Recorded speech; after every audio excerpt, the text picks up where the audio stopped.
ನಾನು ಹುಟ್ಟಿದ್ದು ದಂಟಕಲ್ ಅಂತ ಒಂದು ಹಳ್ಳಿ. ಆ ಹಳ್ಳಿಯಲ್ಲಿ ಹೆಚ್ಚಿನ ಬೆಳವಣಿಗೆ ಎಲ್ಲ ಹೆಚ್ಚಿನ ಕಾಲವನ್ನು ಕಳೆದದ್ದು ಉಂಟು. ಆ ಒಂದು ಬಾಲ್ಯಕಾಲದಲ್ಲಿ ಯಕ್ಷಗಾನದಲ್ಲಿ ತುಂಬ ಆಸಕ್ತಿ ಅನ್ನೋದು ಮೂಡಿತು. ನಮ್ಮ ಸೋದರ ಮಾವ ದಂಟಕಲ್ ಪಟೇಲ್ರು ಅಂತ ಹೇಳಿ ಅವರ ಹೆಸರು ಗಣಪತಿ ಹೆಗಡೆ ಅಂತ. ಅವರು ಒಳ್ಳೆ ತಾಳಮದ್ದಲೆ ಅರ್ಥಧಾರಿಗಳಾಗಿದ್ದರು ಮತ್ತು ಯಕ್ಷಗಾನದಲ್ಲಿ ತುಂಬ ಆಸಕ್ತಿ ಇದ್ದವರು. ಅವ್ರ ಜೊತೆಯಲ್ಲಿ ನಾನು ಯಕ್ಷಗಾನ ತಾಳಮದ್ದಲೆಗಳಿಗೆ ಹೋಗ್ಲಿಕ್ಕೆ ಪ್ರಾರಂಭ ಮಾಡಿದೆ. ಸುಮಾರು 10-11 ವರ್ಷದಿಂದನೇ ಪ್ರಾರಂಭ. ಅನಂತರ ಅವರಿಗೆ ಅವ್ರದ್ದೊಂದು ಟೀಮ್ ಇತ್ತು.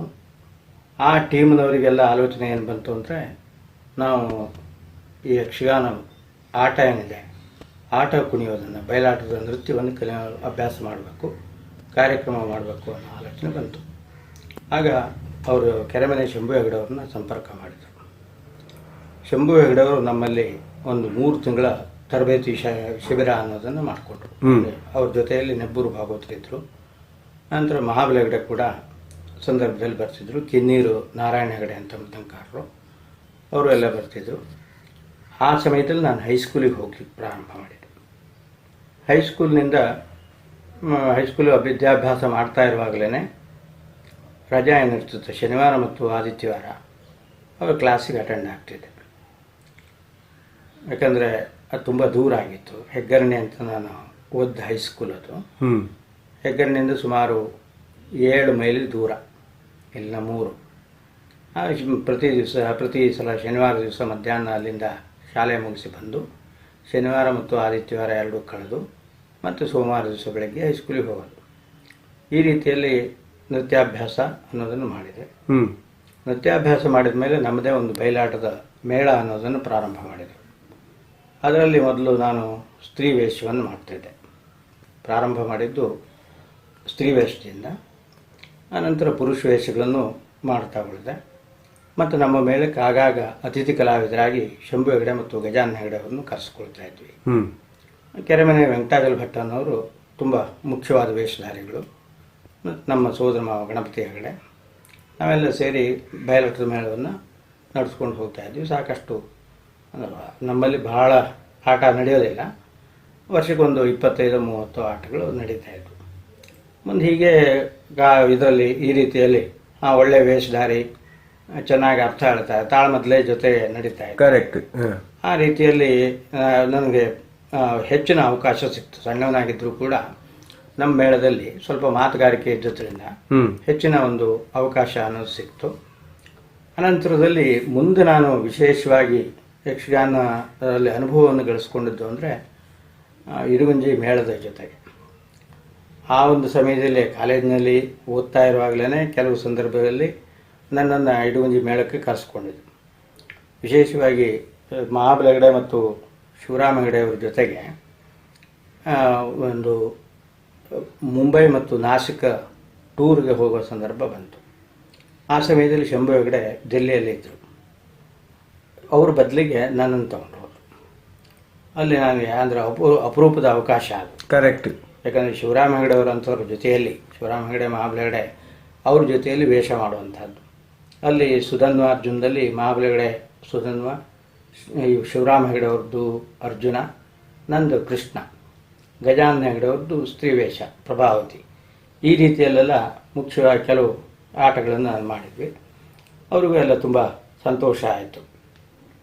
ಅದೇ ಒಂದು ಕಾರಣದಿಂದಲೇ ಮುಂದೆ ಗಜಾನನ ಹೆಗಡೆಯವರ ನಿಧನ ಆದಮೇಲೆ ಮತ್ತು ಮಹಾಬಲ ಹೆಗಡೆಯವರು ಮೇಳ ಬಿಟ್ಟಾಗ ನಾನು ಇಡಗುಂಜಿ ಮೇಳದ ಜೊತೆಗೆ ಕೆಲವು ಕಾಲ ಸಂಚಾರ ಮಾಡಿದೆ. ಅಂದರೆ ಆ ಒಂದು ಮುಖ್ಯವಾಗಿ 1 ತಿಂಗಳ ಆ ಕಾಲೇಜಿನಲ್ಲಿ ಉಪನ್ಯಾಸಕನಾಗಿದ್ದೆ ನಾನು. ಸ್ವಲ್ಪ 1 ತಿಂಗಳ ರಜಾ ಹಾಕಿ ಆ ರಜಾ ಕಾಲದಲ್ಲಿ ಒಂದು 3 ತಿಂಗಳು ಮೇಳದ ಜೊತೆಯಲ್ಲೇ ಸಂಚಾರ ಮಾಡಿದೆ. ಶಂಭು ಹೆಗಡೆಯವರ ಎದುರು ವೇಷಗಳನ್ನು ಅನೇಕ ವೇಷಗಳನ್ನು ನಾನು ಮಾಡಿದ್ದೇನೆ. ಸಂಧಾನದಲ್ಲಿ ಅವ್ರದ್ದು ಕೃಷ್ಣ, ನಂದು ಕೌರವ, ಸುಧನ್ವ ಅರ್ಜುನ ಆದರೆ ಅವ್ರದ್ದು ಸುಧನ್ವ, ನಂದು ಅರ್ಜುನ, ಮತ್ತು ಭಸ್ಮಾಸುರ ಮೋಹಿನಿಯಲ್ಲಿ ಈಶ್ವರ, ಅವರು ಭಸ್ಮಾಸುರನ್ನು ಮಾಡ್ತಿದ್ರು. ಹೀಗೆ ಶಂಭು ಹೆಗಡೆಯವರ ಜೊತೆಯಲ್ಲಿ ವೇಷ ಮಾಡಿದೆ. ಅದರಲ್ಲಿ ಅತಿ ಹೆಚ್ಚು ವೇಷ ಮಾಡಿದ್ದು ಅಂತ ಹೇಳಿದರೆ ಜರಾಸಂಧ ವಧೆ. ಜರಾಸಂಧ ವಧೆಯಲ್ಲಿ ಅವರು ಜರಾಸಂಧನ ಮಾಡ್ತಿದ್ರು, ನಾನು ಕೃಷ್ಣನನ್ನು ಮಾಡ್ತಿದ್ದೆ. ನಂತರ ನಾನಿದ್ದಂಥ ಒಂದು ಅವಧಿಯಲ್ಲಿಯೇ ಒಂದು ಅವಧಿಯಲ್ಲಿ ಕೆಲವು ಹೊಸ ಪ್ರಸಂಗಗಳು, ವಿಶೇಷವಾಗಿ ಕರ್ಣಪರ್ವ ಪ್ರಾರಂಭ ಆದ ಕಾಲ. ಆ ಕರ್ಣಪರ್ವದಲ್ಲಿ ನಾನು ಮೊದಲು ಅರ್ಜುನ್ ಮಾಡ್ತಿದ್ದೆ, ಆನಂತರ ಮುಂದೆ ಕೃಷ್ಣ ಇತ್ಯಾದಿಗಳನ್ನೆಲ್ಲ ಮಾಡುವ ಸಂದರ್ಭ ಬಂತು, ಮುಂದೆ ಗೆಸ್ಟ್ ಆಗಿ ಬರುವಂಥದ್ದು. ಹೇಗೆ ಆ 1 ವರ್ಷ ಏನಿದೆ, 3 ತಿಂಗಳ ಕಂಟಿನ್ಯೂಸ್ ಆಗಿ ನಾನು ಮೇಳದ ಜೊತೆಗೆ ತಿರುಗಾಡಿದ್ದೆ. ಅನಂತರದ ಅವಧಿಯಲ್ಲಿ ಅವರು ಮೇಳ ಇರುವಷ್ಟು ಕಾಲದಲ್ಲಿಯೂ ಆಗಾಗ ಗೆಸ್ಟ್ ಆರ್ಟಿಸ್ಟ್, ಅತಿಥಿ ನಟ ಅನ್ನೋದಾಗಿ ನಾನು ಹೋಗ್ತಿದ್ದೆ. ನನ್ನನ್ನು ಅವರು ತಮ್ಮ ಮನೆಯವರು ಅನ್ನೋ ರೀತಿಯಲ್ಲಿ, ತಮ್ಮ ಮೇಳದವ ಅನ್ನೋ ರೀತಿಯಲ್ಲಿ ಟ್ರೀಟ್ ಮಾಡ್ತಾ ಇದ್ರೆ ಅವ್ರದ್ದು, ಹೊರಗಿನವರು ಅಂತಲ್ಲ. ನಾನು ಮತ್ತು ಇಡಗುಂಜಿ ಮೇಳ ಬಿಟ್ಟು ಬೇರೆ ಮೇಳದಲ್ಲಿ ವೇಷ ಮಾಡಲೂ ಇಲ್ಲ. ಆ ರೀತಿಯಲ್ಲಿ ಇದ್ದುದರಿಂದ ಈಗ ಇವತ್ತಿಗೂ ಆ ಒಂದು ಸಂಬಂಧ ಉಳಿದಿದೆ. ನಾನು ಈಗಲೂ ವೇಷ ಮಾಡ್ತೇನೆ, ಅಪರೂಪಕ್ಕೆ ಮಾಡೋದಿದ್ರು ಅದು ಇಡಗುಂಜಿ ಮೇಳದಲ್ಲಿ ಮಾತ್ರ. ಆ ರೀತಿಯಲ್ಲಿ ನಾನು ಅದನ್ನು ಕಾಯ್ಕೊಂಡು ಬಂದಿದ್ದೇನೆ.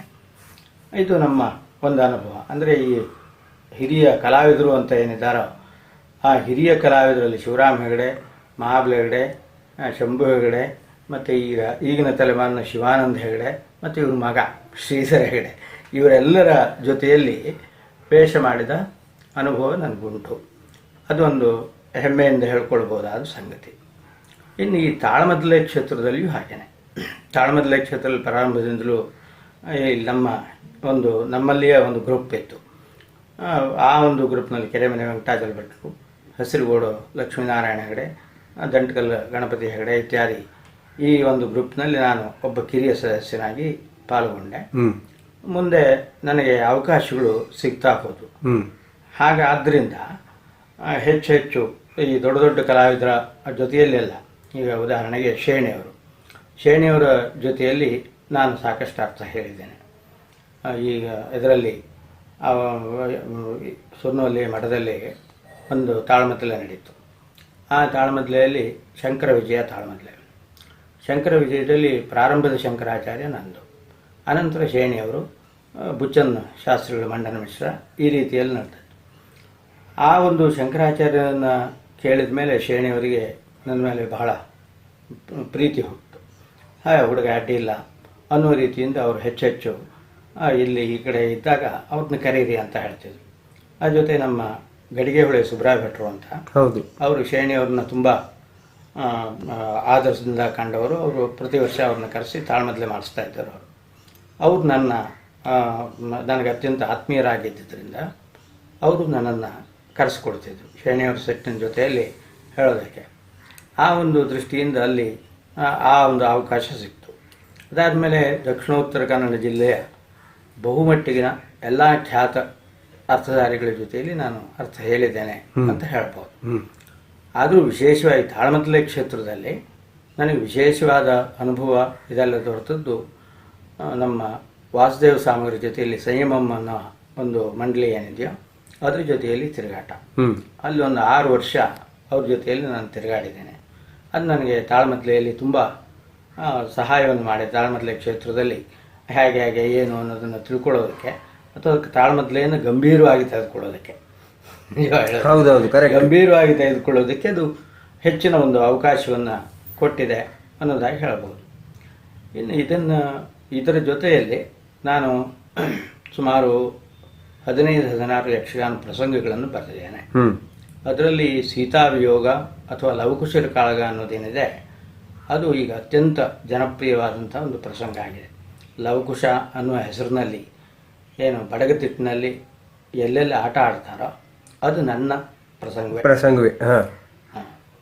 ಒಂದು ಹೆಮ್ಮೆಯಿಂದ ನಾವು ಹೇಳ್ಕೊಳ್ಬೋದು. ಅಂದರೆ ವರ್ಷದಲ್ಲಿ ಸ್ವಲ್ಪ ಹೆಚ್ಚು ಕಡಿಮೆ 365 ದಿವಸ ಇದ್ದರೆ 360 ದಿವಸ ಅಂತೂ ಲವಕುಶ ನಡೀತಾರೆ. ಎಲ್ಲ ದೊಡ್ಡವರು, ಅಣ್ಣವರು, ಮಕ್ಕಳ ಮೇಳದಿಂದ ಹಿಡಿದು ಎಲ್ಲರೂ ಲವಕುಶ ಆಡೋರು ಇದ್ದಾರೆ. ಅವರೆಲ್ಲ ಆಡೋ ಪ್ರಸಂಗ ಅದು ನಂದೇ. ಅದು ಇದು. ಅದ್ರ ಜೊತೆಗೆ ಇನ್ನು ಇವರು ಇಡಗುಂಜಿ ಮೇಳದವರು ತ್ರಿಶಂಕು ಚರಿತ್ರೆ ಅಂತ ಮಾಡಿದರು. ಆನಂತರ ಪಂಚಲಿಂಗ ಮೇಳದಲ್ಲಿ ನಮ್ಮ ಚಿಟ್ಟಾಣಿಯವರು ಇವರೆಲ್ಲ ಇದ್ದಾಗ ಅಲ್ಲಿ ಅವರಿಗೆ ರಾಜ ಕರಂಧಮ, ನಂತರ ವಿಜಯ ವಿಶ್ರುತ ಇತ್ಯಾದಿಯಾಗಿ ಕೆಲವು ಪ್ರಸಂಗಗಳನ್ನು ಬರ್ಕೊಟ್ಟಿದ್ದೇನೆ.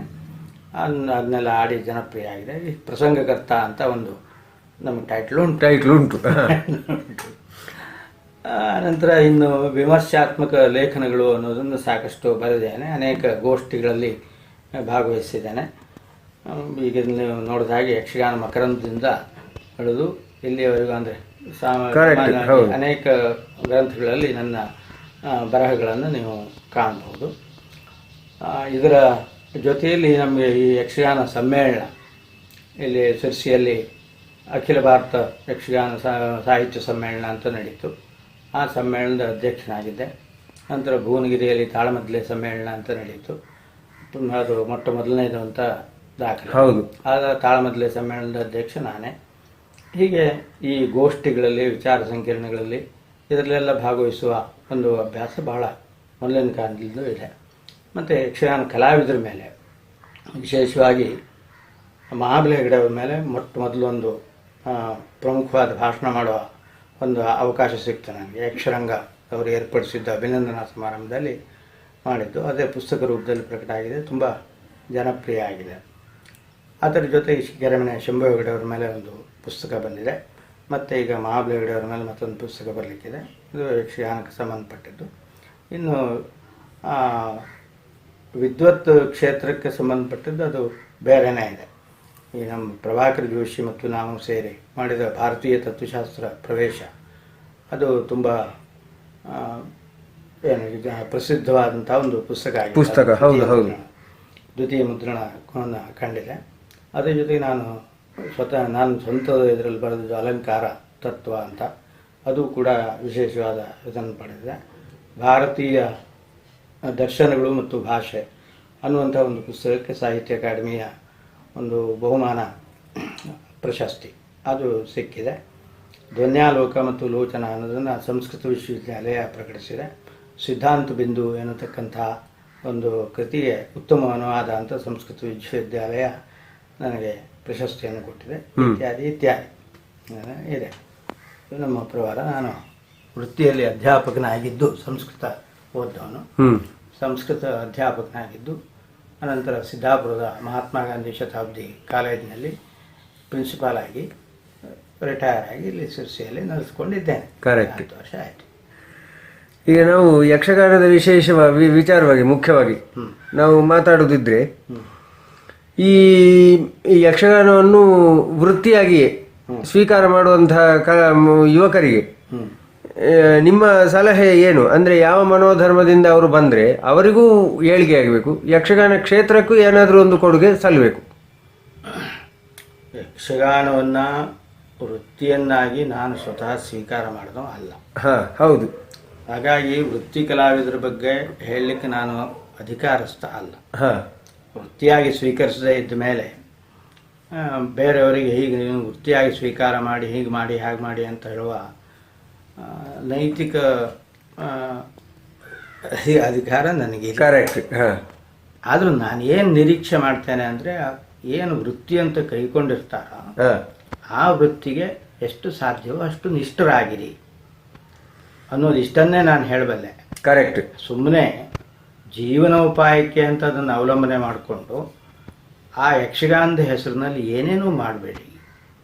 ನೀವು ಯಾವುದನ್ನು ವೃತ್ತಿ ಅಂತ ಸ್ವೀಕಾರ ಮಾಡಿದ್ದೀರೋ ಆ ವೃತ್ತಿಯ ಬಗ್ಗೆ ನಿಷ್ಠೆ ಇರಲಿ. ಅದು ಯಕ್ಷಗಾನ ಕಲಾವಿದರಿಗೆ ಮಾತ್ರ ಅಲ್ಲ, ಎಲ್ಲರಿಗೂ ಕೂಡ ಹೌದು ಅನ್ವಯಿಸುವ ಮಾತು. ಅಷ್ಟನ್ನು ಬಿಟ್ಟರೆ ನಾನು ಮತ್ತು ಉಳಿದದ್ದನ್ನು ಅವರಿಗೆ ಉಪದೇಶ ಮಾಡಲಿಕ್ಕೆ ಅರ್ಹನಾದ ವ್ಯಕ್ತಿ ಅಂತ ತಿಳ್ಕೊಳ್ಳೋದಿಲ್ಲ. ಯಕ್ಷಗಾನದ ಶಾಸ್ತ್ರೀಯತೆ ಅಥವಾ ಪಾರಂಪರಿಕ ಯಕ್ಷಗಾನ ಅಥವಾ ಸಾಂಪ್ರದಾಯಿಕ ಯಕ್ಷಗಾನ ಇದರ ಬಗ್ಗೆ ಸ್ವಲ್ಪ ಹೇಳ್ತೀರಾ? ಅಂದರೆ ಶಾಸ್ತ್ರೀಯತೆ ಅಂದರೆ ಏನು, ಸಂಪ್ರದಾಯ ಅಂದರೆ ಏನು, ನಾವು ಎಲ್ಲಿಂದ ತಗೊಳ್ಬೇಕು, ಹೇಗೆ ಕಾಲಘಟ್ಟದ ನಿರ್ಣಯ, ಈ ಬಗ್ಗೆ. ಯಕ್ಷಗಾನದ ಸಂಪ್ರದಾಯ ಅನ್ನುವ ಹೊತ್ತಿಗೆ ಒಂದು ವಿಷಯವನ್ನು ನಾವು ಗಮನದಲ್ಲಿಟ್ಕೋಬೇಕು.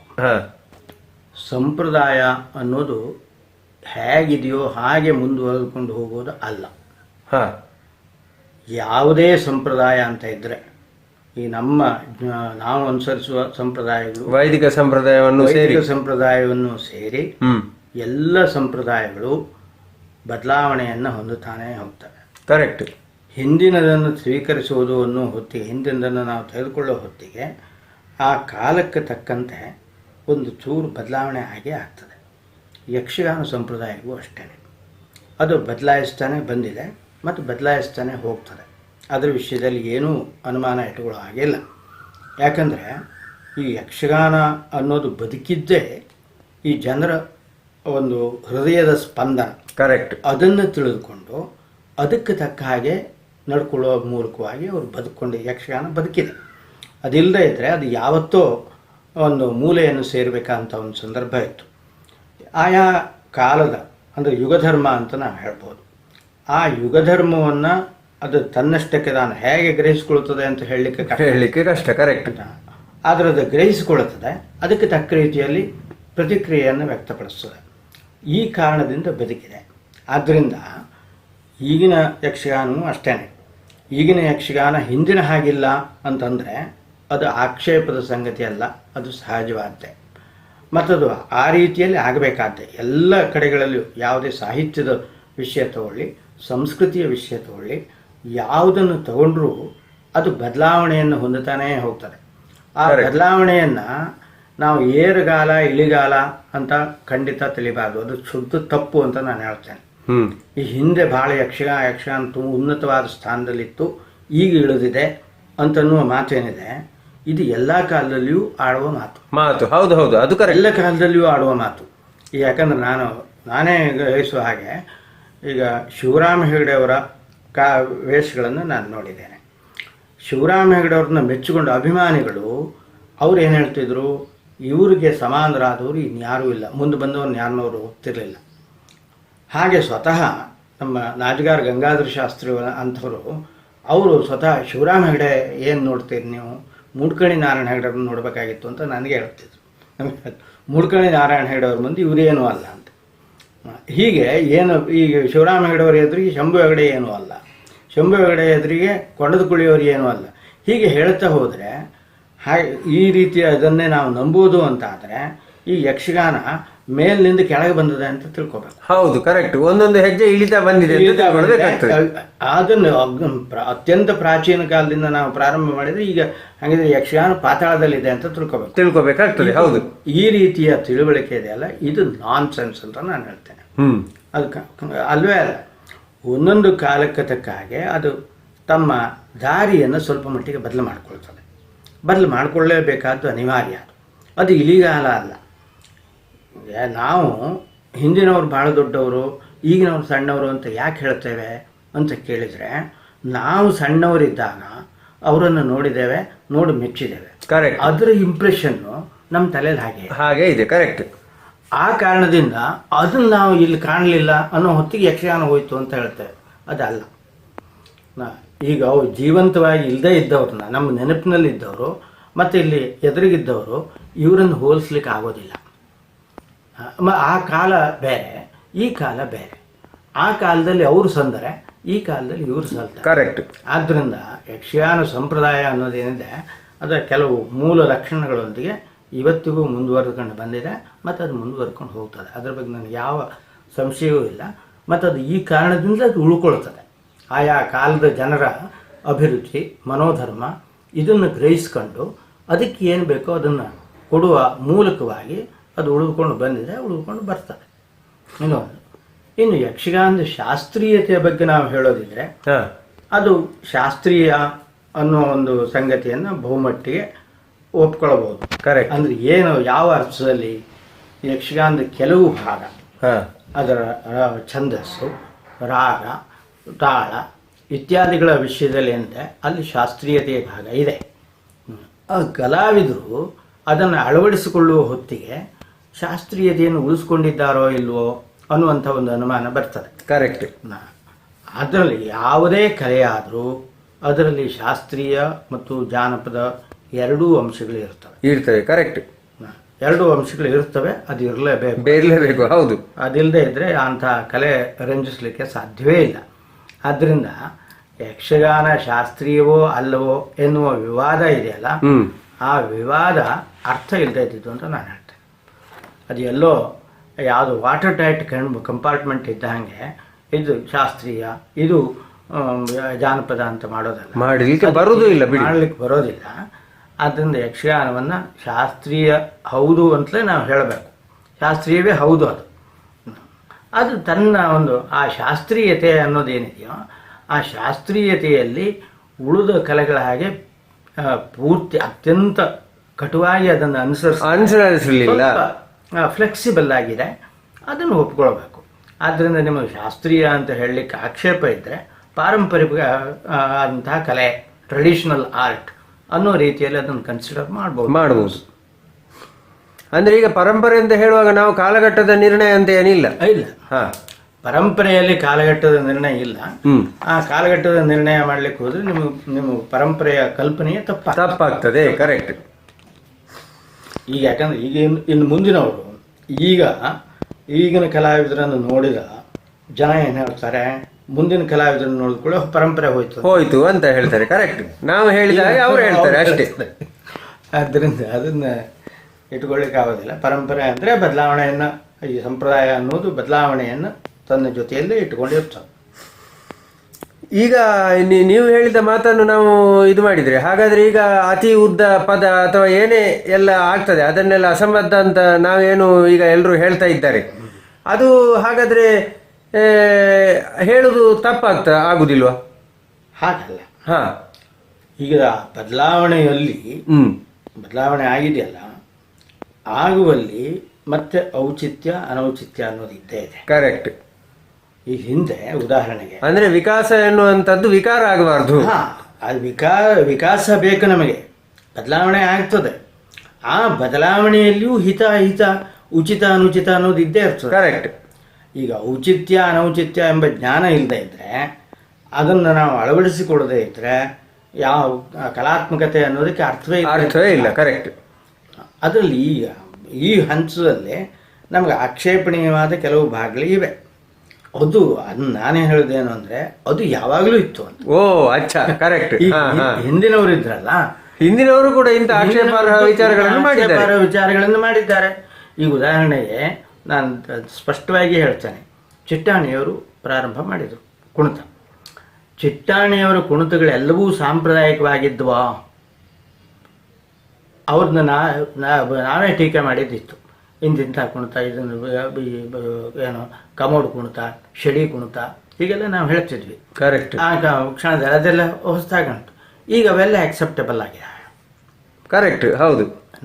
ಈ ಕಣ್ಣಿಯವರ ಇದರ ವಿಷಯದಲ್ಲಿ ಅವರು ಕೂಡ ಅವ್ರದ್ದು ಅನೇಕ ನೃತ್ಯಗಳನ್ನು ಇವತ್ತಿಗೂ ಒಪ್ಪದೇ ಇದ್ದವರು ಇದ್ದಾರೆ. ಹೌದೌದು, ಒಪ್ಪದೇ ಇದ್ದವರು ಇದ್ದಾರೆ. ಅದೇ ಜಿಮ್ನಾಸ್ಟಿಕ್ ಅಂತ ಹೇಳಿದವರು ಇದ್ದಾರೆ, ಸರ್ಕಸ್ ಅಂತ ಹೇಳಿದವರು ಇದ್ದಾರೆ. ಖಂಡಿತ. ಯಾಕಂದ್ರೆ ಆ ಪೊಗಡೆಯನ್ನು ಹಿಡಿದು ನೆಲಕ್ಕೆ ತಾಗಿಸುವಂಥ ಒಂದು ಕೆಲಸ ಏನಿದೆ, ಅದು ಕಲೆಯಲ್ಲ, ಅದು ಕಸರತ್ತು ಅನ್ನುವ ರೀತಿಯಲ್ಲಿ ಹೇಳಿದವರು ಇದ್ದಾರೆ. ಆದರೆ ಅದರಿಂದ ಪ್ರಭಾವಿತರಾಗಿ ಬಹಳ ಜನ ಅದನ್ನು ಮಾಡ್ಲಿಕ್ಕೆ ಶುರು ಮಾಡಿದ ಮೇಲೆ ಅದಕ್ಕೂ ಒಂದು ವ್ಯಾಖ್ಯೆ ಕೊಡ್ಬೇಕು. ನಾವು ಅದನ್ನು ಒಪ್ಕೊಳ್ಬೇಕು. ಅಂದ್ರೆ ಒಪ್ಕೊಳ್ಬೇಕಾದಂತಹ ಅನಿವಾರ್ಯತೆಗೆ ಒಳಗಾಗಿ ನಾವು ಒಪ್ಪಿಕೊಳ್ಳುವುದು ಅಲ್ಲ. ಪ್ರತಿ ಸಲನೂ ಹಂಗೆ ಆಗ್ತದೆ.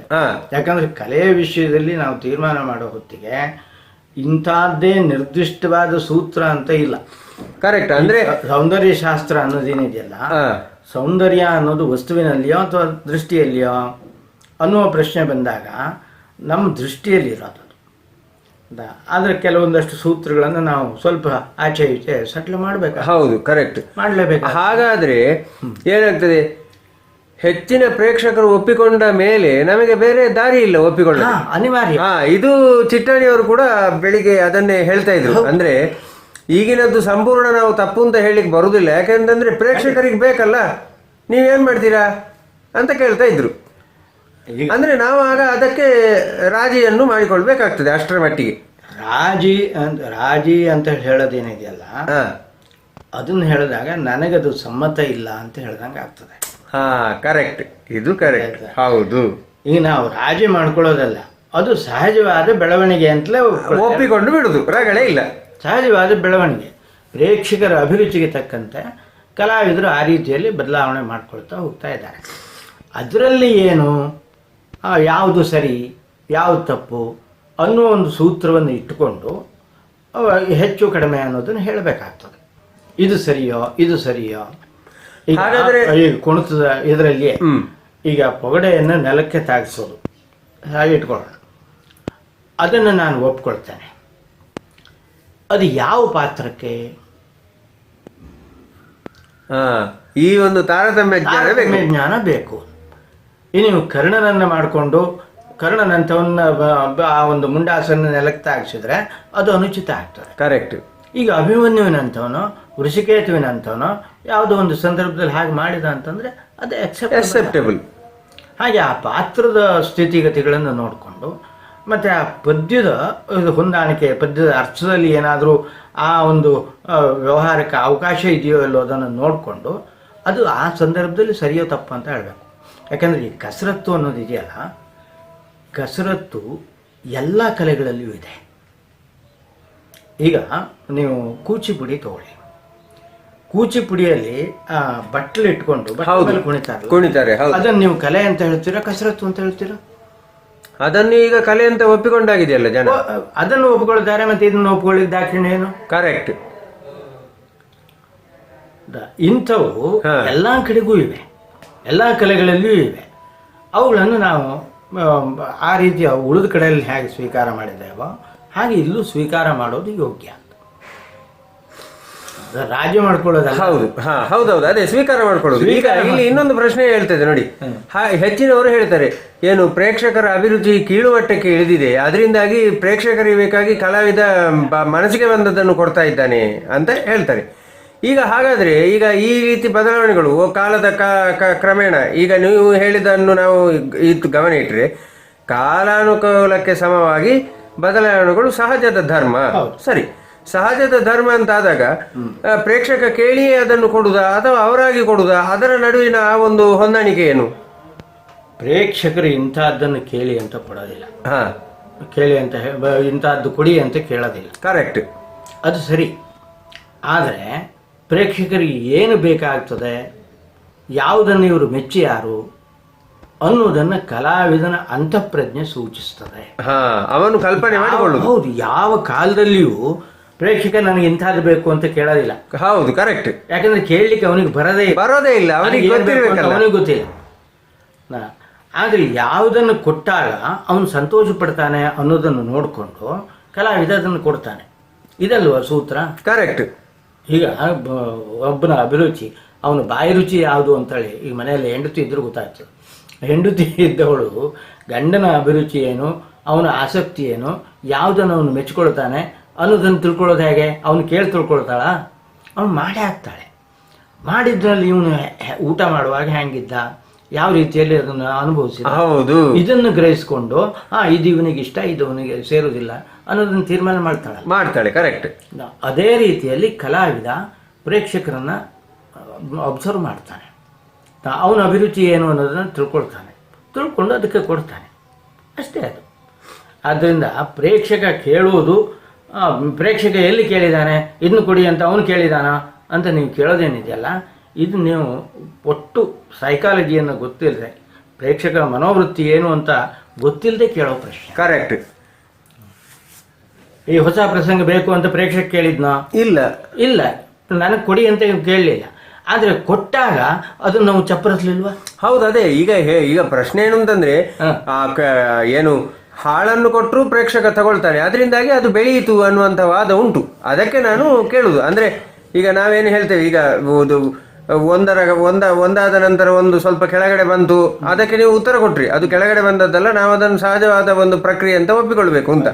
ಆದರೆ ಜನ ಏನು ಹೇಳ್ತಾರೆ ಅಂತಂದ್ರೆ, ಪ್ರೇಕ್ಷಕರು ಖಂಡಿಸದೆ ಇಂಥ ಯಾವುದೋ ಒಂದು ಕೆಟ್ಟ ಒಂದು ರಂಗಕ್ಕೆ ಅರ್ಹ ಅಲ್ಲದ್ದು ಆದಾಗ ಪ್ರೇಕ್ಷಕರು ಖಂಡಿಸಿದ್ರೆ ಅದು ಅಲ್ಲಿಗೆ ನಿಲ್ತದೆ ಅಂತ ಹೇಳುದು ಹೆಚ್ಚಿನವರು. ಹೌದು, ಈಗ ಪ್ರೇಕ್ಷಕರು ಖಂಡಿಸೋದು ಅಂತನ್ನೋ ಹೊತ್ತಿಗೆ ಅವರು ಅದರಿಂದ ದೂರ ಸರಿತಾರೆ. ಕರೆಕ್ಟ್. ಬಾಯಿಗೆ ಬಂದು ಹೇಳೋದಿಲ್ಲ. ಈಗ ಉದಾಹರಣೆಗೆ ನಾನೇ ಒಂದು ಪ್ರಸಂಗ ಬರ್ತೇನೆ. ಜೈನ ಕಥೆಯೊಂದನ್ನು ಆಧರಿಸಿದ್ದು, ಪಾಪಾತ್ಮ ಪಾಪ ಸಂಭವ.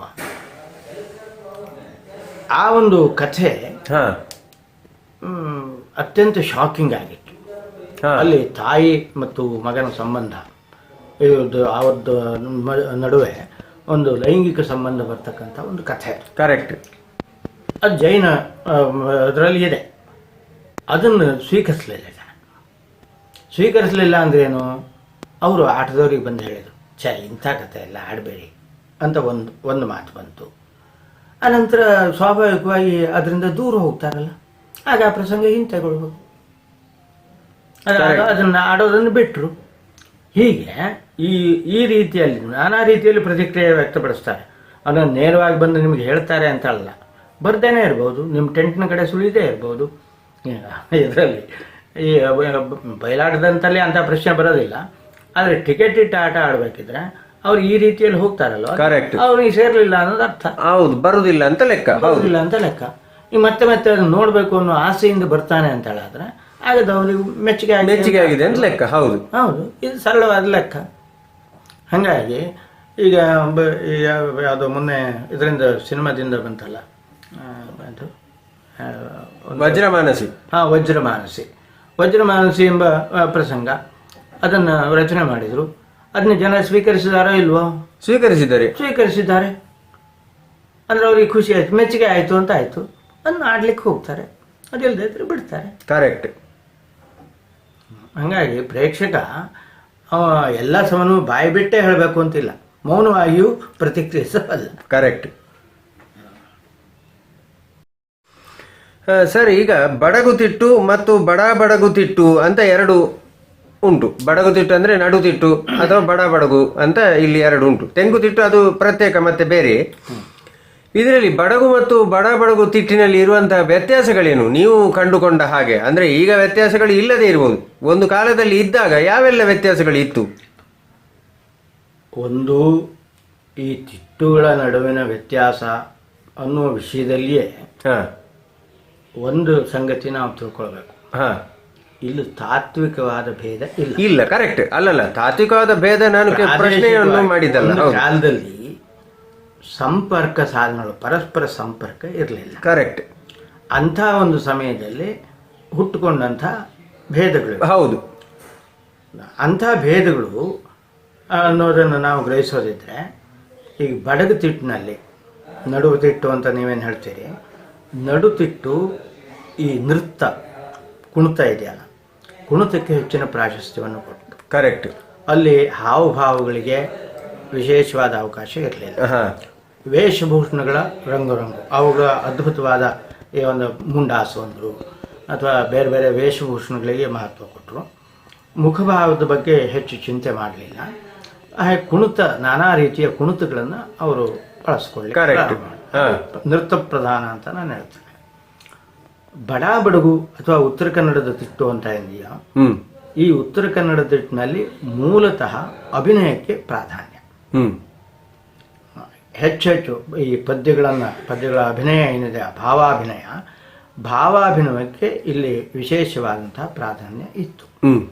ಅದರ ಜೊತೆಗೆ ಇನ್ನು ಉಳಿದಲ್ಲಿ ಹಾಡುಗಾರಿಕೆ, ಅದಕ್ಕೆ ಅಭಿನಯಕ್ಕೆ ತಕ್ಕ ಹಾಗೆ ಹಾಡುಗಾರಿಕೆ, ಕರೆಕ್ಟ್, ಈ ಒಂದು ವೇಷಭೂಷಣ, ಈ ಎಲ್ಲದರ ವಿಷಯದಲ್ಲಿಯೂ ಭೇದ ಇದೆ. ಈಗ ಬಡಗುತಿಟ್ಟಿನ ವೇಷಭೂಷಣಗಳನ್ನು ನಾವು ತಗೊಂಡ್ರೆ ಅಲ್ಲಿ ಹೆಚ್ಚು ಅಂಗಾಂಗಗಳ ಚಲನೆ ಅನ್ನೋದಕ್ಕೆ ವಿಶೇಷವಾಗಿ ಇಲ್ಲದೆ ಇದ್ದದ್ರಿಂದ ಕರೆಕ್ಟ್ ಅವು ಸ್ವಲ್ಪ ದೊಡ್ಡ ದೊಡ್ಡ ಗಾತ್ರದಲ್ಲಿ ದೊಡ್ಡವು. ಇಲ್ಲಿ ಇವು ಸಣ್ಣ, ಗಾತ್ರ ಸಣ್ಣದಾಯಿತು. ಮತ್ತು ಒಂದೊಂದೇ ಅನುಕೂಲತೆ ತಕ್ಕ ಈ ಕೈ ಕಾಲು ಇದಕ್ಕೆಲ್ಲ ಇದರ ಚಲನೆಗೆ ಅನುಕೂಲ ಆಗುವ ಹಾಗೆ ಇವರು ವ್ಯವಸ್ಥೆಯನ್ನು ಮಾಡಿಕೊಂಡ್ರು. ಅದರ ಕಾರಣದಿಂದ ಅನೇಕ ಭೇದಗಳು ವೇಷಭೂಷಣಗಳಲ್ಲಿಯೂ ನಾವು ಕಾಣ್ತೇವೆ. ಹೀಗೆ ಪ್ರತಿಯೊಂದು ನೃತ್ಯ ವಿಧಾನ, ಅಭಿನಯ, ವೇಷಭೂಷಣ ಮತ್ತು ಹಾಡುಗಾರಿಕೆ ಅದಕ್ಕೆ ತಕ್ಕಂಗೆ ಈ ಎಲ್ಲದರಲ್ಲಿಯೂ ನಾವು ಭೇದವನ್ನು ಕಾಣ್ತೇವೆ. ಬಡಗುತಿಟ್ಟಿನಲ್ಲಿ ಬಡಗು ಅಂದ್ರೆ ಬಡಗು ಮತ್ತೆ ಬಡಬಡಗು ಎರಡರಲ್ಲೂ ನಾನು ಕೇಳುದು, ಈ ಬಣ್ಣಗಳ ಪ್ರಾಮುಖ್ಯತೆ ಎಷ್ಟು? ಯಾವ ಬಣ್ಣಗಳದ್ದು ಅಂದ್ರೆ ಮುಖವರ್ಣಿಕೆಗೆ ಬಳಸೋ. ಈಗ ತೆಂಕುತಿಟ್ಟಿನಲ್ಲಿ ಬಣ್ಣಗಾರಿಕೆಗೆ ಹೆಚ್ಚು ಮಹತ್ವ ಉಂಟು. ಹಾಗೆ ಈ ಬಡಗು ಮತ್ತೆ ಬಡಗಿನಲ್ಲಿ ಬಣ್ಣಕ್ಕೆ ಹೆಚ್ಚು ಮಹತ್ವ ಉಂಟಾ ಅಥವಾ ಮಹತ್ವ ಅಷ್ಟೊಂದು ಕೊಡ್ಲಾಗಿಲ್ವಾ? ಹೇಗೆ ಅದು? ತೆಂಕುತಿಟ್ಟಿಗೆ ಹೋಲಿಸಿದ್ರೆ ಇಲ್ಲಿ ಬಣ್ಣಕ್ಕಷ್ಟು ಪ್ರಾಧಾನ್ಯ ಕೊಟ್ಟೆ. ಸರಿ, ಈಗ ಪೂರ್ವರಂಗ ಮತ್ತೆ ಒಡ್ಡೋಲಗ ಕ್ರಮಗಳು ಇದು ಯಕ್ಷಗಾನದಿಂದ ಮಾಯವಾಗ್ತಾ ಇದೆ. ಇದರ ಬಗ್ಗೆ ನಿಮ್ಮ ಅಭಿಪ್ರಾಯ ಏನು? ಮತ್ತೆ ಉಳಿಸ್ಬೇಕು ಅಂತಾದ್ರೆ ಉಳಿಸುವ ಅವಶ್ಯಕತೆ ಉಂಟಾ? ಉಳಿಸ್ಬೇಕಾದ್ರೆ ಏನಾದರೂ ಏನು ಮಾಡ್ಬೋದು? ನೋಡಿ, ಒಡ್ಡೋಲಗ ಕ್ರಮ ಇದೆಲ್ಲ ಮಾಯವಾಗಲಿಕ್ಕೆ ಮುಖ್ಯವಾದ ಕಾರಣ ಅಂದರೆ ಸಮಯ ಮಿತಿಯೇ ಯಕ್ಷಗಾನ. ಕರೆಕ್ಟ್. ಹಾಂ, ಯಾವತ್ತು ಯಕ್ಷಗಾನ ಶಾಲೆಗಳಲ್ಲಿ ಈ ಒಡ್ಡೋಲಗದ ಬಗ್ಗೆ ಎಲ್ಲ ಹೇಳಿದ್ದಾರೆ, ಕಲಿಸ್ತಾರೆ, ಹೇಗೆ ಹೇಗೆ ಅನ್ನೋದನ್ನೆಲ್ಲ ಇದು ಮಾಡ್ತಾರೆ. ಆದರೆ ಅದನ್ನು ಪ್ರಯೋಗ ಮಾಡಲಿಕ್ಕೆ ನಮಗೆ ಸಮಯದ ಅಭಾವ ಅನ್ನೋದು ಕಾರಣ ಆಗಿದೆ. ಅದಕ್ಕಾಗಿ ಇನ್ನು ಈ ಒಡ್ಡೋಲಗ ಅನ್ನೋದಷ್ಟೇ ಅಲ್ಲ, ಒಡ್ಡೋಲಗ ನಂತರ ಕೆಲವು ವಿಶಿಷ್ಟವಾದಂತಹ ಪ್ರವೇಶ ಕುಣಿತಗಳು, ಈ ತೆರೆ ಕುಣಿತಗಳ ವೈವಿಧ್ಯ, ಯುದ್ಧದ ಕುಣಿತ ಇತ್ಯಾದಿಗಳೆಲ್ಲ ಈ ಸಮಯ ಮಿತಿಯ ಕಾರಣದಿಂದ ಅವು ಸಂಕ್ಷಿಪ್ತಗೊಂಡಿವೆ ಅಂತಂದ್ರೆ ಏನು, ಸುಮ್ಮನೆ ಪ್ರವೇಶ ಅನ್ನೋ ಹೊತ್ತಿಗೆ ಒಂದೆರಡು ಸುತ್ತು ಹಾಕಿ ಬಂದ್ಬಿಡ್ತವೆ. ಕರೆಕ್ಟ್. ಹಾಗೆಯೇ ಈ ಒಡ್ಡೋಲಗ ಅನ್ನೋದು ಇಲ್ಲವೇ ಇಲ್ಲ. ಯಾಕಂದರೆ ಎಲ್ಲ ಅದರದ್ದು ಅಷ್ಟು ಅವಸರದಿಂದ ಆಗಬೇಕಾಗಿದೆ.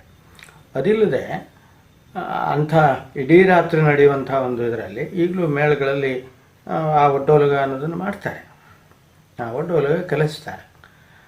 ಇನ್ನು ಒಡ್ಡೋಲಗ ಮಾಯ ಆಗಿ ಹೋಗೋದನ್ನು ಉಳಿಸೋದು ಹೇಗೆ ಅಂತಂದರೆ ಬರೀ ಒಡ್ಡೋಲಗ ಈ ಜಾತಿ ಕುಣಿತಗಳನ್ನು ಪ್ರದರ್ಶನ ಮಾಡೋದನ್ನೇ ಒಂದು ವ್ಯವಹಾರ ಮಾಡಿದರೆ ಕರೆಕ್ಟ್, ಆಗ ಉಳಿಬಹುದು. ಹೌದು, ಒಂದು ವಿಶೇಷ ನೃತ್ಯ ವಿಭಾಗ ಮಾತ್ರ ಈ ಒಡ್ಡೋಲಗದ ಕುಣಿತ, ಬೇರೆ ಬೇರೆ ಪಾತ್ರಗಳ ಪ್ರವೇಶದ ಇದು, ಅದನ್ನು ಒಂದು ಕಾರ್ಯಕ್ರಮವಾಗಿ ಅಲ್ಲಿ ಇಲ್ಲಿ ಮಾಡ್ಬೋದು. ಆದರೆ ಅದಕ್ಕೆ ಎಷ್ಟರ ಮಟ್ಟಿಗೆ ಸ್ವಾಗತ ಸಿಗ್ತದೆ ಅನ್ನೋದು ನಮಗೆ ಗೊತ್ತಿಲ್ಲ. ಆದರೆ ನನಗೆ ಗೊತ್ತಿದ್ದಂತೆ ಎಲ್ಲ ಶಾಲೆಗಳಲ್ಲೂ ಕಲಿಸ್ತಾರೆ. ಹಾಗಾಗಿ ಜ್ಞಾನ ಇದೆ. ಈ ಯಕ್ಷಗಾನ ಶಾಲೆಗಳಲ್ಲಿ ಕಲಿತವ್ರು ಏನಿದ್ದಾರೋ ಅವರಿಗೆ ಈ ಒಡ್ಡೋಲಗಾದಿ ಕುಣಿತಗಳ ಜ್ಞಾನ ಇದೆ, ಅದರ ಪ್ರದರ್ಶನಕ್ಕೆ ಅವಕಾಶ ಇದೆ. ಇಲ್ಲ, ಕರೆಕ್ಟ್. ಈಗ ಹಿಂದೆ ಆದರೂ ಈ ನಮ್ಮಲ್ಲಿ ಏನಾಗಿತ್ತು ಅಂದರೆ ಈ ಪ್ರವೇಶ ಕುಣಿತ ಇತ್ಯಾದಿಗಳ ಒಂದು ವಿಸ್ತಾರ ತುಂಬ ಇತ್ತು. ಅದನ್ನು ಕಡಿಮೆ ಮಾಡಿದ್ದು ಅಂತಂದ್ರೆ ಶಿವರಾಮ ಹೆಗಡೆ ಹೇಳ್ತಾನೆ. ಆ ಪ್ರಾರಂಭದಲ್ಲಿ ಪ್ರವೇಶ ಕುಣಿತ ಅನ್ನೋದಕ್ಕೆ ಏನು 15-20 ನಿಮಿಷ ಆಗ್ತಿತ್ತು. ಪ್ರತಿಯೊಂದು ಪಾತ್ರವೂ ಆ ರೀತಿಯಲ್ಲಿ ಪ್ರವೇಶ ಮಾಡುವ ಅಗತ್ಯ ಇದೆಯೇ ಅನ್ನುವ ಪ್ರಶ್ನೆ ಅಲ್ಲಿ ಹುಟ್ಟುಕೊಳ್ತು. ಕರೆಕ್ಟ್. ಹಾಗೆ ಅವಶ್ಯ ಇಲ್ಲ, ಅದು ಪ್ರದರ್ಶನಕ್ಕೆ ಅದು ಈ ಇಂಥದ್ದೊಂದು ಇದೆ ಅನ್ನೋದನ್ನು ತೋರಿಸ್ಕೊಡೋದಕ್ಕೆ 1-2 ಪಾತ್ರ ಪ್ರವೇಶ ಕುಣಿತ ಬಳಸಿದ್ರು ಸಾಕು, ಉಳಿದವರೆಲ್ಲ ಎಲ್ಲ ರೀತಿಯ ವೈವಿಧ್ಯಗಳನ್ನು ತೋರಿಸಬೇಕಾಗಿಲ್ಲ ಅಂತೇಳಿ ಇದು ಮಾಡಿದರು. ಅವ್ರು ಏನು ಮಾಡಿದರು ಅಂದರೆ ಕೆಲವು ಪಾತ್ರಗಳನ್ನು ಪ್ರವೇಶ ಕುಣಿತದೊಂದಿಗೆ ಕೆಲವೊಂದಷ್ಟನ್ನು ಏನು ಮಾಡಿದರು ನೇರವಾಗಿ ಪದ್ಯದ ಮೂಲಕವೇ ಬರೋದು. ಉದಾಹರಣೆಗೆ ಕೀಚಕನ ಪ್ರವೇಶ ಅವರು ಪದ್ಯದ ಮೂಲಕ ಪ್ರಾರಂಭ ಮಾಡಿದ್ದೇ ಅವರು.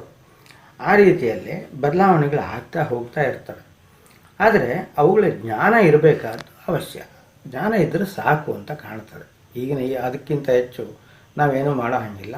ಇನ್ನು ಅದ್ರ ಬಗ್ಗೆ ಕಾಳಜಿ ಇದೆ ಅಂತಂದರೆ ಅಲ್ಲಿ ಆ ನೃತ್ಯಗಳನ್ನು ನೋಡಲಿಕ್ಕೆ ಅದಕ್ಕಾಗಿ ಬೇರೆ ಕಾರ್ಯಕ್ರಮ ಮಾಡಬೇಕು. ಒಂದಲ್ಲ, ಹಲವಾರು ಒಡ್ಡೋಲಗ ಕ್ರಮಗಳು, ಕರೆಕ್ಟ್, ನೃತ್ಯ ಕ್ರಮಗಳು ಅನ್ನೋದನ್ನೇ ಬೇರೆ ಮಾಡಬೇಕಾಗಿದೆ. ಈಗ ನೋಡಿ, ಬಹಳ ವೈವಿಧ್ಯತೆಯನ್ನು ಒಳಗೊಂಡ ಕಲೆ ಯಕ್ಷಗಾನ ಅನ್ನುವಂಥದ್ದು. ಇದರಲ್ಲಿ ಮತ್ತಷ್ಟು ವೈವಿಧ್ಯತೆಯನ್ನು ಅಪೇಕ್ಷಿಸುವುದು ಮತ್ತು ಕೊಡುವುದು ಅದು ಎಷ್ಟರ ಮಟ್ಟಿಗೆ ಸಮಂಜಸ? ವೈವಿಧ್ಯತೆಯನ್ನು ಮೊದಲೇ ಹೊಂದಿದ ಕಲೆಯಲ್ಲಿ ಇನ್ನಷ್ಟು ವೈವಿಧ್ಯ ಅಂತಂದ್ರೆ ಹೇಗೆ?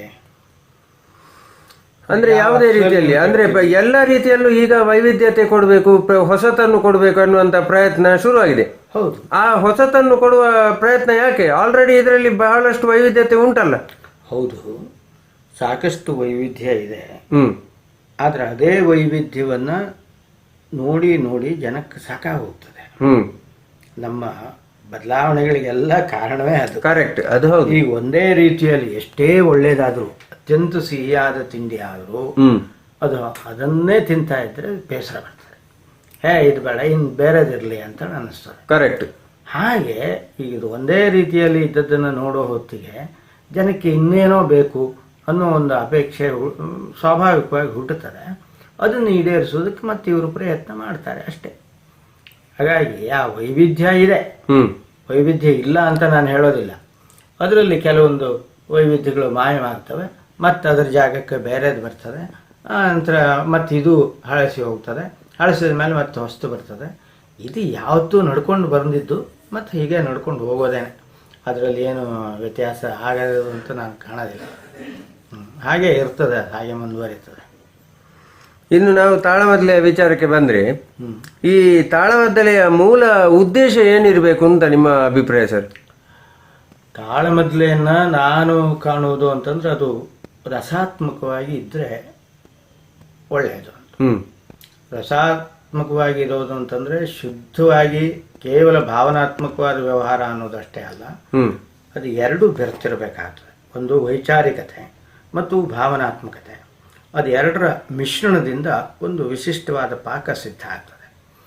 ಅದು ತಾಳಮದ್ದಲೆಯಲ್ಲಿ ಇರಬೇಕು ಅನ್ನೋದು ನಾನು ಅಪೇಕ್ಷೆ ಮಾಡುವಂಥದ್ದು. ಆದರೆ ಅದೊಂದು ಕಲೆ ಅಂತ ಹೇಳಿಸ್ಕೊಳ್ಳುವ ಒಂದು ಆ ಕಲೆ ಅನ್ನುವ ಪ್ರಕಾರ ಏನಿದೆಯಲ್ಲ ಅದಕ್ಕೆ ಅನುಕೂಲ ಹಾಗೆ ಇರಬೇಕು. ಈ ಬರೀ ವೈಚಾರಿಕತೆ ಅಂತಂದ್ರೆ ಒಣ ಶುಷ್ಕವಾದ ಮಾತುಗಳನ್ನು ಆಡ್ತಾ ಇರೋದ್ರಲ್ಲಿ ಅರ್ಥ ಇಲ್ಲ. ಕರೆಕ್ಟ್.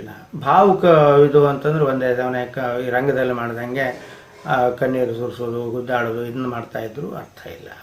ಅವೆರಡರ ಹಿತವಾದ ಮಿಶ್ರಣ ಅಪೇಕ್ಷಣೀಯ. ತಾಳಮದ್ದಲೆ ಅರ್ಥಧಾರಿಯ ಗುಣಲಕ್ಷಣಗಳು ಏನಿರಬೇಕು? ತಾಳಮದ್ದಲೆ ಅರ್ಥಧಾರಿಗೆ ಮೊಟ್ಟ ಮೊದಲನೇದಾಗಿ ಪ್ರತ್ಯುತ್ಪನ್ನ ಮತಿತ್ವ ಅನ್ನೋದು ಇರಬೇಕು. ಅವನು ಸ್ವತಃ ಹೊಸ ಹೊಸ ಕಲ್ಪನೆಗಳನ್ನು ಕಾಣುವ ಒಂದು ಶಕ್ತಿಯುಳ್ಳವನಾಗಿರಬೇಕು. ಅವನು ಸಾಕಷ್ಟು ಅಧ್ಯಯನ ಮಾಡಿರಬೇಕು. ಪ್ರಸಂಗದ ಬಗ್ಗೆ ಚೆನ್ನಾಗಿ ಪರಿಚಯ ಇರಬೇಕು. ಹೀಗೆ ಹಲವಾರು ಲಕ್ಷಣಗಳನ್ನು ನಾವು ಹೇಳ್ಬೋದು. ಒಂದೇ ಇದರಲ್ಲಿ ಹೇಳೋದಿದ್ರೆ ತಾಳಮದ್ದಲೆಯ ಅರ್ಥಧಾರಿಗೆ ಎಲ್ಲವೂ ಬೇಕು ಅಂತ. ಎಲ್ಲವೂ ಇರಬೇಕು. ಯಾವುದೊಂದು ಬೇಡ ಅಂತೇಳಿ ಹೇಳುವಂಥದ್ದಿಲ್ಲ. ಎಲ್ಲವನ್ನೂ ಒಂದು ತಿಳ್ಕೊಂಡಿರಬೇಕು.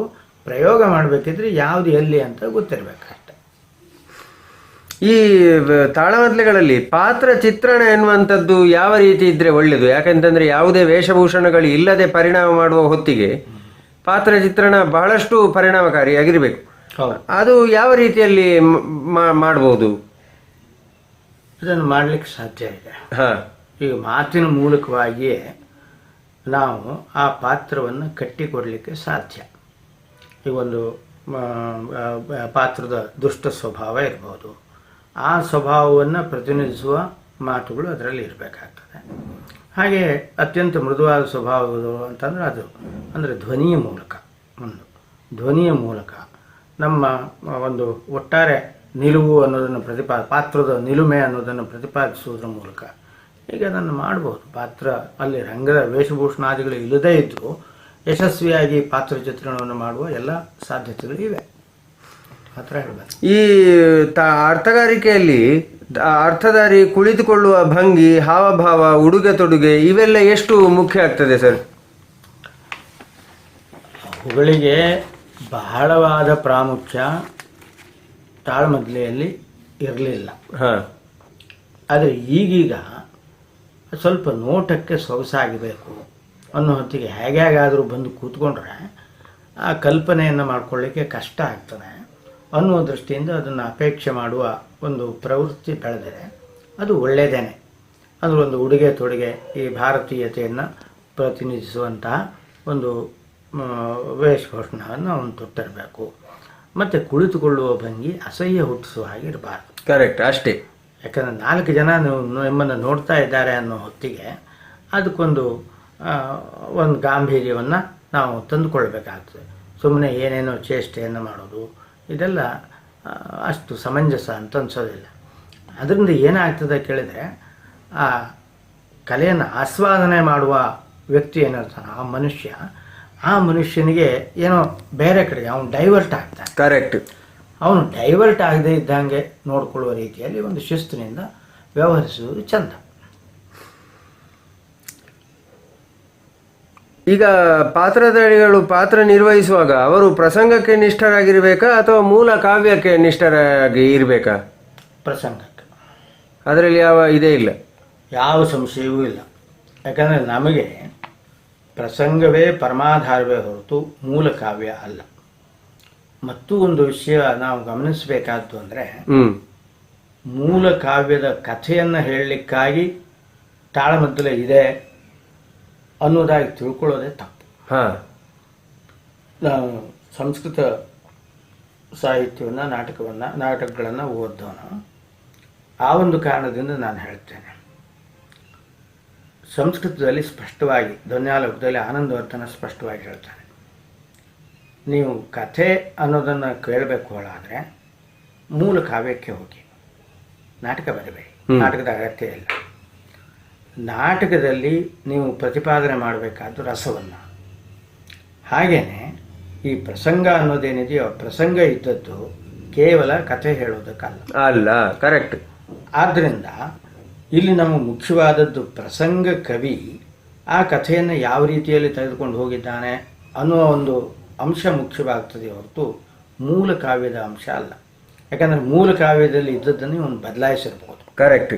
ಆ ಬದಲಾವಣೆಯನ್ನು ನಾವು ಒಪ್ಪಿಕೊಳ್ಳದೇ ಇದ್ದರೆ ಇಡೀ ಒಂದು ಆ ಕೃತಿಯೇ ಅನ್ಯಾಯ ಮಾಡಿದಾಗ ಆಗ್ತದೆ. ಆದ್ದರಿಂದ ಎಂಥದೇ ಸಂದರ್ಭದಲ್ಲಿಯೂ ಪ್ರಸಂಗದಲ್ಲಿ ಇದ್ದದ್ದನ್ನು, ಪ್ರಸಂಗದಲ್ಲಿ ಇರ್ತಕ್ಕಂಥದ್ದೇನಿದೆ ಅದಕ್ಕೆ ನಿಷ್ಠರಾಗಿರಬೇಕಾಗ್ತದೆ.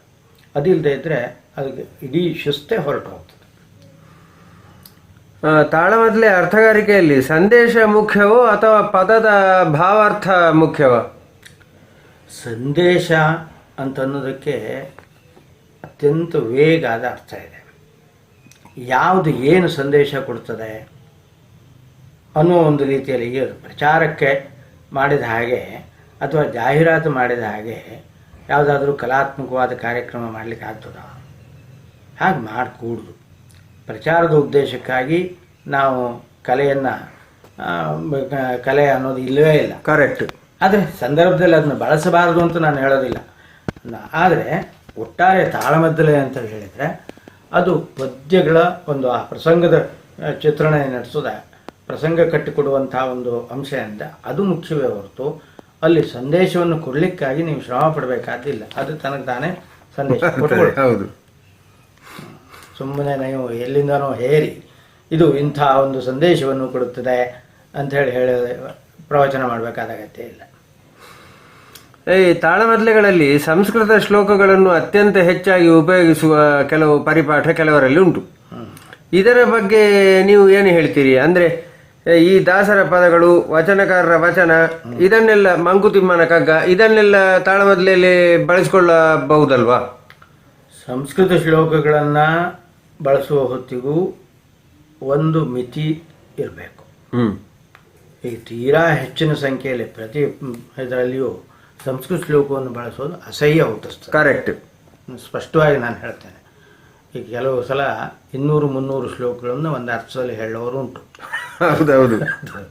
ಅದು ಅನಾವಶ್ಯಕ ಮತ್ತು ಅಸಹ್ಯಕರವಾಗಿದೆ. ಅಷ್ಟು ಬೇಕಾಗಿಲ್ಲ. ಸಂಸ್ಕೃತ ಶ್ಲೋಕಗಳನ್ನು ಎಷ್ಟು ಕಡಿಮೆ ಉಪಯೋಗಿಸೋಕೆ ಸಾಧ್ಯವೋ ಅಷ್ಟು ಕಡಿಮೆ ಉಪಯೋಗಿಸಿ. ಇಡೀ ಶ್ಲೋಕ ಹೇಳಬೇಕಾದ ಅಗತ್ಯವೂ ಇಲ್ಲ. ಎಲ್ಲೋ ಒಂದು ತುಣುಕನ್ನು ಹೇಳಿದರೂ ಸಾಕಾಗ್ತದೆ, ಯಾವುದು ಆ ವಿಷಯಕ್ಕೆ ಸಂಬಂಧಪಟ್ಟ. ಕರೆಕ್ಟ್. ಇನ್ನು ಕೆಲವು ಸಂದರ್ಭಗಳಲ್ಲಿ ಪೂರ್ತಿಯಾಗಿ ಶ್ಲೋಕವನ್ನು ಹೇಳ್ಬೋದು. ಶ್ಲೋಕ ಹೇಳಿದ ಮೇಲೆ ಹಾಗೆ ಬಿಡುಕೊಡುವುದು, ಅದರ ಅರ್ಥವನ್ನು ವಿವರಿಸಬೇಕಾಗ್ತದೆ. ಅದು ನಮ್ಮ ಮಾತಿನ ಅಥವಾ ಈ ವಾದದ ಸಂದರ್ಭದಲ್ಲಿ ತನ್ನ ಮಾತಿನ ಅಧಿಕೃತತೆಯನ್ನು ತೋರಿಸಲಿಕ್ಕೆ ಅಂಥ ಉದಾಹರಣೆಗಳನ್ನು ಕೊಡಬೇಕಾಗ್ತದೆ. ಕೊಡಲಿ. ಕರೆಕ್ಟ್. ಆದರೆ ಇಡೀ ತನ್ನ ಹೇಳಬಾರ್ದು. ಹಾಗೆ ಈ ದಾಸರ ಪದ ಮತ್ತು ಮಂಕುತಿಮ್ಮನ ಕಗ್ಗದಂತಹದ್ದು ಅಥವಾ ಯಾವುದೋ ಕಾವ್ಯದ ಮಾತು, ಇದು ಕೂಡ ಸಂದರ್ಭೋಚಿತವಾಗಿ ಬಳಸಿದ್ರೆ ಏನೂ ತಪ್ಪಿಲ್ಲ, ಬಳಸ್ಬೋದು. ಅದನ್ನೊಂಚು ನೀನು ಯಾಕೋ, ನಿನ್ನ ಹಂಗೆ ಯಾಕೋ ಅನ್ನೋ ಒಂದು ರೀತಿಯ ಮಾತು ಬಂದರೆ ಏನು ತೊಂದರೆ ಇಲ್ಲ, ಬಳಸ್ಬೋದು. ಕರೆಕ್ಟ್. ಆದರೆ ಈ ಮಂಕುತಿಮ್ಮನ ಕಗ್ಗದಂಥದ್ದಲ್ಲಿ ಹೇಳಿದಾಗ ಇಡೀ ಹೇಳಿ ಕೊನೆಗೆ ಮಂಕುತಿಮ್ಮ ಅನ್ನೋದನ್ನು ಸೇರ್ಲಿಕ್ಕೆ ಹೋಗಬಾರ್ದು. ಹೌದು, ಕರೆಕ್ಟ್. ಈಗ ನೋಡಿ, ತಾಳಮದ್ದಲೆ ಅಂತಂದರೆ ವಿದ್ವತ್ ಪ್ರದರ್ಶನಕ್ಕೆ ಅವಕಾಶ ಅನ್ನುವಂಥ ಒಂದು ಭಾವನೆ ಹೆಚ್ಚು ಪ್ರಚಲಿತದಲ್ಲಿದೆ. ಕೆಲವು ಪ್ರಸಂಗಗಳಲ್ಲಿ ಕೂಡ ವಿದ್ವತ್ ಪ್ರದರ್ಶನದ ಅವಶ್ಯಕತೆ ಕೂಡ ಉಂಟು. ಹಾಗೆ ಅಂತ ಹೇಳಿ ಆ ವಿದ್ವತ್ ಪ್ರದರ್ಶನ ಎಷ್ಟು ಇರಬೇಕು, ಅದಕ್ಕೊಂದು ಪ್ರಮಾಣ ಅಂತ ಏನಾದರೂ ಉಂಟಾ? ಖಂಡಿತ ಉಂಟು. ಖಂಡಿತ ಉಂಟು. ಅದನ್ನು ಪಾಲಿಸೋದು ಬಿಡೋದು ಕಲಾವಿದನ ಒಟ್ಟು ಪ್ರಜ್ಞೆಯ ಮೇಲೆ ಹೋಗ್ತದೆ. ಕರೆಕ್ಟ್. ಆ ವಿದ್ವತ್ ಪ್ರದರ್ಶನ ಯಾವ ಪಾತ್ರಕ್ಕೆ ಮತ್ತು ಎಷ್ಟರ ಮಟ್ಟಿಗೆ ಈ ಜ್ಞಾನವನ್ನು, ಔಚಿತ್ಯ ಜ್ಞಾನ ಇರಬೇಕು. ಅದಕ್ಕೆ ಔಚಿತ್ಯ ಅಂತ ಹೆಸರು. ಆದರೆ ಏನಾಗಿದೆ ಅಂತ ಹೇಳಿದರೆ, ಈಗ ಅನೇಕ ಸಂದರ್ಭಗಳಲ್ಲಿ ಇವರು ಮೂಲ ಕಥೆಯನ್ನು ಓದಿರ್ತಾರೆ. ಓದ್ದವರು ಯಾವ ಪಾತ್ರ ಏನು ಅಂತ ತಿಳ್ಕೊಳ್ಳೋದೇನೆ ಆ ಕಥೆಯಷ್ಟು ತನಗೆ ಗೊತ್ತಿದೆ ಅಂತ ವಾದ ಮಾಡ್ತಾರೆ. ಇದರಂಥ ಅಸಂಬದ್ಧ ಮತ್ತೊಂದಿದೆ. ಕರೆಕ್ಟ್. ಸಂಸ್ಕೃತ ಭರತನಾಟ್ಯಶಾಸ್ತ್ರದಲ್ಲಿ ಲೋಕಧರ್ಮಿ ಮತ್ತು ನಾಟ್ಯಧರ್ಮಿ ಅಂತ ಬರ್ತದೆ. ಅದರಲ್ಲಿ ನಾಟ್ಯಧರ್ಮಿ ಅನ್ನೋದರಲ್ಲಿ ಇದೆಲ್ಲ ಅಂತರ್ಗತ ಆಗ್ತದೆ. ಈಗ ಇನ್ಯಾವುದೋ, ಈಗ ಉದಾಹರಣೆಗೆ ಮಹಾಭಾರತದಲ್ಲಿ ಭೀಮಸೇನ ಒಂದು ಪ್ರತಿಜ್ಞೆಯನ್ನು ಮಾಡಿರ್ತಾನೆ. ಅದು ಅತ್ಯಂತ ರಹಸ್ಯವಾದಂಥ ಉಪಾಂಶು ವ್ರತ ಅಂತ. ಯಾರು ನನ್ನನ್ನು ತೂಬರಕ ಅಂತ ಕರೀತಾರೋ ಅಂಥವ್ರನ್ನು ನಾನು ಕೊಲ್ತೇನೆ ಅಂತ ಅವನು ವ್ರತ ಮಾಡಿದೆ. ಹೌದು, ಅದೇ ರೀತಿ ಅರ್ಜುನನದ್ದುಂಟಲ್ಲ, ನನ್ನ ಗಾಂಡೀವವನ್ನು ಬೈದವನ ನಿಂದಿಸಿದವನನ್ನು ನಾನು ಕೊಲ್ತೇನೆ ಅಂತ. ಹೌದು, ಅವು ಉಪಾಂಶು ವ್ರತಗಳು. ಉಪಾಂಶು ವ್ರತ ಅಂತ ಹೇಳಿದ್ರೇನು, ಅತ್ಯಂತ ರಹಸ್ಯವಾಗಿ ಇರ್ತಕ್ಕಂಥದ್ದು, ಅವನಿಗೆ ಮಾತ್ರ ಗೊತ್ತಿರ್ತದೆ. ಈಗ ಅವನಿಗೆ ಮಾತ್ರ ಗೊತ್ತಿರತಕ್ಕಂತಹ ವ್ರತವನ್ನು ಅವನ ಎದುರಾಳಿಗಳು ಕೂಡ, ಕರ್ಣನಿಗೂ ಅದು ಗೊತ್ತಿದೆ, ದುಶ್ಯಾಸನಿಗೂ ಗೊತ್ತಿದೆ, ದುರ್ಯೋಧನಿಗೂ ಗೊತ್ತಿದೆ ಅನ್ನೋ ರೀತಿಯಲ್ಲಿ ಆ ದುರ್ಯೋಧನ, ದುಶಾಸನ, ಕರ್ಣ ಇವರೆಲ್ಲ ಹೇಳ್ತಾ ಹೋದ್ರೆ ಇದಕ್ಕಿಂತ ಘೋರ ಅನೌಚಿತ್ಯ ಇದೆಯಾ? ಏನಿಲ್ಲ. ಕರೆಕ್ಟ್. ಅಲ್ಲಿಗೆ ಆ ವ್ರತದ ಒಂದು ಮಹತ್ವವೇ ಹೋಯ್ತಲ್ಲ. ಆ ವ್ರತ ಉಪಾಂಶ ವ್ರತ ಅನ್ನೋದನ್ನೇ ನಾವು ತೆಗಿಬೇಕಾಗ್ತದೆ. ಹಾಗೇನೆ ಕೆಲವೊಂದಷ್ಟು ಸಂದರ್ಭಗಳಲ್ಲಿ, ಕೆಲವು ಅತ್ಯಂತ ವಿಶಿಷ್ಟವಾದ ಸಂದರ್ಭಗಳೇ ಬರ್ತವೆ. ಏನಾಗಿದೆ ಅನ್ನೋದು ಮಾಡಿದವನಿಗೆ ಮಾತ್ರ ಗೊತ್ತಿದೆ. ಈಗ ಉದಾಹರಣೆಗೆ ಈ ಜರಾಸಂಧನನ್ನ, ಇದು ಜಯದ್ರಥನನ್ನು ಕೊಲ್ಲುವ ಹೊತ್ತಿನಲ್ಲಿ ಅವನು ಚಕ್ರ ಹಿಡಿದು ಕತ್ಲೆ ಆಗುವ ಹಾಗೆ ಮಾಡಿದ ಅನ್ನೋದು ಕತೆ. ಕತ್ತಲೆ ಆದದ್ದು ಎಲ್ಲರ ಅನುಭವಕ್ಕೆ ಬಂದಿದೆ. ಕರೆಕ್ಟ್. ಯಾಕೆ ಕತ್ಲೆ ಆಯಿತು ಅನ್ನೋದು ಗೊತ್ತಿದ್ದು ಕೃಷ್ಣನಿಗೆ ಮಾತ್ರ. ಹೌದು, ತಾನೇ ಚಕ್ರ ಹಿಡಿದಿದ್ರಿಂದ. ಹೌದು, ಅರ್ಜುನ್ನಿಗೂ ಕೂಡ ಅದು ಗೊತ್ತಿಲ್ಲ. ಕರೆಕ್ಟ್. ಆದರೆ ನಮ್ಮ ಅರ್ಥಧಾರಿಗಳಿಗೆ ಎಲ್ಲರಿಗೂ ಗೊತ್ತಿದೆ. ಹಾಗಾಗಿ ಎಲ್ಲ ಪಾತ್ರಗಳು ಹಿಂಗೆ ಕೃಷ್ಣ ಚಕ್ರ ಹಿಡಿದು ಕತ್ಲೆ ಮಾಡಿದ್ದಕ್ಕೆ ನೀನು ಗೆದ್ದೆ ಅಂತ ಕರ್ಣನ್ ಮಾಡಿದವನು ಆರೋಪಣೆ ಮಾಡ್ತಾನೆ, ಮತ್ತು ಅವನು ಮಾಡ್ತಾನೆ. ಕರೆಕ್ಟ್. ಇದು ಅಸಂಬದ್ಧ. ಕರೆಕ್ಟ್. ಇಂತಹ ಅಸಂಬದ್ಧಗಳನ್ನು ನಾವು ನಿಲ್ಲಿಸುವುದು ಒಳ್ಳೆಯದು. ಇದುವರೆಗೆ ಇದ್ರು, ಹೌದು, ಇದುವರೆಗೆ ಇದ್ರು, ಇನ್ನು ಮುಂದಕ್ಕಾದ್ರೂ ನಿಲ್ಲಿಸುವುದು ಒಳ್ಳೆಯದು. ಆ ಬಗ್ಗೆ ಆಲೋಚನೆ ಮಾಡ್ಕೋಬೇಕು. ಯಾರಿಗೆ ಏನು ಅವರಿಗೆ ಗೊತ್ತಿದೆಯೋ ಇಲ್ವೋ ಅಂತ ಒಂದು ಇದನ್ನೆಲ್ಲ, ಆ ರೀತಿ ರಹಸ್ಯದ ಸಂಗತಿಗಳನ್ನೆಲ್ಲ ಹೇಳ್ತಾ ಹೋದ್ರೆ. ಹೌದು, ಎಲ್ಲಿವರೆಗೆ ಅಂತಂದ್ರೆ ಬಬ್ರುವಾಹನನು ಹೇಳ್ತಾನೆ ಅದನ್ನು ಬೇಕಿದ್ರೆ. ಬಬ್ರುವಾಹನ ಎಲ್ಲರೂ, ಯಾಕಂದ್ರೆ ಇವರೆಲ್ಲರೂ ಓದಿದ್ದಾರೆ. ಹೌದು, ಕರೆಕ್ಟ್. ಅದಕ್ಕೆ ನಾನು ಹೇಳೋದು, ನೀವು ಎಷ್ಟು ಓದಿದ್ದೀರಿ ಅನ್ನೋದು ಮಹತ್ವದ್ದಲ್ಲ, ಆ ಓದಿದ್ದನ್ನು ಹೇಗೆ ಬೆಳೆಸ್ತೀರಿ, ಎಲ್ಲಿ ಬೆಳೆಸ್ತೀರಿ, ಯಾರು ಬೆಳೆಸ್ಬೇಕು ಅದನ್ನು ಹೇಳಬೇಕು. ಈ ವಿದ್ವತ್ ಪ್ರದರ್ಶನ ಅಂತ ಮಾಡೋದು, ಶೂರ್ಪಣಕೆಯನ್ನು ಮಾಡಿಕೊಂಡು ಒಂದೇ ಸಮನೆ ನೀವು ವಿದ್ವತ್ತನ್ನು ಈ ಸಂಸ್ಕೃತ ಶ್ಲೋಕ ಹೇಳ್ತಾ ಚರ್ಚೆಗೆ ಶುರು ಮಾಡಿದರೆ ಅದು ಅಸಂಬದ್ಧ ಅಲ್ವಾ? ಅದು ನಮ್ಮ ತಾಳ್ಮದ್ಲೆ ಅರ್ಥಧಾರಿಗಳನ್ನು ನೋಡಿ. ಹೌದು, ಅವರು ಶೂರ್ಪಣೆಗೆ ಮಾಡಿದವನು ಶ್ಲೋಕ ಇಟ್ಕೊಂಡು ಶುರು ಮಾಡ್ತಾನೆ. ಅಂತಹ ಅಸಂಬದ್ಧಗಳನ್ನು ಸ್ವಲ್ಪ ನಿಯಂತ್ರಣಕ್ಕೆ ತರಬೇಕಾದ ಅಗತ್ಯ ಇದೆ. ಅದು ಪ್ರತಿಯೊಬ್ಬ ತಾಳಮದ್ಲೆ ಅರ್ಥಧಾರಿ ಆಲೋಚನೆ ಮಾಡಬೇಕಾದ್ದು. ಈಗ ನೋಡಿ, ತಾಳಮದ್ಲೆಗಳಲ್ಲಿ ವಾದ ವಿವಾದಗಳು, ಒಂದು ಕಾಲದಲ್ಲಿ ವಾದಗಳಿಗೆ ಅದೇ ಒಂದು ಆಕರ್ಷಣೆಯ ಅಂಶ ಅಂತ ಇಟ್ಟುಕೊಳ್ಳುವ, ವಾದ ವಿವಾದಗಳು ಉಂಟು. ಎಷ್ಟೋ ನಮ್ಮ ಕಡೆಯೆಲ್ಲ ಎಷ್ಟೋ ತಾಳಮದ್ಲೆ ಅರ್ಥದಲ್ಲಿ ನಿಂತದ್ದು ಉಂಟು. ಈಗ ತಾಳಮದ್ಲೆಯ ಉದ್ದೇಶ ರಸೋತ್ಪಾದನೆ ಅಂತ ಆದಮೇಲೆ ಈ ಇಂತಹ ಒಂದು ವಾದ ವಿವಾದ ಅಂದರೆ ವೈಯಕ್ತಿಕವಾದ ನೆಲೆಯಿಂದ ಅಥವಾ ಯಾವುದೋ ಹಿಡನ್ ಅಜೆಂಡಾಗಳಿಂದ ಯಾವುದೋ ಕಾರಣಕ್ಕೆ ಈ ವಾದ ವಿವಾದ ಮಾಡಿ ಅದನ್ನು ಅರ್ಧದಲ್ಲೇ ನಿಲ್ಲಿಸಿದ್ರೆ ತಾಳಮದ್ಲೆಯ ಉದ್ದೇಶ ಏನು, ಯಾಕೆ ಮಾಡುದು? ನೋಡಿ, ಅದಕ್ಕೆ ಉತ್ತರಿಸಬೇಕಾದ್ದು ಏನೂ ಇಲ್ಲ. ಅದು ಅತ್ಯಂತ ಖಂಡನೀಯವಾದ ವಿಚಾರ. ಈಗ ನಮ್ಮಲ್ಲಿಯೂ ಇತ್ತು ಹಿಂದೆ ವೈಯಕ್ತಿಕ ಜಗಳ ಇಟ್ಕೊಂಡು, ನಮ್ಮಲ್ಲಿ ವಾದ ಚರ್ಚೆಗಳು ಸ್ವಲ್ಪ ಕಡಿಮೆನೆ. ಕರೆಕ್ಟ್. ಅದ್ರ ಬದಲು ಜಗಳ ಅಂತ ನಾವು ಹೇಳೋದು. ಜಗಳ ನಂತರ ಎಲ್ಲಿವರೆಗೆ ಅಂದರೆ ಹೊಡೆದಾಟದವರೆಗೆ ತಿರುಗೋದೆಲ್ಲ ಇತ್ತು. ಆ ಜಾತಿಯ ತಾಳಮದ್ಲೆ ಅರ್ಥಧಾರಿಗಳಿದ್ದರು. ಅದು ಯಾವತ್ತಿದ್ರೂ ಅಸಹ್ಯವೇ. ಆ ರೀತಿಯ ವ್ಯವಹಾರ ಯಾರೂ ಮಾಡಬಾರ್ದು. ಮತ್ತು ವಾದ ವಿವಾದಕ್ಕೂ ಅದಕ್ಕೂ ಒಂದು ಮಿತಿ ಬೇಕು. ಯಾವುದೇ ವಾದ ಇದ್ದರೂ ಅದು ಪದ್ಯದ ಚೌಕಟ್ಟಿನಲ್ಲಿ ನಡೆಯಬೇಕು. ಮತ್ತು ಇಲ್ಲಿ ತಾಳಮದ್ಲೆಯ ಒಂದು ಸ್ಥಿತಿಗತಿ ಏನು ಅಂದರೆ, ಇಲ್ಲಿ ವಾದ ಅನ್ನೋದು ತಲಸ್ಪರ್ಶಿಯಾಗಿ ಯಾವತ್ತೂ ಇರುವುದಿಲ್ಲ ಮತ್ತು ಇರಬಾರದು. ತಲಸ್ಪರ್ಶಿ ಅಂದ್ರೆ ನಿರ್ಣಯ ಆಗಬೇಕು ಅಂತ. ಕರೆಕ್ಟ್. ಈಗ ಯಾರು ಆ ವಾದದಲ್ಲಿ ಗೆದ್ದವರು ಯಾರು ಅನ್ನೋದು ತೀರ್ಮಾನ ಆಗುವಲ್ಲಿವರೆಗೂ ಒಂದು ವಿಷಯವನ್ನು ಹಿಡಿದು ಹಿಂಜುತ್ತಾ ಹೋದರೆ ತಾಳಮದ್ಲೆ ಅದರಲ್ಲಿ ರಸ ಎಲ್ಲ ಬತ್ತಿ ಹೋಗಿ ಒಣಗಿ ಅದು ಎಲ್ಲ ರಸ ಹೀರಿದ ಕಬ್ಬಿನ ಸಿಪ್ಪೆಯಂತೆ ಆಗಿ ಒಬ್ರಿಗೊಂದು ಹೌದು ಅಷ್ಟೇ, ಏನೂ ಇರುವುದಿಲ್ಲ. ಮತ್ತೆ ಹೌದು, ಇಲ್ಲಿ ಚರ್ಚೆ ಇರಬೇಕು. ಈಗ ಒಂದು ಪ್ರಶ್ನೆಗೆ ಒಂದು ಉತ್ತರ, ಆ ಉತ್ತರದ ಮೇಲೆ ಮತ್ತೆ ಒಂದು ಪ್ರಶ್ನೆ ಬಂದರೆ ನಡೆದೀತು. ಆದರೆ ಅದನ್ನು ಕೂಡ ಸ್ವಲ್ಪ ಹೆಚ್ಚು ಕಡಿಮೆ ಇದ್ದರೂ ಅದು ಬೇರೆ ಪ್ರಶ್ನೆ ಬರುವ ರೀತಿಯಲ್ಲಿ ಬೇರೆ ರೀತಿಯಲ್ಲಿ ಪರಿವರ್ತನೆ ಮಾಡ್ಕೊಂಡು ಹೋಗೋದು ಅದು ಅರ್ಥಧಾರಿಯ ಜಾಣತನ. ಹಾಗೆ ವಿಷಯ ಬಹಳ ಹಿಂಜಲಿಕ್ಕೆ ಹೋಗಬಾರ್ದು ಅಂತ. ಈಗ ಎಷ್ಟೋ ಸಂದರ್ಭಗಳಲ್ಲಿ ಅದು ಬರ್ತದೆ. ಈಗ ಉದಾಹರಣೆಗೆ ಈ ಕರ್ಣಾರ್ಜುನದಲ್ಲಿ ಮಾಡಿದರೆ ಕರ್ಣದ್ದು ಸರಿಯೋ ಅರ್ಜುನದ್ದು ಸರಿ ಕರೆಕ್ಟ್ ಅನ್ನೋದ್ರ ತೀರ್ಮಾನ ಆಗಬಲ್ಲಿವರೆಗೂ ನಾವು ಬಿಡುವುದಿಲ್ಲ ಅನ್ನೋ ಹಂಗೆ ಹೋದರೆ ಆಗ ಪ್ರಸಂಗ ನಿಲ್ಲಿಸೋದು ಒಂದೇ ದಾರಿ. ಕರೆಕ್ಟ್. ಅದಕ್ಕಾಗಿ ಅದು ಸರಿಯಾದ ಅಲ್ಲ. ಆದರೆ ಏನು ಮಾಡೋದು, ಇದು ಈಗಿನ ಮಾತೇನಲ್ಲ. ಹಿಂದೆಯೂ ಕೂಡ ಈಗ ಬಹಳ ದೊಡ್ಡವರು ಅನ್ನೋರು ಇಂಥ ಅಸಂಬದ್ಧ ಜಗಳ ಮಾಡಿ ಪ್ರಸಂಗ ನಿಲ್ಲಿಸಿದ್ದು ಉಂಟು. ಹೌದು, ಕರೆಕ್ಟ್. ಅದು ಯಾವತ್ತಿದ್ರೂ ಖಂಡನೀಯವಾದ ವಿಚಾರವೇ ಹೊರತು ಅದರ ಬಗ್ಗೆ ಹಿಂಗೆ ಮಾಡಿ ಅಂತೇಳಿ ನಾವು ಹೇಳಲಿಕ್ಕೆ ಸಾಧ್ಯ ಇಲ್ಲ. ಕರೆಕ್ಟ್. ಇದ್ದವನು ಹೇಳಲಿಕ್ಕೆ ಆಗೋದಿಲ್ಲ. ಈಗ ನೋಡಿ ಸರ್, ತಾಳಮದ್ದಲೆಗಳಲ್ಲಿ ಭಕ್ತಿ ರಸವನ್ನು ಪ್ರತಿಪಾದಿಸುವಂತಹ ಪಾತ್ರಗಳು ಪ್ರಧಾನವಾಗಿ ನಾವು ಉದಾಹರಣೆಗೆ ತೆಗೆದುಕೊಂಡ್ರೆ ಭೀಷ್ಮ, ವಿದುರ ಮತ್ತೆ ಸುಧನ್ವ ನಾವು ಉದಾಹರಣೆಗೆ ತೆಗೆದುಕೊಂಡ್ರೆ ಈ 3 ಜನ ಕೂಡ ಕೃಷ್ಣನ ಭಕ್ತರೇ. ಇವರು ಅಪ್ರತಿಮ ಭಕ್ತರಾಗಿದ್ರೂ ಕೂಡ ಇವರ ಭಕ್ತಿಯ ವಿಧಾನ ಬೇರೆ ಬೇರೆ. ತಾಳಮದ್ದಲೆಯಲ್ಲಿ ಈ ಒಂದು ಏನು ಬದಲಾವಣೆಯನ್ನು ಅಂದರೆ ಈ ಒಂದು ಬೇರೆ ಬೇರೆ ವರ್ಗೀಕರಣವನ್ನು ಹೇಗೆ ನಾವು ತೋರಿಸಿಕೊಡ್ಬೋದು? ತೋರಿಸ್ಲಿಕ್ಕೆ ಆಗ್ತದೆ. ಯಾಕಂದರೆ ಭೀಷ್ಮ ಮಾತನಾಡುವ ಒಂದು ರೀತಿ ಬೇರೆ. ಅವನು ಜ್ಞಾನಿ, ಅವನ ಜ್ಞಾನ ಮತ್ತು ಭಕ್ತಿ ಎರಡೂ ಸೇರಿಕೊಂಡಿದೆ. ಈ ತಾಳಮದ್ದಲೆಯಲ್ಲಿ ಕಾಣತಕ್ಕಂತಹ ವಿದುರ ಸ್ವಲ್ಪ ಮಟ್ಟಿಗೆ ಬರೀ ಭಕ್ತ, ಭಾವುಕ ಅನ್ನೋ ರೀತಿಯಲ್ಲಿ ಬರ್ತಾನೆ. ಕರೆಕ್ಟಾಗಿ ಅವನು ಹಾಗಿರಲಿಲ್ಲ. ಆದರೆ ನಮ್ಮ ಯಕ್ಷಗಾನದಲ್ಲಿ ಆ ಒಂದು ಚಿತ್ರಣ ಬಂದಿದೆ, ಅದನ್ನು ಮಾಡ್ಬೋದು. ಹಾಗೆ ಸುಧನ್ವನ ಭಕ್ತಿಯಲ್ಲಿ ವೀರರಸ ಅನ್ನೋದು ಬೆರೆತಿರ್ತದೆ. ಅದು ಮಾತಿನ ಮೂಲಕ, ಧ್ವನಿಯ ಮೂಲಕ ವ್ಯಕ್ತ ಆಗಬೇಕು. ಆ ರೀತಿಯಲ್ಲಿ ನಾವು ಪ್ರಯತ್ನ ಮಾಡಿದರೆ ಅದು ಹೆಚ್ಚು ಪರಿಣಾಮಕಾರಿ ಆಗ್ತದೆ. ಅದು ಆಯಾ ಅರ್ಥಧಾರನ ಆ ಧೋರಣೆ ಮೇಲೆ ಹೋಗ್ತದೆ.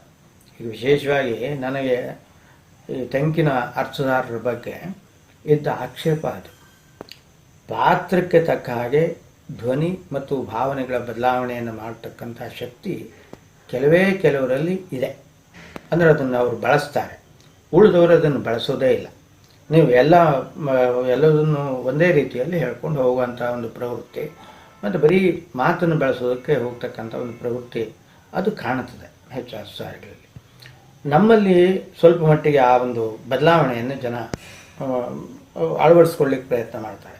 ಈ ಭಾಗದಲ್ಲಿ ಕೃಷ್ಣ ಮಾತಾಡುವ ರೀತಿಯೇ ಬೇರೆ, ದುರ್ಯೋಧನ ಮಾತನಾಡುವ ರೀತಿಯೇ ಬೇರೆ, ಅವನ ಗತ್ತು ಗಾಂಭೀರ್ಯ ಇದನ್ನು ವ್ಯಕ್ತಪಡಿಸುವ ರೀತಿಯೇ ಬೇರೆ.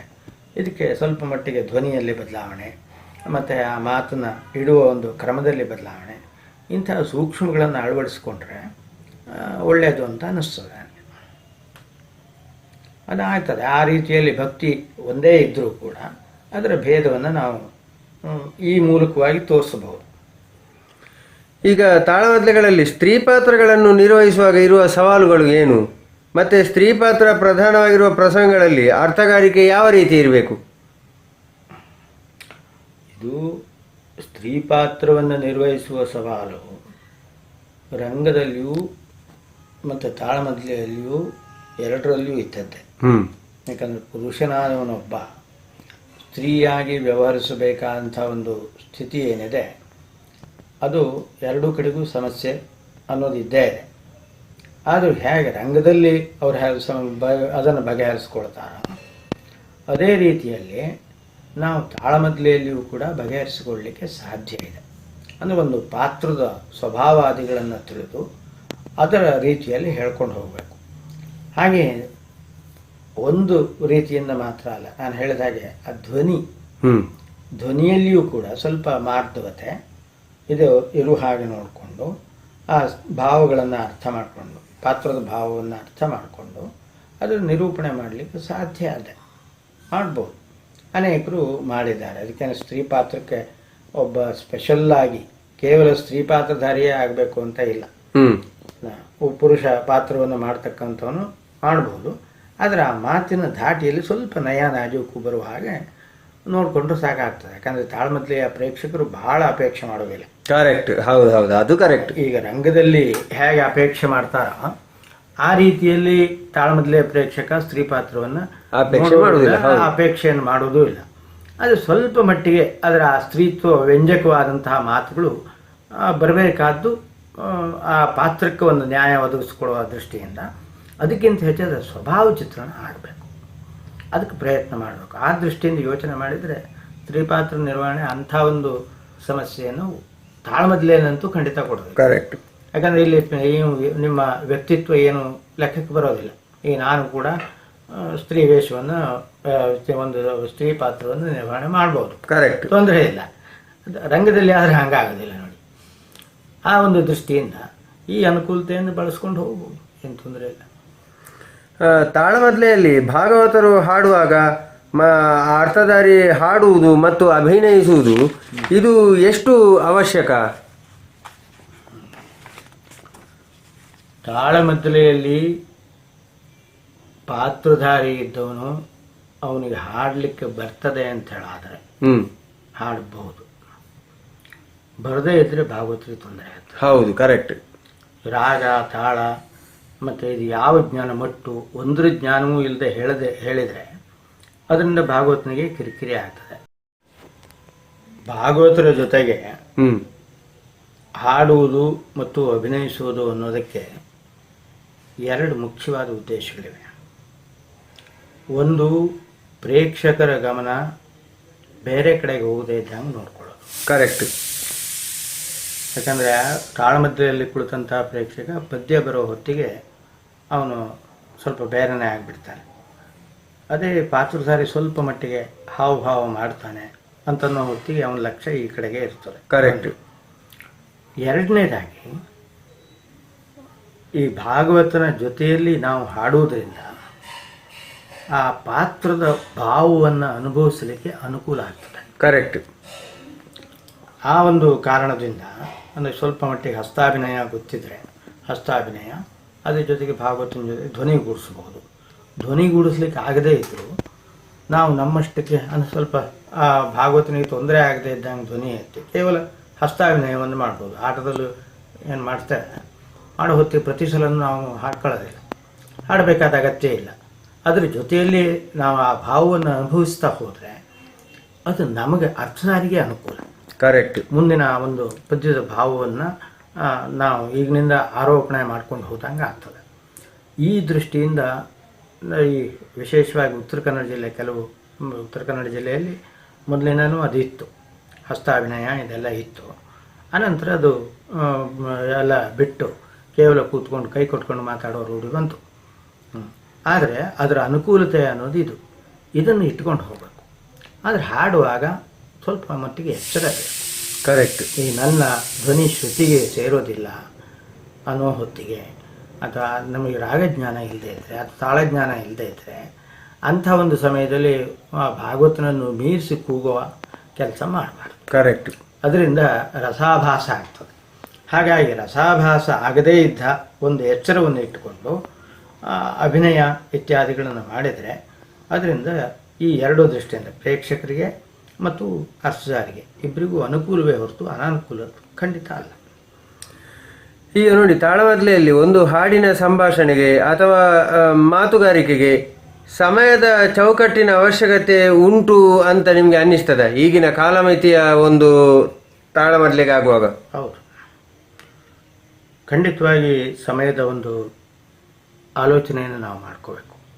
ಒಂದು, ಇಡೀ ಕಾರ್ಯಕ್ರಮದಲ್ಲಿ ನನ್ನ ಪಾತ್ರದ ಪ್ರಾಧಾನ್ಯ ಎಷ್ಟು, ಕರೆಕ್ಟ್, ಅದರ ಜ್ಞಾನ ಬೇಕು.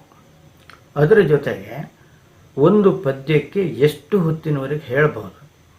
ಯಾಕಂದರೆ ಇದು ಒಂದು ತಾಳಮದ್ದಲೆ ಆಗಿದ್ದರೂ ಕೂಡ ಅದೊಂದು ನಾದದ ಆವರಣವನ್ನು ಸೃಷ್ಟಿ ಮಾಡಿರ್ತದೆ. ಕರೆಕ್ಟ್. ಆ ಆವರಣ ಅನ್ನೋದು ಸಂಪೂರ್ಣವಾಗಿ ಮಾಯ ಆಗಿ ಭಾಗವತರು ಹಾಡಿದ್ದೇ ಮರೆಯುವಷ್ಟು ನಾವು ಮಾತಾಡ್ತಾ ಹೋದರೆ ಅದರಿಂದ ಆ ವಾತಾವರಣ ಮತ್ತೆ ಕೆಟ್ಟು ಹೋಗ್ತದೆ. ಕರೆಕ್ಟ್. ಮತ್ತು ಆ ನಾದದ ಆವರಣ ಹುಟ್ಟಿಸ್ಲಿಕ್ಕೆ ಇನ್ನೂ ಶ್ರಮ ಪಡಬೇಕಾಗ್ತದೆ.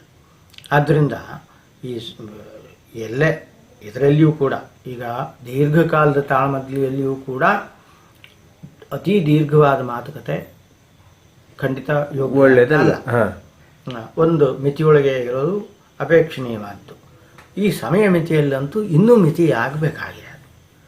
ಆ ಒಂದು ನಾದದ ಆವರಣ ಭಂಗ ಆಗುವಷ್ಟು ಮಾತಾಡಕೂಡುದು. ಮಾತಾಡಿದರೆ ಅದರಿಂದ ತಾಳಮದ್ದಲೆ ಅಷ್ಟರ ಮಟ್ಟಿಗೆ ರಸಭಂಗ ಆಗ್ತದೆ ಅನ್ನೋದಾಗಿ ನಾವು ತಿಳ್ಕೊಬೇಕಾಗ್ತದೆ. ಈ ಸಂಗೀತದ ಆಲಾಪನೆ, ಉದ್ದ ಉದ್ದ ಪದಗಳು, ಇದು ಯಕ್ಷಗಾನ ತಾಳಮದ್ದಲೆಗೆ ಎಷ್ಟು ಸರಿ? ಅಂದರೆ ನಾನು ಒಂದು ಕಡೆ 45 ನಿಮಿಷ ಒಬ್ಬರು ಭಾಗವತರು ಹಾಡಿದ್ದನ್ನು ನಾನು ಕೇಳಿದೆ. ಅದನ್ನೇ ನಾನು ಹೇಳಿದ್ನಲ್ಲ, ಅದು ಅನೌಚಿತ್ಯದ ಪರಮಾವಧಿ ಅಂತ. ಎಲ್ಲದಕ್ಕೂ ಒಂದು ಔಚಿತ್ಯದ ಗಡಿಯೊಳಗೆ ಇರಬೇಕು, ಹದ ಇರಬೇಕು ಅಂತ ಹೇಳಾದರೆ ಅತಿ ದೀರ್ಘವಾದಂಥ ಒಂದು ಆಲಾಪನೆ ಇದು, ಅದರಿಂದ ರಸ ಹುಟ್ಟೋದಿಲ್ಲ. ಕರೆಕ್ಟ್. ಹುಟ್ಟಿದ ರಸ ಒಣಗಿ ಹೋಗ್ತದೆ. ಆದ್ದರಿಂದ ಅದರಲ್ಲಿಯೂ ತಾಳಮದ್ದಲೆ ಏನಾಗ್ತದೆ ಅಂದರೆ, ಅಲ್ಲಿ ಮಾತುಗಾರರಿದ್ದರೆ ಅವರ ಮಾತುಗಾರಿಕೆಯನ್ನು ಆಸ್ವಾದನೆ ಮಾಡಲಿಕ್ಕೆ ಬಂದಿರ್ತಾರೆ. ಭಾಗವತನ ಹಾಡಿನ ಬಗ್ಗೆ ಮಹತ್ವ ಇದೆ ನಮ್ಮಲ್ಲಿ, ಇಲ್ಲ Correct. ಆದರೆ ಅವೆರಡಕ್ಕೂ ಒಂದು ಹದ ಅನ್ನೋದು ಬೇಕು. ತೀರ ಉದ್ದವಾದ ಮಾತುಕತೆ ಹೇಗೆ ಬೇಡವೋ ಹಾಗೆ ಈ ತೀರ ಉದ್ದನ ಹಾಡುಗಾರಿಕೆನೂ ಬೇಕಾಗಿಲ್ಲ.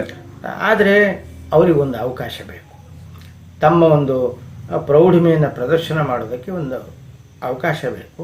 ಅದನ್ನು ಒಂದು ಮಿತಿಯಲ್ಲಿ ಅವ್ರು ಬಳಸ್ಕೊಳ್ಬೇಕು. ಬೇಕದು, ಬೇಡ ಅಂತ ನಾನು ಹೇಳೋದಿಲ್ಲ. ಸ್ವಲ್ಪ ಮಟ್ಟಿಗೆ ದೀರ್ಘವಾಗಿರಲಿ, ಆದರೆ ಆ ದೀರ್ಘಕ್ಕೊಂದು ಮಿತಿ ಇರಲಿ.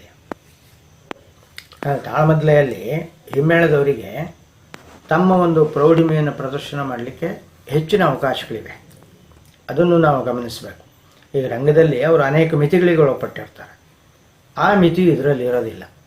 ಆದರೆ ಅದನ್ನೇ ಬಳಸ್ಕೊಳ್ತಾ ತಮ್ಮ ಹಾಡು ಮತ್ತು ಮದ್ದಲೆಯನ್ನು ಕೇಳಲಿಕ್ಕೆ ಜನ ಬಂದಿದ್ದಾರೆ ಅನ್ನೋ ರೀತಿಯಲ್ಲಿ ಒಂದೇ ಸವನೆ ಬೆಳೆಸ್ಕೊತ ಹೋದರೆ ಆಗ ತಾಳಮದ್ದಲೆ ಕೆಟ್ಟು ಹೋಗ್ತದೆ. ಕರೆಕ್ಟ್. ಈಗ ಅರ್ಥಗಾರಿಕೆಯಲ್ಲಿ ಯಾವುದು ಮುಖ್ಯ ಸರ್? ಭಾಷೆ, ವಿಷಯ, ಶ್ರುತಿ, ಲಯ, ಯಾವುದೆಲ್ಲ ಮುಖ್ಯ? ಇದೆಲ್ಲವೂ ಬೇಕು. ಒಂದು ಭಾಷೆಯ ವಿಷಯದಲ್ಲಿ ನಾವು ಹೇಳೋದಿದ್ರೆ ಪಾತ್ರೋಚಿತವಾದ ಭಾಷೆಯನ್ನು ಬಳಸೋದು ಉತ್ತಮ. ಅಂದರೆ ಯಾವ ಪಾತ್ರ ಮಾಡ್ತಾ ಇದ್ದೇನೆ ನಾನು, ಕರೆಕ್ಟ್, ಆ ಪಾತ್ರಕ್ಕೆ ತಕ್ಕ ಭಾಷೆಯನ್ನು ಬಳಸಬೇಕು ಅನ್ನುವ ಒಂದು ಪ್ರಜ್ಞೆ ಇದ್ದರೆ ಬಹಳ ಒಳ್ಳೆಯದು ಅಂತ ಹೇಳ್ತೇನೆ. ಆ ಒಂದು ದೃಷ್ಟಿಯಿಂದ ನಾನೇ ಶಬರಾರ್ಜುನದಲ್ಲಿ ನಾನು ಶಬರನ ಮಾಡ್ತೇನೆ. ಶಬರನ ಮಾಡುವ ಹೊತ್ತಿಗೆ ನಾನು ಸಾಧ್ಯ ಇದ್ದಷ್ಟು ಶಬರ ಭಾಷೆಯನ್ನು ಬಳಸ್ತೇನೆ, ಕಿರಾತ ಭಾಷೆಯನ್ನು ಬಳಸ್ತೇನೆ. ಮತ್ತು ಶಿವ ಮತ್ತು ಶಬರ ಎರಡನ್ನು ಮಾಡಿ ಶಿವನನ್ನು ಮಾಡಬೇಕಿದ್ರೆ ಶುದ್ಧ ಭಾಷೆಯನ್ನು ಬಳಸ್ತೇನೆ. ಅಂದರೆ ಈ ಎರಡೂ ಆ ಪಾತ್ರಕ್ಕೆ ತಕ್ಕ ಹಾಗೆ ಪಾತ್ರದ ಒಂದು ಸ್ವರೂಪವನ್ನು ವ್ಯಕ್ತಪಡಿಸುವ ರೀತಿಯಲ್ಲಿ ಭಾಷೆ ಅನ್ನೋದು ಒಂದು ಮಹತ್ವದ ಅಂಗ ಆಗ್ತದೆ. ಅದನ್ನು ನಾವು ಬಳಸ್ಕೊಳ್ಬೇಕು. ಶ್ರುತಿ ಅನಿವಾರ್ಯ. ಯಕ್ಷಗಾನದ ಅರ್ಥಗಾರಿಕೆ ಪರಿಣಾಮಕಾರಿ ಆಗಬೇಕಿದ್ರೆ ಶ್ರುತಿ ಬೇಕು. ಶ್ರುತಿ ಇಲ್ಲದೆ ಇದ್ದರೆ ಆ ಅರ್ಥ ಅಷ್ಟೊಂದು ಪರಿಣಾಮ ಮಾಡೋದಿಲ್ಲ. ಅದರ ಜೊತೆಗೆ ಶ್ರುತಿ ಅಲ್ಲದೇ ಇನ್ನೂ ಒಂದು ಅಂಶ ಅಂತ ಹೇಳಿದರೆ ಲಯ. ಆ ಭಾಗವತನ ಹಾಡಿನ ಲಯಕ್ಕೆ ಅನುಸಾರಿಯಾಗಿ ಮಾತಿರಬೇಕಾಗ್ತದೆ. ಅದನ್ನು ಅಳವಡಿಸ್ಕೊಳ್ಳೋದು ತುಂಬ ಕಷ್ಟ. ರಂಗದಲ್ಲಿ ಅಷ್ಟು ಇಲ್ಲಿ ಸುಲಭ ಆಗೋದಿಲ್ಲ. ಕರೆಕ್ಟ್. ಆ ಶ್ರುತಿ ಜೊತೆಗೆ ಲಯ ಬೇಕು. ಅನಂತರ ಉಳಿದ ಅಂಶಗಳು, ನೀವು ಹೇಳಿದ ಎಲ್ಲ ಅಂಶಗಳು ಅರ್ಥಧಾರಿಗೆ ಅವಶ್ಯವಾಗಿ ಬೇಕಾಗ್ತದೆ. ಅದನ್ನು ಅಭ್ಯಾಸ ಮಾಡ್ಕೊಳ್ಬೇಕು. ಅದಿಲ್ಲದೆ ಇದ್ದರೆ, ಈಗ ಶ್ರುತಿಬದ್ಧತೆ ಅನ್ನೋದು ಇಲ್ಲದೆ ಇದ್ದರೆ ಏನಾಗ್ತದೆ, ನಾವು ಸುಮ್ಮನೆ ಮಾತಾಡ್ದಂಗೆ ಆಗ್ತದೆ. ಕರೆಕ್ಟ್. ಅದಲ್ಲ, ಅದೊಂದು ಆ ಒಂದು ವಾತಾವರಣಕ್ಕೆ ಹೊಂದುವಂಗಿರ್ಬೇಕಲ್ವ, ಆ ದೃಷ್ಟಿಯಿಂದ ಬೇಕು. ಇನ್ನು ಉದಾತ್ತವಾದ ಭಾಷೆ ಅನ್ನೋದೇನಿದೆಯೋ ಅದು ಆ ಪೌರಾಣಿಕ ಆವರಣವನ್ನು ನಿರ್ಮಾಣ ಮಾಡಲಿಕ್ಕೆ ಅವಶ್ಯವಾಗಿಯೇ ಇರ್ತದೆ. ತೀರಾ ಸಾಮಾನ್ಯರ ಹಾಗೆ ಎಲ್ಲ ನಿತ್ಯ ಜೀವನದಲ್ಲಿ ಮಾತಾಡಿದಾಗ ಅಂತಹ ಒಂದು ಶಬ್ದಗಳನ್ನೇ ನಾವು ಬಳಸ್ತಾ ಹೋದರೆ ಅದನ್ನು ಕೇಳಲಿಕ್ಕೆ ಆಗಿದೆ. ಕರೆಕ್ಟ್. ತಾಳಮದ್ದಲೆಗೆ ಸಮದಂಡಿಯಾದಂತಹ ಇತರ ಯಾವುದಾದ್ರೂ ಕಲೆಗಳು ಉಂಟಾ? ನನಗೆ ಗೊತ್ತಿಲ್ಲ. ನಾನು ಕಂಡ ಹಾಗೆ ತಾಳಮದ್ದಲೆ ಅತ್ಯಂತ ಅಪೂರ್ವವಾದಂತಹ ಒಂದು ಈ ಪ್ರಪಂಚದಲ್ಲಿಯೇ ವಿಶಿಷ್ಟವಾದ ಕಲೆ ಅಂತ ನಾನು ತಿಳ್ಕೊಂಡಿದ್ದೇನೆ. ಇಂಥದ್ದು ಇಲ್ಲಿ ಬೇರೆ ಕಡೆ ಇದೆಯೋ ಇಲ್ವೋ ಅನ್ನೋ ಒಂದು ವಿಷಯದಲ್ಲಿ ನಾನು ಎಲ್ಲಿ ಹುಡುಕಿದ್ರು ಅಂಥದ್ದು ಇದೆ ಅಂತೇಳಿ ಹೇಳಿದವರು ಯಾರೂ ಕಾಣಲಿಲ್ಲ ನನಗೆ. ಹಾಗಾಗಿ ಬಹುಶಃ ಇಲ್ಲ ಅಂತ ನಾನು ತಿಳ್ಕೊಂಡಿದ್ದೇನೆ. ನ್ಯಾಯ ಯಾರಿಗೆ ಒದಗಬೇಕು? ಪ್ರಸಂಗಕ್ಕ, ಪಾತ್ರಗಳಿಗ, ಪ್ರಾಯೋಜಕರಿಗ, ಶ್ರೋತೃಗಳಿಗ, ಕಲಾವಿದರಿಗ, ಅಥವಾ ಒಟ್ಟು ಪ್ರದರ್ಶನಕ್ಕ? ಇದು ಬಹಳ ಗಂಭೀರವಾದ ಪ್ರಶ್ನೆ. ಹಾ, ನ್ಯಾಯ ಅಂದ್ರೆ ಏನು ಅನ್ನೋದೇ ದೊಡ್ಡ ಸಮಸ್ಯೆ. ಕರೆಕ್ಟ್, ಅದು ಕರೆಕ್ಟಾಗಿ ಹೇಳಿದ್ರಿ. ಹೌದು.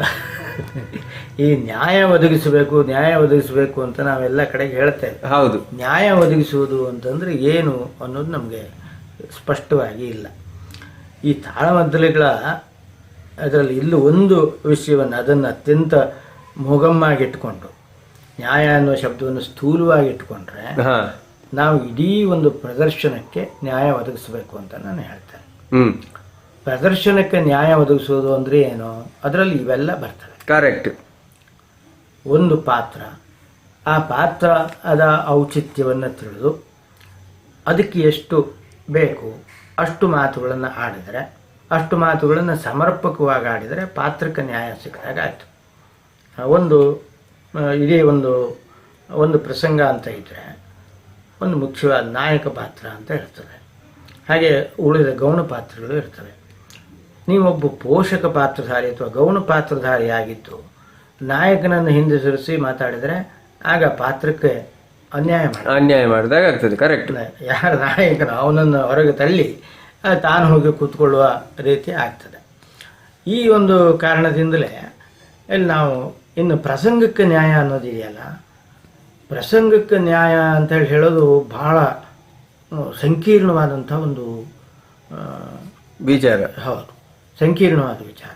ಯಾಕಂದ್ರೆ ನಾವು ಯಾವುದೇ ಪ್ರಸಂಗವನ್ನು ಇದ್ದಕ್ಕಿದ್ದಾಗ ಆಡೋದೇ ಇಲ್ಲ. ಅದರಲ್ಲಿದ್ದ ಪದ್ಯಗಳನ್ನು ಎಡಿಟ್ ಮಾಡ್ತೇವೆ. ಈ ರಾಶಿ ಎಷ್ಟು ಹೊತ್ತಿಗೆ ಬೇಕು. ಕರೆಕ್ಟ್. ಅನಂತರ ಪದ್ಯಗಳನ್ನು ಏನು ಮಾಡ್ತೇವೆ? ಪದ್ಯಗಳಲ್ಲಿ ಇದ್ದ ಅರ್ಥನೇ ಹೇಳೋದಿಲ್ಲ, ಇದ್ದ ಅರ್ಥವನ್ನೇ ಹೇಳೋದಿಲ್ಲ. ಅದರೊಳಗೆ ಏನು ಅರ್ಥ ಕಲ್ಪನೆ ಮಾಡ್ಲಿಕ್ಕೆ ಬರ್ತದೋ ಅದನ್ನು ಹೇಳ್ತಾರೆ. ಅಂದರೆ ಇಲ್ಲಿ ನ್ಯಾಯ ಒದಗಿಸಿದ್ದು ಯಾರಿಗೆ? ಈ ಪ್ರಸಂಗಕ್ಕೆ ನ್ಯಾಯ ಒದಗಿಸೋದು ಅಂತಂದ್ರೆ ಪ್ರಸಂಗದ ಪದ್ಯದಲ್ಲಿ ಏನಿದೆಯೋ ಅವಿಷ್ಟನ್ನು ಹೇಳ್ಕೊಂಡು ಹೋಗೋದಾ? ಹೋದರೂ ನ್ಯಾಯ ಆಗ್ತದೆ. ಹೌದು, ಕರೆಕ್ಟ್. ಆ ಪದ್ಯದ ಮಹತ್ವ ಏನು ಅಂತ ಗೊತ್ತಾಗುವುದಿಲ್ಲ. ಆ ಮಹತ್ವವನ್ನು ನಾನು ನನ್ನ ದೃಷ್ಟಿಯಿಂದ ಆಲೋಚನೆ ಮಾಡಿ ನಾನು ಆ ಪಾತ್ರವನ್ನು ಸೃಷ್ಟಿ ಮಾಡ್ತೇನೆ. ಕರೆಕ್ಟ್. ಅರ್ಥಗಾರಿಕೆ ಅನ್ನೋದೇನಿರ್ತದೆ ಅದರಲ್ಲಿ ಅದು ಅತ್ಯಂತ ಫ್ಲೆಕ್ಸಿಬಲ್ ಇರೋದ್ರಿಂದ ಅಲ್ಲಿ ಏನಿದೆ ಅಂತಂದರೆ ಪದ್ಯವನ್ನು ನೀವು ಬಳಸ್ಕೊಳ್ಬೇಕು, ಆ ಪದ್ಯಕ್ಕೆ ವಿರೋಧ ಬರದೇ ಇದ್ದ ಹಾಗೆ ಮಾಡ್ಕೋಬೇಕು ಅಷ್ಟೇ. ಪದ್ಯಕ್ಕೆ ವಿರೋಧ ಬರದೇ ಇದ್ದ ಹಾಗೆ ಮಾಡ್ಕೊಳ್ಬೇಕು ಅನ್ನೋದಷ್ಟೇ ಹೊರತು ಅಲ್ಲಿ ಆ ಪದ್ಯದಲ್ಲಿ ಹೇಳದ್ದೆಲ್ಲವನ್ನು ಅದೇ ರೀತಿಯಲ್ಲಿಯೇ ಹೇಳತಕ್ಕದ್ದು, ಅಷ್ಟೇ ಹೇಳತಕ್ಕದ್ದು ಅನ್ನೋದಿಲ್ಲ. ಇಲ್ಲ. ಕರೆಕ್ಟ್. ಆದ್ದರಿಂದ ಪ್ರತಿಯೊಂದು ಪಾತ್ರವು ನಮ್ಮ ಕಲ್ಪನೆಯದಾಗಿರ್ತದೆ, ನಿಮ್ಮ ಕಲ್ಪನೆಯದಾಗಿರ್ತದೆ, ನೀವು ಸೃಷ್ಟಿ ಮಾಡಿದ್ದಾಗಿರ್ತದೆ ಅನ್ನೋ ಕಾರಣದಿಂದ ತಾಳ್ಮದ್ಲೆ ಬೇಕಾಗ್ತದೆ. ಕರೆಕ್ಟ್. ಎಲ್ಲರೂ ಒಂದೇ ಮಾತನ್ನು ಹೇಳೋದು, ಒಂದೇ ರೀತಿಯಲ್ಲಿ ಮಾಡ್ಕೊಂಡು ಹೋಗೋದು ಅಂತ ಇದ್ದಿದ್ರೆ ಇಷ್ಟೆಲ್ಲ ತಾಳ್ಮದ್ಲೆ ನಡೀತಾನೆ. ಕರೆಕ್ಟ್. ಹೌದು. ಪ್ರತಿಯೊಬ್ಬನು ತನ್ನ ಪಾತ್ರವನ್ನು ತನ್ನ ಕಣ್ಣಿನಿಂದ ನೋಡಿ ತನ್ನ ಮನಸ್ಸಿನಲ್ಲಿ ಏನಿರ್ತೋ ಅದನ್ನು ಸೃಷ್ಟಿ ಮಾಡ್ಕೊಳ್ತಾನೆ. ಅದನ್ನು ಕೇಳಿದ ಪ್ರೇಕ್ಷಕ ಇನ್ನೂ ಸ್ವಾರಸ್ಯ ಅಂತ ಹೇಳಿದ್ರೆ ಅವನು ನಾನು ಸೃಷ್ಟಿ ಮಾಡಿದ್ದನ್ನೇ ಇಟ್ಕೊಳ್ತಾನೆ ಅಂತ ಹೇಳಲಿಕ್ಕೆ ಸಾಧ್ಯ ಇಲ್ಲ. ಕರೆಕ್ಟ್. ಹೌದು. ಅವನು ತನ್ನ ಮನಸ್ಸಿನಲ್ಲಿ ಮತ್ತೊಂದು ಸೃಷ್ಟಿ ಮಾಡ್ಕೊಳ್ತಾನೆ. ಹೀಗೆ ಸೃಷ್ಟಿ ಮತ್ತು ಮರುಸೃಷ್ಟಿಯ ಪ್ರಕ್ರಿಯೆ ಏನಿದೆ ಅದು ತಾಳ್ಮದ್ಲೆಯಲ್ಲಿ ನಿರಂತರವಾಗಿ ನಡೀತಾ ಹೋಗ್ತದೆ. ಅದೇ ಅದರ ಸ್ವಾರಸ್ಯ. ಈಗ ನೋಡಿ, ಖಳಪಾತ್ರಗಳನ್ನು ನಾಯಕ ಪಾತ್ರಗಳಿಗಿಂತ ವಿಜೃಂಭಿಸುವಂತೆ ಮಾಡುವುದು ಅದು ಪ್ರಸಂಗಕರ್ತರ ಅಥವಾ ಪಾತ್ರಧಾರಿಗಳ? ಕೆಲವೊಂದು ಪ್ರಸಂಗಗಳಲ್ಲಿ ಪ್ರಸಂಗಕರ್ತರೇ ಆ ರೀತಿ ಮಾಡಿಟ್ಟಿದ್ದಾರೆ. ಈಗ ಕೃಷ್ಣ ಸಂಧಾನದಲ್ಲೆಲ್ಲ ದುರ್ಯೋಧನನೊಂದು ಉದಾತ್ತ ಚರಿತ್ರೆ ಒಬ್ಬ ನಾಯಕನನ್ನಾಗಿ ಮಾಡಿರುವುದು ಕಂಡು ಬರ್ತದೆ. ಆಯ್ತಾ? ಇನ್ನು ಕೆಲವೊಂದು ಕಡೆ ಪಾತ್ರಧಾರಿಗಳು ಆ ರೀತಿ ಮಾಡಿರುವುದು ಕಂಡು ಬರುತ್ತದೆ. ಇದು ಹೇಗೆ? ಇದರ ಒಂದು ಔಚಿತ್ಯ ಏನು?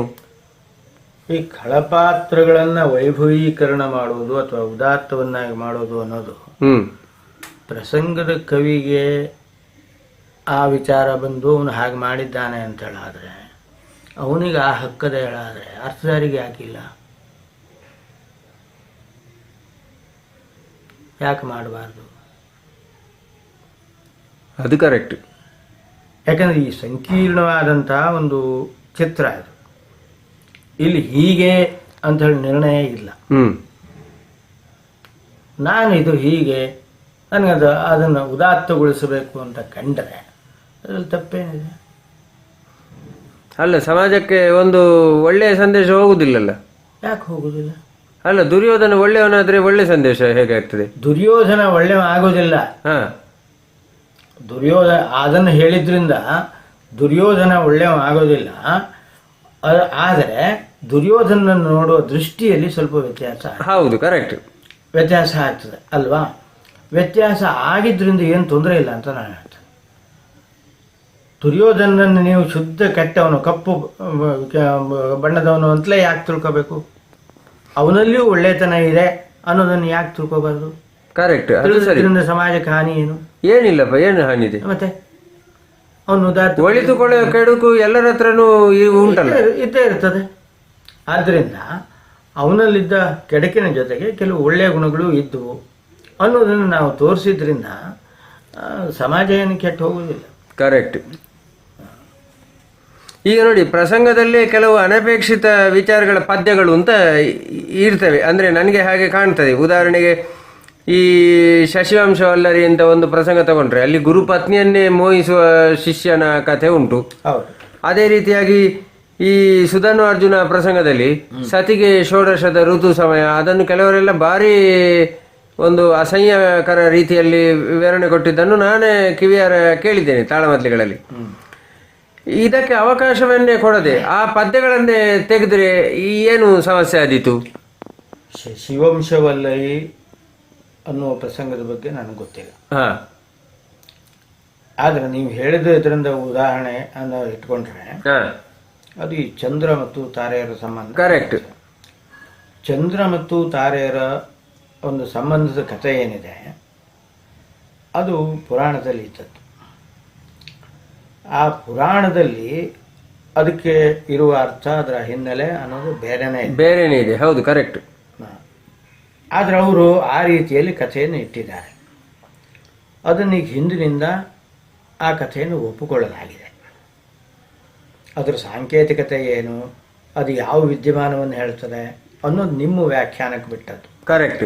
ನಾನು ಹೇಳೋದಿದ್ರೆ ಚಂದ್ರ ಮತ್ತು ತಾರೆಯರ ವೃತ್ತಾಂತ ಏನಿದೆ ಅದು ನಕ್ಷತ್ರಗಳು ಮತ್ತು ಚಂದ್ರನಿಗೆ ಸಂಬಂಧಪಟ್ಟಂಥದ್ದು. ಅದೊಂದು ಖಗೋಳ ಶಾಸ್ತ್ರದ ಒಂದು ವಿದ್ಯಮಾನವನ್ನು ಪೌರಾಣಿಕ ರೂಪದಲ್ಲಿ ಹೇಳಿತ್ತು. ಅದೇ ರೀತಿ ಬ್ರಹ್ಮಕಪಾಲ ಬರ್ತದಲ್ವ, ಹೌದು, ಅಲ್ಲಿ ತಂದೆ ಇದ್ದವನು ಮಗಳನ್ನು ಮೋಹಿಸುವಂಥ ಒಂದು ಕಥೆ ಬರ್ತದೆ.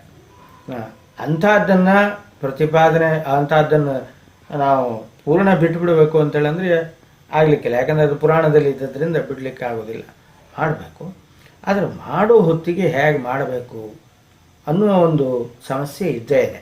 ಕರೆಕ್ಟ್. ಅದನ್ನು ನಿರ್ವಹಣೆ ಮಾಡಬೇಕಾದ ಕಲಾವಿದ ತುಂಬ ಜಾಗೃತನಾಗಿ ವ್ಯವಹಾರ ಮಾಡಬೇಕಾಗ್ತದೆ. ಈ ಬ್ರಹ್ಮಕಪಾಲದ ಬ್ರಹ್ಮನನ್ನು ನೀವು ಉಳಿದ ಕಾಮಗ್ರಂಥ ಚಿತ್ರಣ ಮಾಡಿದರೆ ಅದರ ಆ ಸಾಂಕೇತಿಕತೆ, ಬ್ರಹ್ಮ ಮತ್ತು ಶಾರದೆಯರ ಸಂಬಂಧ ಅನ್ನೋದೇನಿದೆ ಅದು ಅದರ ಒಂದು ಸಾಂಕೇತಿಕ ಅರ್ಥವನ್ನು ತಿಳ್ಕೊಳ್ಳದೆ ಶುದ್ಧ ಶೃಂಗಾರದ ಇದನ್ನು ವ್ಯವಹಾರವನ್ನಾಗಿ ಮಾಡಿದರೆ ಅದು ಅಸಹ್ಯ ಆಗ್ತದೆ. ಹಾಗೆ ಮಾಡಿ ಪ್ರಸಿದ್ಧ ಬ್ರಹ್ಮನಾದವರು ಇದ್ದಾರೆ. ಹೌದೌದು, ಗೊತ್ತು.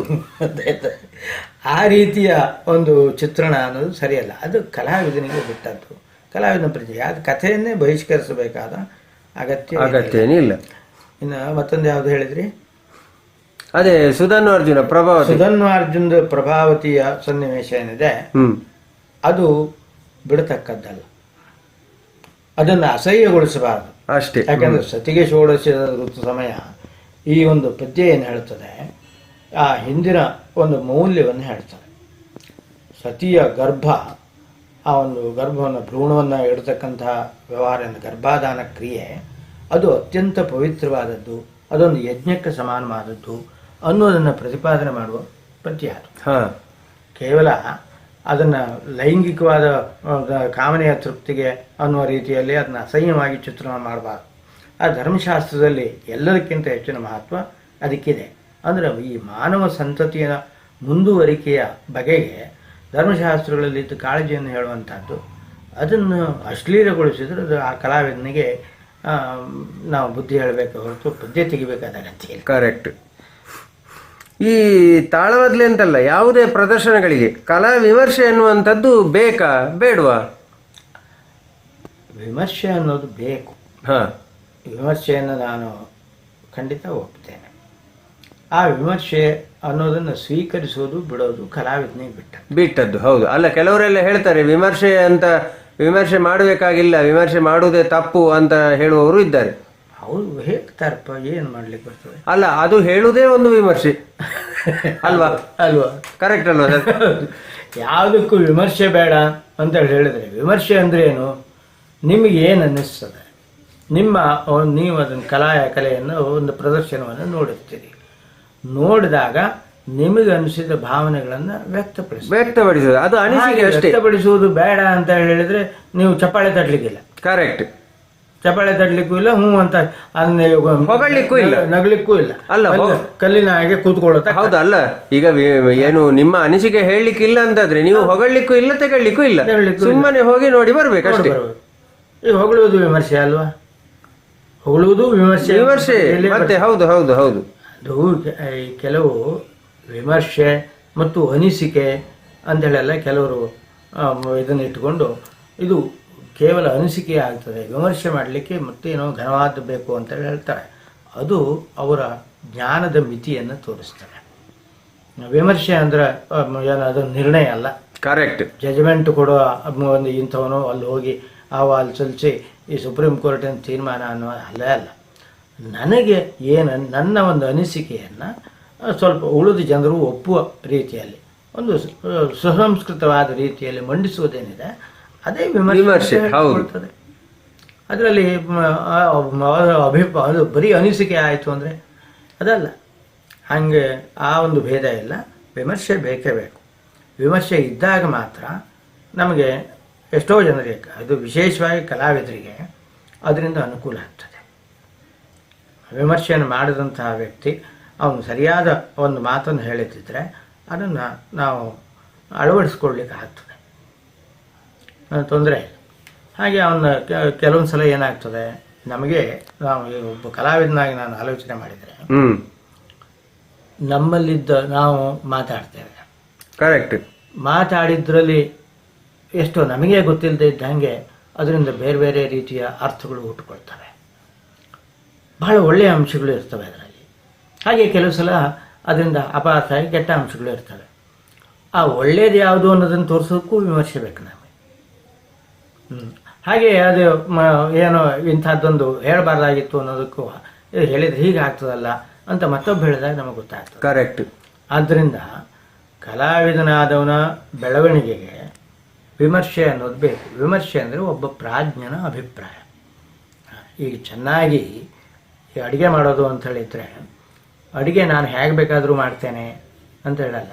ಸ್ವಲ್ಪ ತಿಳಿದವಿದ್ದರೆ ನೋಡಪ್ಪ ಇದು ಸ್ವಲ್ಪ ಇಲ್ಲಿ ಉಪ್ಪು ಹಾಕಿದರೆ ಅಥವಾ ಇಲ್ಲಿ ಇಂಥದ್ದು ಹಾಕಿದರೆ ಇದರಿಂದ ಹೆಚ್ಚು ಅನುಕೂಲ ಆಗ್ತದೆ, ಹೆಚ್ಚು ರುಚಿ ಬರ್ತದೆ.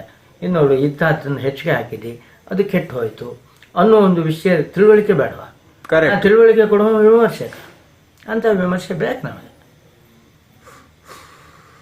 ಈಗ ನೋಡಿ, ಮಾತುಗಾರಿಕೆಯಿಂದಲೇ ಪುರಾಣ ಪಾತ್ರಗಳನ್ನು ಕಡೆಯುವ ಒಂದು ಶಿಲ್ಪವನ್ನು ಅರ್ಥಗಾರಿಕೆ ಅಂತ ಹೇಳುವುದಿದ್ರೆ ಉತ್ತಮ, ಅತ್ಯುತ್ತಮ, ಸಾಧಾರಣ, ಕಳಪೆ ಹೀಗೆ ವರ್ಗೀಕರಿಸುವ ದರ್ಜೆಗಳಿಗೆ ಮಾನದಂಡ ಏನು? ಅವರವರಿಗೆ ಬಿಟ್ಟದ್ದು. ವೈಯಕ್ತಿಕ ನೆಲೆಯಲ್ಲಿ ಅವರವರ ನೆಲೆಯಲ್ಲಿ ಇದು ಉತ್ತಮ, ಇದು ಅಧಮ, ಇದು ಕಳಪೆ ಅಂತೇಳೆಲ್ಲ ನಾವು ಒಬ್ಬೊಬ್ರು ಹೇಳ್ಕೊಳ್ಳೋದೇ ಹೊರತು ಒಂದು ಸಾರ್ವತ್ರಿಕವಾಗಿ ನಾವು ಅದಕ್ಕೆ ಮಾನದಂಡ ಅಂತ ಮಾಡ್ಲಿಕ್ಕೆ ಬರೋದಿಲ್ಲ. ಪ್ರತಿಯೊಬ್ಬನು ಅದನ್ನು ನೋಡ್ತಾನೆ. ನೋಡಿದಾಗ ಅವನಿಗೇನು ಅನಿಸ್ತು ನೋಡಿದಾಗ ಅಥವಾ ಕೇಳಿದಾಗ ಅವನವನ ಒಂದು ಪ್ರಜ್ಞೆ, ಬೌದ್ಧಿಕ ಮಟ್ಟ ಇತ್ಯಾದಿಗಳಿಂದ ಅವನು ತೀರ್ಮಾನಕ್ಕೆ ಬರ್ತಾನೆ. ಈಗ ತೀರಾ ಪ್ರಾಥಮಿಕ ಹಂತದಲ್ಲಿರ್ತಕ್ಕಂಥವನಿಗೆ ಉಳಿದವರೆಲ್ಲ ಬಹಳ ಅತ್ಯುತ್ತಮ ಅಂತ ಹೇಳುವಂಥ ಅರ್ಥಗಾರಿಗೆ ಏನು ತಲೆಹರಟೆ ಅಂತ ಕಾಣ್ಬೋದು. ಕರೆಕ್ಟ್. ಈಗ ಉದಾಹರಣೆಗೆ ಈಗ ಇವತ್ತಿನ ಅನೇಕ ಜನ ಏನು ಇವರು ಈ ರಸಿಕರು, ಯಕ್ಷಗಾನ ರಸಿಕರು, ಇವ್ರನ್ನ ತಗೊಂಡೋಗಿ ಶೇಣಿಯವರ ಅರ್ಥ ಕೇಳಲಿಕ್ಕೆ ಕೂತ್ಕೊಂಡಿದ್ರೆ ಇವರು ಅಷ್ಟು ಏನೋ ಬಾಯಿಗೆ ಬಂದಂಗೆ ಬೈಕೊಂಡು ಬರ್ತಿದ್ರು. ಕರೆಕ್ಟ್.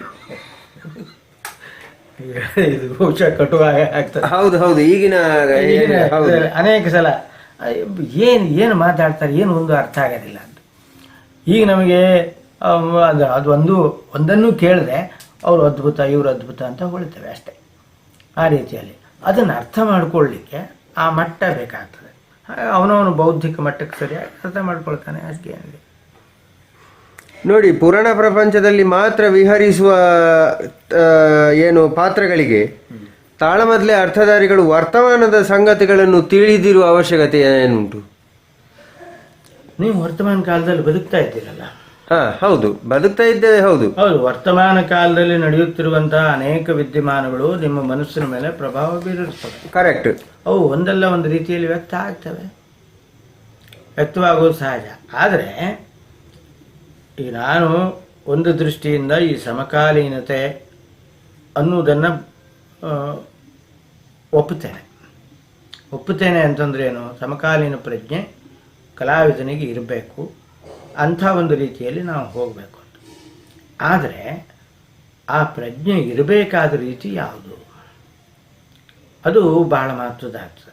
ಒಂದಲ್ಲ ಒಂದು ರೀತಿಯಿಂದ ನಾವು ಈ ಪೌರಾಣಿಕ ಕಥೆಗಳನ್ನು ಇವತ್ತಿನ ಒಂದು ದೃಷ್ಟಿಯಿಂದ ನೋಡುವುದು, ವ್ಯಾಖ್ಯಾನ ಮಾಡುವುದು ಅತ್ಯಂತ ಸಹಜವೇ. ಇದನ್ನು ಎಲ್ಲರೂ ಮಾಡ್ತಾರೆ. ನೀವು ಪುರಾಣ ಕಾಲದಲ್ಲಿ ಇದ್ದಂಗೆನೆ ಈಗಿರ್ಲಿಕ್ಕಂತೂ ಸಾಧ್ಯ ಇಲ್ಲ. ಆ ಪುರಾಣ ಕಾಲ ಹೇಗಿತ್ತು ಅನ್ನೋದು ನಮಗೆ ಗೊತ್ತೂ ಇಲ್ಲ. ನಾವು ಇವತ್ತಿನ ದೃಷ್ಟಿಯಿಂದ ಇದು ಹೀಗಿರಬಹುದು ಅಂತ ನನ್ನ ಕಲ್ಪನೆಯ ಪುರಾಣ ಕಾಲವನ್ನು ನಾನು ಕೊಡ್ತೇನೆ. ಕರೆಕ್ಟ್. ಇದ್ರ ಹೊತ್ತಿನಲ್ಲಿ ನನಗೆ ತಿಳಿದೇ ಇದ್ದಂಗೆ ಈ ಸಮಕಾಲೀನ ಜಗತ್ತಿನ ಪ್ರಭಾವ ನಮ್ಮ ಮೇಲೆ ಆಗಿರ್ತದೆ. ಆದರೆ ಈ ಇವತ್ತು ಏನಾಗಿದೆ ಅಂತ ಕೇಳಿದರೆ, ಈ ಸಮಕಾಲೀನವಾದ ವಿಷಯಗಳನ್ನು ಅತ್ಯಂತ ಹಸಿಯಾದ ರೀತಿಯಲ್ಲಿ ತರೋದಿದೆಯಲ್ಲ, ಅದು ಕೆಲವು ಸಲ ಇದು ಬೇಕಿರಲಿಲ್ಲ ಅಂತ ಕಾಣೋದು. ಹೌದು. ಆಮೇಲೆ ಇನ್ನೊಂದು ನೋಡಿ, ಈಗ ಈಗಿನ ಈ ಪುರಾಣದ ಪಾತ್ರಗಳಿಗೆ ಅಂದರೆ ಕಾರಣ ಇರಲಿ ಅಥವಾ ದುರ್ಯೋಧನ ಇರಲಿ ಅಥವಾ ಯಾವುದೇ ಇರಲಿ, ಅಂಬೆ ಇರಲಿ, ಯಾವುದೇ ಒಂದು ಇರಲಿ, ಅದಕ್ಕೆ ಈಗಿನ ಯಾವುದೋ ಒಂದು ಈಗಿನ ಕಾಲದ ಕೆಲವು ಆಂದೋಲನಗಳನ್ನು ಅಥವಾ ಯಾವುದೋ ಒಂದು ತತ್ವಗಳನ್ನು, ಆದರ್ಶಗಳನ್ನು ಆ ಪಾತ್ರಗಳಿಗೆ ಅದನ್ನು ಅನ್ವಯ ಮಾಡಿ ಅದನ್ನು ಪ್ರಸ್ತುತ ಮಾಡುವುದು, ಅದು ಎಷ್ಟು ಸರಿ? ಅದು ಸರಿ ಅಂತ ನಾವು ಹೇಳಲಿಕ್ಕೆ ಆಗೋದಿಲ್ಲ. ಸರಿ ಅಲ್ಲ. ಅಂದ್ರೆ ಈಗ ಅಂಬೆ ಮಾಡುವಾಗ ಸ್ತ್ರೀ ಸ್ವಾತಂತ್ರ್ಯ ಅದು ಇದು ಅನ್ನೆಲ್ಲ ಇಟ್ಕೊಂಡು ಬಂದ್ರೆ, ಒಂದು ಸ್ತ್ರೀ ಶೋಷಣೆ ಅಂತೆಲ್ಲ ಇಟ್ಕೊಂಡು ಬಂದ್ರೆ ಅದು ಎಷ್ಟು ಸರಿ ಆಗ್ತದೆ? ಅದ ಪಾತ್ರದ ಮಿತಿಯೊಳಗೆ ನೀವು ಈ ಆಧುನಿಕ ವಿಚಾರಗಳನ್ನು ತುಂಬಿದ್ರೆ ತಪ್ಪಲ್ಲ. ಆದ್ರೆ ಅದನ್ನು ಬಳಸುವ ಹೊತ್ತಿಗೆ ನೀವು ತೀರ ಆಧುನಿಕ ಅನ್ನುವ ಕಲ್ಪನೆ ಬರುವ ಶಬ್ದಗಳನ್ನು ಬಳಸ್ಕೊಡು. ಈಗ ಅಂಬೆಯ ಪಾತ್ರವನ್ನು ನೀವು ಬೇಕಾದ ಈ ಒಂದು ಸ್ತ್ರೀವಾದಿಯ ನೆಲೆಯಲ್ಲಿಯೇ ಚಿತ್ರಣ ಮಾಡಿ, ತೊಂದರೆ ಇಲ್ಲ. ಆದರೆ ಸ್ತ್ರೀವಾದ, ಸ್ತ್ರೀ ಸ್ವಾತಂತ್ರ್ಯ ಇತ್ಯಾದಿಗಳ ಪ್ರತಿಪಾದನೆ ಶಬ್ದಗಳನ್ನು ಬರ್ಲಿಕ್ಕೆ ಆ ಶಬ್ದಗಳು ಬಂದ ಕೂಡಲೇ ನಮ್ಗೆ ಕೂಡಲೇ ವರ್ತಮಾನಕ್ಕೆ ಬರ್ತದೆ. ಈಗ ನೋಡಿ, ಈಗ ಉಚ್ಚ ನ್ಯಾಯಾಲಯ ಅಂತ, ಪರಮೋಚ್ಚ ನ್ಯಾಯಾಲಯ ಅಂತೆಲ್ಲ ಹೇಳಿದ ತಕ್ಷಣ ನಮಗೆ ಸುಪ್ರೀಂ ಕೋರ್ಟು, ಹೈಕೋರ್ಟು ನೆನಪಾಗ್ತದೆ. ಈ ಸುಪ್ರೀಂ ಕೋರ್ಟ್ ಆಗಲಿ ಹೈಕೋರ್ಟ್ ಆಗಲಿ ಹಿಂದಿರಲಿಲ್ಲ. ಕರೆಕ್ಟ್. ಆ ರೀತಿಯಲ್ಲಿ ತೀರಾ ಈ ಒಂದು ಸಮಕಾಲೀನ ಕಲ್ಪನೆಯನ್ನು ಕೊಡುವ ಶಬ್ದಗಳು ಕೂಡ ಅಲ್ಲಿ ಬರ್ತಾ ಇದ್ರೆ ಒಳ್ಳೆಯದು. ಅದು ಆದರ್ಶ. ಅದನ್ನ ಎಷ್ಟರ ಮಟ್ಟಿಗೆ ಪಾಲಿಸ್ಲಿಕ್ಕೆ ಆಗ್ತದೆ ಅದು ಗೊತ್ತಿಲ್ಲ. ಅದು ಸರಾಸರಿಯಾಗಿ ಅದನ್ನು ಬಳಸೋದುಂಟು. ಇವತ್ತಿನ ಒಂದು ಇದರಲ್ಲಿ ಏನು ಪತ್ರಿಕೆಯಲ್ಲಿ ಓದಿದ್ದನ್ನು ಹಾಗೆ ಹಸಿಯಾಗಿ ತರುವಂಥದ್ದು ಇದೆಯಲ್ಲ, ಇದು ಅಷ್ಟು ಸಮಂಜಸ ಅಲ್ಲ. ಆದರೆ ಅದೊಂದು ಚಮತ್ಕಾರ ಅನ್ನೋ ರೀತಿಯಲ್ಲಿ ಒಂದ್ಸಲ ಜನರು ಒಪ್ಪಿಕೊಂಡಿದ್ದಾರೆ. ಅದನ್ನು ಸ್ವಾಗತಿಸ್ತಾರೆ. ಅದಕ್ಕೇನು ಮಾಡ್ಲಿಕ್ಕೆ ಆಗ್ತದೆ. ಈ ಕಾಸರಗೋಡು, ದಕ್ಷಿಣ ಕನ್ನಡ ಪ್ರದೇಶದ ಅರ್ಥಧಾರಿಗಳಿಗೂ ಉಡುಪಿ, ಉತ್ತರ ಕನ್ನಡ ಮತ್ತು ಮಲೆನಾಡು ಪ್ರಾಂತ್ಯದ ಅರ್ಥಧಾರಿಗಳಿಗೂ ಗುರುತಿಸಬಹುದಾದ ವ್ಯತ್ಯಾಸಗಳೇನಾದರೂ ಉಂಟಾ? ಅದು ತುಂಬ ಸೂಕ್ಷ್ಮವಾದ ಪ್ರಶ್ನೆ. ಈಗ ಅನೇಕ ಸಂದರ್ಭಗಳಲ್ಲಿ ನಾವು ಭಾಷೆಯ ಮೂಲಕ ನೋಡ್ಬೋದು. ಭಾಷಾ ಭೇದ ಇದೆ. ಈ ದಕ್ಷಿಣ ಕನ್ನಡ ತೆಂಕಿನ ಅರ್ಥಧಾರಿಗಳ ಭಾಷೆ ಬಳಸುವ ಉಚ್ಚಾರಣೆಯ ರೀತಿ, ಬೆಡಗಿನವರು ಕುಂದಾಪುರ ಇತ್ಯಾದಿಗಳ ಇದರಲ್ಲಿ ಅಲ್ಲಿಯ ಉಚ್ಚಾರಣೆ, ಉತ್ತರ ಕನ್ನಡದ್ದು, ಇದರಲ್ಲೆಲ್ಲ ಈ ಭಾಷೆಯ ವ್ಯತ್ಯಾಸ ಇದೆ. ನಂತರ ಒಟ್ಟಾರೆ ಆ ಒಂದು ಪ್ರಸಂಗವನ್ನು ನೋಡುವ ಧೋರಣೆಯಲ್ಲಿಯೂ ಸ್ವಲ್ಪ ಮಟ್ಟಿಗೆ ವ್ಯತ್ಯಾಸ ಕಂಡು ಬರ್ತದೆ. ಹೌದು, ಬರ್ತದೆ. ಹೀಗಲ್ಲಿ ನಾನು ಹೇಳಿದ್ರೆ ಉತ್ತರ ಕನ್ನಡದ ಜನ ಯಾವ ರೀತಿಯಲ್ಲಿ ಅದರ ರಸಾತ್ಮಕತೆಯ ಕಡೆಗೆ, ಭಾವಗಳ ಕಡೆಗೆ ಹೆಚ್ಚು ಗಮನ ಕೊಡ್ತಾರೋ ಅದನ್ನು ತೆಂಕಿನವರು ಕೊಡ್ತಾ ಇಲ್ಲ. ಕಾಸರಗೋಡಿನವರು ಅವ್ರು ಕೊಡ್ತಾ ಇಲ್ಲ. ಅವರು ಅದರಲ್ಲಿ ಬರ್ತಕ್ಕಂಥ ವಿಚಾರಾದಿಗಳಿಗೆ ಹೆಚ್ಚಿನ ಪ್ರಾಶಸ್ತ್ಯವನ್ನು ಕೊಡ್ತಾರೆ ಅನ್ನೋ ರೀತಿಯ ಭಾವ ಬರ್ತದೆ. ಆದರೆ ಇದನ್ನು ಸಾರ್ವತ್ರಿಕ ಅಂತ ಆಗುದಿಲ್ಲ. ಕರೆಕ್ಟ್.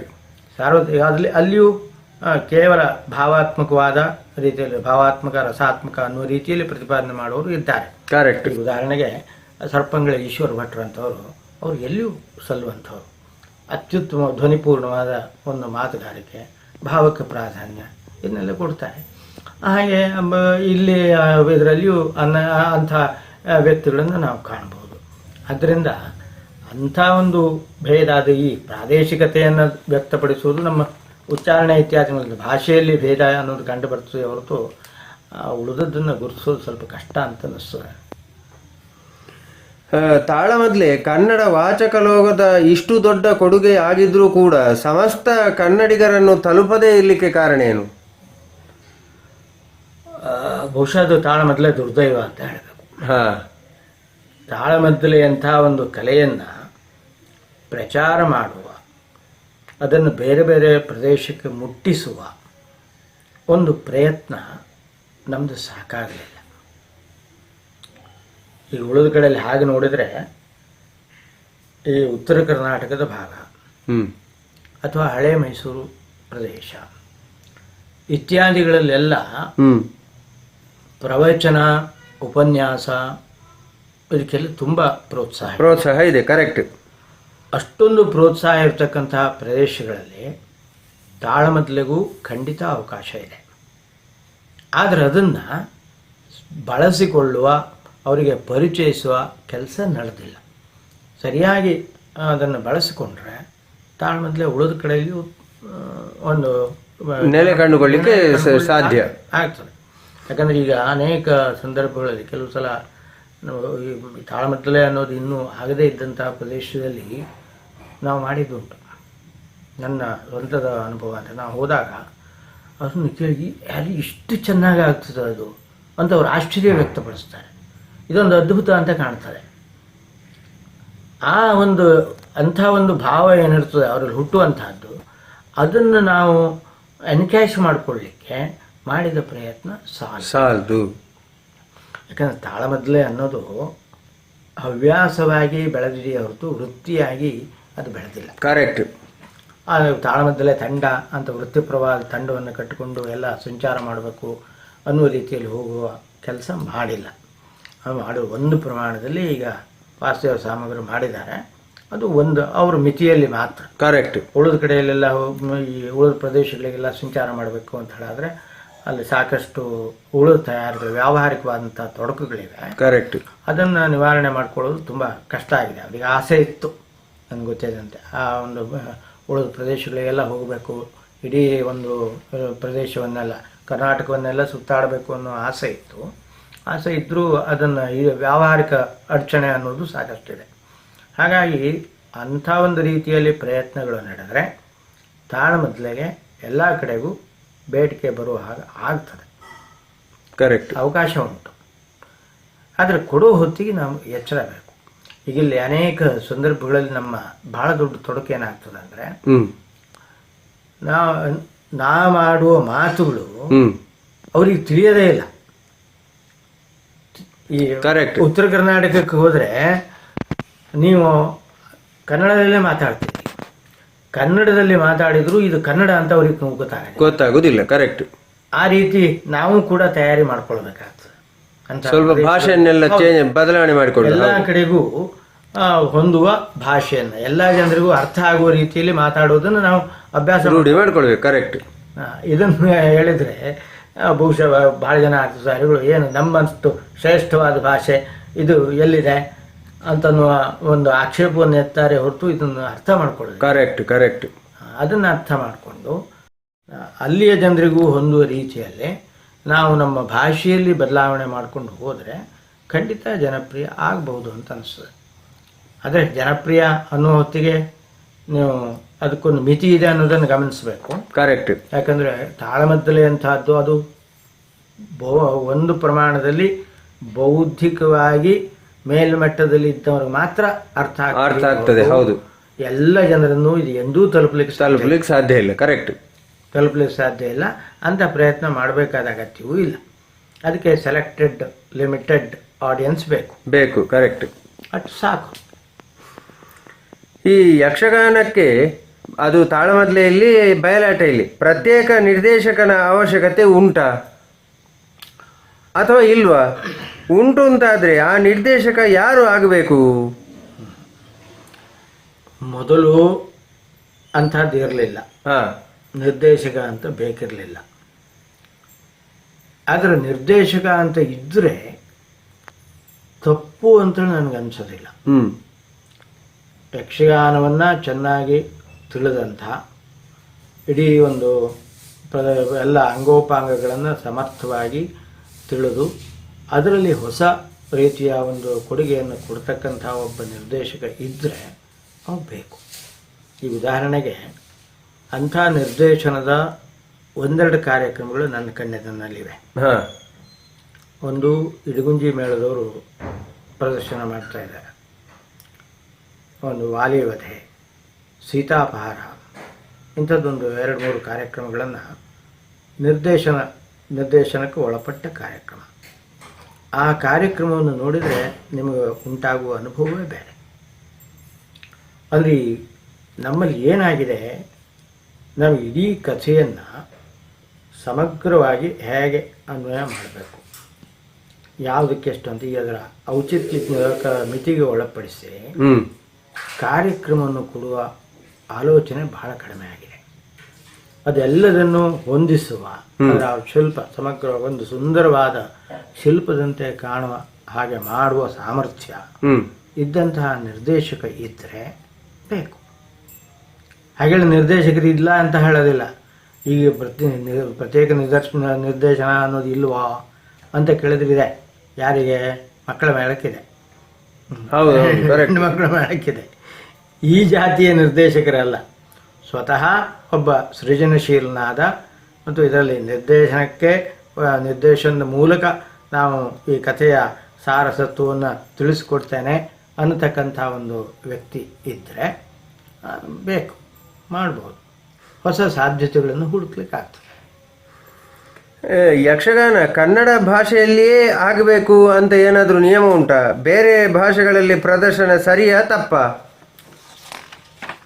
ಅದರ ಬಗ್ಗೆ ನಿಮ್ಮ ಅಭಿಪ್ರಾಯ ಏನು?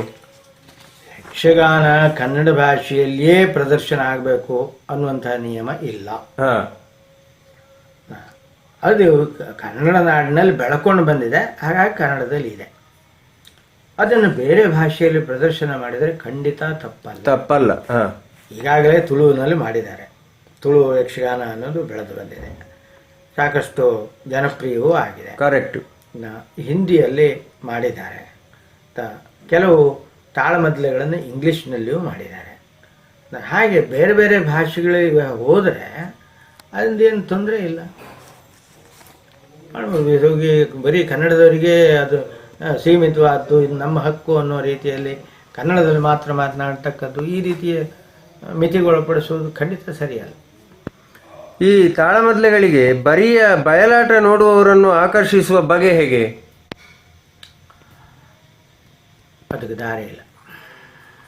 ದಾರಿ ಇಲ್ಲ. ಅದಕ್ಕೆ ಯಾವ ದಾರಿಯೂ ನನಗೆ ಕಾಣೋದಿಲ್ಲ. ಅವರು ಬಯಲಾಟವನ್ನು ನೋಡ್ತಾ ಇರೋರು ಮತ್ತು ತಾಳಮದ್ದಲೆ ಕಡೆಗೆ ಬರ್ತಾರೆ ಅನ್ನುವಂಥ ಒಂದು, ಅಥವಾ ಅವರನ್ನು ಸೆಳೆಯುವ ಪ್ರಯತ್ನವೂ ಬೇಡ ಅಂತ ಕಾಣ್ತದೆ. ತಾಳಮದ್ದಲೆ ಒಂದು ಸೀಮಿತವಾದ ವಲಯದಲ್ಲಿ ಇದೆ. ಕರೆಕ್ಟ್. ಆ ಒಂದು ಬೌದ್ಧಿಕ ಮಟ್ಟ ಇಲ್ಲದೇ ಇದ್ದವರನ್ನು ಇಲ್ಲಿ ತಂದದ್ರಿಂದ ಅಪಾಯ ಹೆಚ್ಚಾಗ್ತದೆ ಹೊರತು ಉಪಕಾರ ಖಂಡಿತ ಆಗಲಿಕ್ಕಿಲ್ಲ. ಇದು ಆದ್ದರಿಂದ ಇದು ಒಂದು ಇಂಟಿಮೇಟ್ ಥಿಯೇಟರ್ ಅನ್ನೋ ವರ್ಗಕ್ಕೆ ಸೇರಿತು. ತಾಳಮದ್ದಲೆ ಅನ್ನೋದನ್ನ, ತಾಳಮದ್ದಲೆಗೆ ನೀವು ದೊಡ್ಡ ಪ್ರೇಕ್ಷಕ ವರ್ಗ, ಸಾವಿರಾರು ಜನ, 2-3 ಸಾವಿರ ಜನ ಇದೆಲ್ಲ ಸೇರಿದ್ರೆ ಆಗ ತಾಳಮದ್ದಲೆ ಆಗಿ ಉಳಿಯೋದಿಲ್ಲ. ಕರೆಕ್ಟ್. ಕೆಟ್ಟು ಹೋಗ್ತಾರೆ. ಆ ಒಂದು ತಾಳಮದ್ದಲೆಯಿಂದ ಒಂದು ಸೀಮಿತ ಪ್ರೇಕ್ಷಕ ವಲಯದಲ್ಲಿ ಪ್ರದರ್ಶನಗೊಂಡಾಗ ಅದು ಕೊಡುವ ಅನುಭವವೇ, ಆ ಅನುಭವವನ್ನು ಸ್ವೀಕರಿಸುವವರಿಗೆ ಇರಬೇಕಾದ ಮನೋವೃತ್ತಿಯೇ ಬೇರೆ. ಹಾಗೆ ಅಂಥವ್ರು ಯಾವಾಗಲೂ ಕಡಿಮೆ ಇರ್ತಾರೆ. ಅದನ್ನು ಬಯಲಾಟ ನೋಡೋರನ್ನೆಲ್ಲ ತಾಳ್ಮದ್ಲಿಗೆ ತರಬೇಕು ಅನ್ನೋ ಒಂದು ಪ್ರಯತ್ನದ ಬಗ್ಗೆ ನನಗೇನು ಒಲವಿಲ್ಲ. ಅವ್ರು ಬರದೇ ಇದ್ದರೆ ಚಲೋದು ಅಂತ ಹೇಳ್ತೇನೆ ನಾನು. ಈ ಪುರಾಣೇತರ ಪ್ರಸಂಗಗಳು ಯಕ್ಷಗಾನಕ್ಕೆ ಪೂರಕವೇ ಅಥವಾ ಮಾರಕವೇ? ಕಾಲ್ಪನಿಕ, ಸಾಮಾಜಿಕ, ಐತಿಹಾಸಿಕ ಇವೆಲ್ಲ ನೋಡಿ, ಈ ಜಗತ್ತಿನಲ್ಲಿ ಯಾವುದೇ ಒಂದು ಕಲೆ ಇಷ್ಟೇ ಕಥಾವಸ್ತುವನ್ನು ಇಟ್ಟುಕೊಂಡು ಹೋಗುವುದು ಅಂತ ಉಂಟಾ? ನಾಟಕ ಆಗಲಿ ಅಥವಾ ಚಲಚಿತ್ರ ಆಗಲಿ ಅಥವಾ ಇನ್ನು ಯಾವ ಮಾಧ್ಯಮವೇ ಆಗಲಿ, ಅದು ಇಷ್ಟಕ್ಕೆ ಸೀಮಿತ, ಇದಕ್ಕಿಂತ ಈ ಗಡಿಯನ್ನು ದಾಟಿ ಹೋಗಬಾರ್ದು ಅಂತೇಳಿ ಹೇಳುವಂಥದ್ದು ಇಲ್ಲ. ಹೇಳಲಿಕ್ಕೆ ಮತ್ತೆ ನೀವ್ಯಾರು, ನಾನು ಯಾರು? ಕರೆಕ್ಟ್. ಕಥಾವಸ್ತು ಅನ್ನೋದೇನಿದೆಯೋ, ಕಥಾವಸ್ತು ಅನ್ನೋದನ್ನು ನಿರ್ಮಾಣ ಮಾಡಿ ಅದು ಪ್ರಸಂಗ ರಚನೆ ಮಾಡೋದು ಅದು ಕವಿಯ ಕೆಲಸ. ಇನ್ನು ಕಥೆ ವಸ್ತು ಬರಬಾರ್ದು ಅನ್ನೋದೇನಿದೆ ಅದು ಶುದ್ಧಾಂಗ ತಪ್ಪು. ಖಂಡಿತ ವಸ್ತು ಬರಬೇಕು. ಬರೀ ಪೌರಾಣಿಕ ಪ್ರಸಂಗಗಳಿಗೆ ಮಾತ್ರ ಸೀಮಿತವಾಗಿರಬೇಕು ಅನ್ನುವ ಒಂದು ಅಭಿಪ್ರಾಯವೇ ನನಗೆ ಸಮ್ಮತ ಇಲ್ಲ. ಯಾಕಂದರೆ ಅದು ಕಲಾತತ್ವಕ್ಕೆ ಹೊರತಾದ್ದು ಅಂತ ಹೇಳ್ತಾನೆ. ಅದು ಅನ್ಯಾಚುರಲ್. ಅದರ ಬದಲು ಮತ್ತೊಂದು ಬರ್ತದೆ. ಬಂದದ್ದು ಅದು ಸತ್ವಶಾಲಿಯಾದ ಕಥೆ ಆದರೆ ಉಳ್ಕೊಳ್ತದೆ, ಅದಿಲ್ಲದ್ರೆ ಹೋಗ್ತದೆ ಅಷ್ಟೇ. ಅದ್ರ ಬಗ್ಗೆ ನಾವೇನು ಮಾಡಬೇಕಾದ್ದಿಲ್ಲ. ಹಾಗಾಗಿ ಅದರಿಂದ ಯಕ್ಷಗಾನಕ್ಕೆ ಒಂದು ಅದು ಪೂರಕವೇ ಹೊರತು ಮಾರಕ ಖಂಡಿತ ಅಲ್ಲ. ಮತ್ತೊಂದು ಏನಾಗ್ತದೆ, ಈ ಯಕ್ಷಗಾನವನ್ನು ನೋಡ್ಲಿಕ್ಕೆ ಬರುವ ಪ್ರೇಕ್ಷಕರಿದ್ದಾರಲ್ಲ, ಪ್ರೇಕ್ಷಕರಲ್ಲಿ ಬಹಳ ವರ್ಗ ಇದೆ. ಕರೆಕ್ಟ್, ಹೌದೌದು. ಮೇಲ್ಮಟ್ಟದ ಪ್ರೇಕ್ಷಕರು ಅಪೇಕ್ಷೆ ಮಾಡೋದೇ ಬೇರೆ. ಕೆಲವರು ಅಭಿನಯವನ್ನು ಬಯಸ್ಯಾರ. ಕರೆಕ್ಟ್. ಒಳ್ಳೆ ಅಭಿನಯ ಇರಬೇಕು, ಒಳ್ಳೆ ಕುಣಿತ ಇರಬೇಕು, ಮಾತಿರಬೇಕು, ಇಂಥದ್ದನ್ನೆಲ್ಲ ಅಪ್ರಿಷಿಯೇಟ್ ಮಾಡ್ತಾರೆ. ಇನ್ನೂ ಒಂದು ಬಹಳ ದೊಡ್ಡ ವರ್ಗ ಇದೆ. ಆ ವರ್ಗದವರು ಕೇವಲ ಕಥೆಗಾಗಿ ಬರ್ತಾರೆ. ಕರೆಕ್ಟ್. ನಮ್ಮ ಯಕ್ಷಗಾನ ಏನಿದೆ ಅಂತಂದರೆ ಇವರೆಲ್ಲರ ಸಹಕಾರದಿಂದ ಅದು ಬದುಕ್ತಾರೆ. ಕರೆಕ್ಟ್. ಈಗ ಬಹಳ ನಾನು ನೃತ್ಯ, ಅಭಿನಯ ಇವುಗಳನ್ನು ಮಾತ್ರ ನೋಡ್ತೇನೆ ಅಂತ ಅದನ್ನು ಮಾತ್ರ ಅದರ ಒಂದು ಸೌಂದರ್ಯವನ್ನು ಆಸ್ವಾದನೆ ಮಾಡ್ತಾನೆ ಅಂತ ಹೇಳ್ತಾರಲ್ಲ, ಹೇಳುವವರ ಸಂಖ್ಯೆ ಬಹಳ ಕಡಿಮೆ ಇದೆ. ಹೌದೌದು. ಇವರು ಇಷ್ಟೇ ಜನ ಇದ್ರೆ ಯಕ್ಷಗಾನ ಉಳಿಯೋದಿಲ್ಲ. ಅಷ್ಟೇ ನೋಡಿದ್ರೆ. ಹೌದು. ಆವಾಗ ಈ ಎಲ್ಲರನ್ನು ಆಕರ್ಷಿಸುವಂಥ ಒಂದು ವಿಧಾನವನ್ನು ಅದು ಹುಡುಕೊಳ್ಳೇಬೇಕಾಗ್ತದೆ. ಅದಕ್ಕೆ ಈ ಹೊಸ ಕಥೆ ಇದ್ರೆ ಆ ಹೊಸ ಕಥೆ ತಿಳ್ಕೊಳ್ಳಿಕ್ಕೆ ಬರ್ತಾರೆ. ಏನೋ ಇದೆ, ಸ್ವಾರಸ್ಯ ಇದೆ ಅಂತ ಆ ಕಥೆ ನೋಡ್ಕೊಳ್ಳಿಕ್ಕೆ ಬರ್ತಾರೆ. ಬಂದು ಅದನ್ನು ಎಂಜಾಯ್ ಮಾಡ್ತಾ ಹೋಗ್ತಾರೆ. ಅವರ ಸ್ವಲ್ಪ ಮೇಲ್ಮಟ್ಟಕ್ಕೆ ಹೋದ್ಮೇಲೆ ಅಥವಾ ಅಂಥ ಒಂದು ಬೌದ್ಧಿಕವಾದಂಥ ಒಂದು ಹಂತಕ್ಕೆ ತಲುಪಿದ ಮೇಲೆ ಅವರು ಇದನ್ನೆಲ್ಲ ಅಪ್ರಿಷಿಯೇಟ್ ಮಾಡುವಷ್ಟು ಬೆಳೀತಾರೆ. ಹೌದು. ಆದ್ದರಿಂದ ಈಗ ಹೆಂಗೆ ನಾವು ಸಾಹಿತ್ಯದ ಅಭಿರುಚಿಯನ್ನು ಬೆಳೆಸಲಿಕ್ಕೆ ನರಸಿಂಹಯ್ಯನವರು ಹಿಂದೆ ನರಸಿಂಹಯ್ಯ ಅಂತ ಇದ್ರು, ಪತ್ತೇದಾರಿ ಕಾದಂಬರಿ ನಾವೆಲ್ಲ ಓದಲಿಕ್ಕೆ ಶುರು ಮಾಡಿದ್ದೆ ಅಲ್ಲಿಂದ. ಅದು ಅಭಿರುಚಿಯನ್ನು ಹುಟ್ಟಿಸ್ಲಿಕ್ಕೆ ಸಹಾಯ. ಈಗ ದೊಡ್ಡವರಾದ್ಮೇಲೆ ನರಸಿಂಹಯ್ಯನವ್ರ ಕಾದಂಬರಿ ಎಂಥದ್ದು ಅದೇ ಅಂತ ನಾವು ತಳ್ಳಿ ಹಾಕ್ಬೋದು. ಕರೆಕ್ಟ್. ಆದರೆ ನಮ್ಗೆ ಓದುವ ಅಭಿರುಚಿ ಇಡಿಸ್ಲಿಕ್ಕೆ ಅದು ಬೇಕಲ್ಲ. ಹಂಗೆ ಆಟ ನೋಡ್ಲಿಕ್ಕೆ ಬರೋದಕ್ಕೆ ಇದು ಬರಲಿ, ಈ ಹೊಸ ಕಥೆ ಇದೆ, ಅದು ಪೂರಕವಾದ್ದೆ. ಆನಂತರ ಅವರು ಉಳಿದದ್ದು ಮಟ್ಟ ಬೆಳೆದ ಹಾಗೆ ಅವರ ಅಪೇಕ್ಷೆ ಹೆಚ್ಚು, ಅವ್ರ ಮಟ್ಟವೂ ಬೆಳೀತದೆ. ಕರೆಕ್ಟ್. ಇದಾಗ್ತದೆ. ಆದ್ದರಿಂದ ಅದು ಖಂಡಿತ ಮಾರಕ ಅಲ್ಲ. ಈಗ ಯಕ್ಷಗಾನದಲ್ಲಿ ಈ ಆಡಂಬರ ಆಮೇಲೆ ಬೇರೆ ಬೇರೆ ಇದು ಅವೆಲ್ಲ ಅವಶ್ಯಕ ಉಂಟಾ ಯಕ್ಷಗಾನಕ್ಕೆ? ಬೇಕಾಗಿಲ್ಲ. ಮಧ್ಯದಲ್ಲಿ ಕೆಲವರು ಒಂದು ಚಾಪಲ್ಯಕ್ಕೋಸ್ಕರ ಸ್ವಲ್ಪ ದುಡ್ಡು ಮಾಡಲಿಕ್ಕೆ ಆಗ್ತದೆ ಅಂತ ಇಂಥ ಗಿಮಿಕ್ಸ್ ಮಾಡ್ತಾರೆ. ಅದು ಭಾಳ ದಿವಸ ನಡೆಯೋದಿಲ್ಲ. ನಿಜವಾದ ಆನೆ ತರೋದು ಮತ್ತೊಂದು ಅದನ್ನೆಲ್ಲ ವ್ಯವಸ್ಥೆ ಉಂಟಲ್ಲ, ಅಂಥದ್ದೆಲ್ಲ ಪ್ರಯೋಗ ಮಾಡಿದ್ದಾರೆ. ಅದು ಪ್ರಾಕ್ಟಿಕಲ್ ಅಲ್ಲ ಅಂತ ಬಿಟ್ಟಾಗಿದೆ. ಕರೆಕ್ಟ್. ಆದರೂ ಆಗಾಗ ನಡೀತಿರ್ತದೆ. ಸರಿ, ಯಕ್ಷಗಾನ ವೈಭವ ಮತ್ತೆ ಯಕ್ಷಗಾನ ನಾಟ್ಯ ವೈಭವ ಇದರ ಬಗ್ಗೆ ನಿಮ್ಮ ಅಭಿಪ್ರಾಯ ಏನು? ಇದು ಯಕ್ಷಗಾನಕ್ಕೆ ಪೂರಕವ? ಅಂದರೆ ಯಕ್ಷಗಾನದ ಬೆಳವಣಿಗೆಗೆ ಇದರಿಂದ ಏನಾದರೂ ಕೊಡುಗೆಗಳು ಉಂಟಾ? ಅಥವಾ ನೀವು ಆಗ ಹೇಳಿದ ಹಾಗೆ ಬದಲಾವಣೆ ಜಗದ ನಿಯಮ ಅಂತ ನಾವು ಒಪ್ಪಿಕೊಂಡು ಇರುವುದು ಒಳ್ಳೇದ? ಯಾವುದು, ಹೇಗೆ? ಗಾನ ವೈಭವ ಅನ್ನೋದೇನಿದೆ ಹಾ ಅದರಿಂದ ಯಕ್ಷಗಾನಕ್ಕೆ ಹಾನಿ ಖಂಡಿತ ಆಗೋದಿಲ್ಲ, ಆಗಲಿಕ್ಕಿಲ್ಲ. ಕಲಾತ್ಮಕವಾಗಿ ಸ್ವಲ್ಪ ಯಕ್ಷಗಾನದ ಬಗ್ಗೆ ತಿಳುವಳಿಕೆ, ಅದರ ಒಂದು ಗಾನದ ವಿಭಾಗ ಏನಿದೆ ಆ ವಿಭಾಗವನ್ನು ಅಪ್ರಿಷಿಯೇಟ್ ಮಾಡುವಂಥ ಒಂದು ಪ್ರವೃತ್ತಿಯನ್ನು ಬೆಳೆಸಲಿಕ್ಕೆ ಅನುಕೂಲ ಆಗಬಹುದು. ಅದೊಂದು ಆಕರ್ಷಣೆ ಒಂದು ಪ್ರಮಾಣದಲ್ಲಿ ನಡೀತದೆ. ನಾಟ್ಯ ವೈಭವವು ಅಷ್ಟೇ. ಅವನ್ನು ಜನ ಹೇಗೆ ಸ್ವೀಕರಿಸ್ತಾರೆ ಅನ್ನೋದ್ರ ಮೇಲಿಂದ ಅವುಗಳ ಅಳಿವು ಉಳಿವು ಅನ್ನೋದು ನಿರ್ಧಾರ ಆಗ್ತದೆ. ಹೌದು, ಅವೇ ಮಧ್ಯ ಮಧ್ಯದಲ್ಲಿ ಇಂಥ ಪ್ರಯೋಗಗಳು ನಡೀತಾನೆ ಇರ್ತವೆ. ನಡೆದಿದ್ದರಿಂದ ಏನೋ ಆಗೋಯ್ತು ಅನ್ನೋ ಒಂದು ಭಾವನೆ ನನಗಂತೂ ಖಂಡಿತ ಇಲ್ಲ. ಕರೆಕ್ಟ್. ಅದು ನಡೀಲಿ, ಅದು ಜನರಿಗೆ ಮೆಚ್ಚುಗೆ ಆದರೆ ಅದು ಉಳಿತದೆ, ಇಲ್ಲದಿದ್ರೆ ಅಳಿತದೆ ಅಷ್ಟೇ ಅಷ್ಟೇ. ಈ ಹೆಣ್ಣು ಮಕ್ಕಳ ಯಕ್ಷಗಾನ, ಮಕ್ಕಳ ಯಕ್ಷಗಾನ ಮತ್ತೆ ಯಕ್ಷಗಾನವನ್ನು ಉಪವೃತ್ತಿಯಾಗಿ ಸ್ವೀಕರಿಸಿರುವವರ ಬಗ್ಗೆ ತಮ್ಮ ಖಚಿತವಾದಂಥ ಅಭಿಪ್ರಾಯ ಏನು? ಇವೆಲ್ಲ ಬೇಕಲ್ಲ. ಇವೆಲ್ಲ ಈ ಯಕ್ಷಗಾನದ ಒಂದು ಒಟ್ಟು ಬೆಳವಣಿಗೆಗೆ ಬೇಕಾದವೆ. ಈಗ ಮಹಿಳೆಯರು ಯಕ್ಷಗಾನದಲ್ಲಿ ಪಾಲ್ಗೊಳ್ತಾ ಇದ್ದಾರೆ ಅಂತನ್ನೋದು ಒಂದು ಸಂತೋಷದ ಸಂಗತಿ.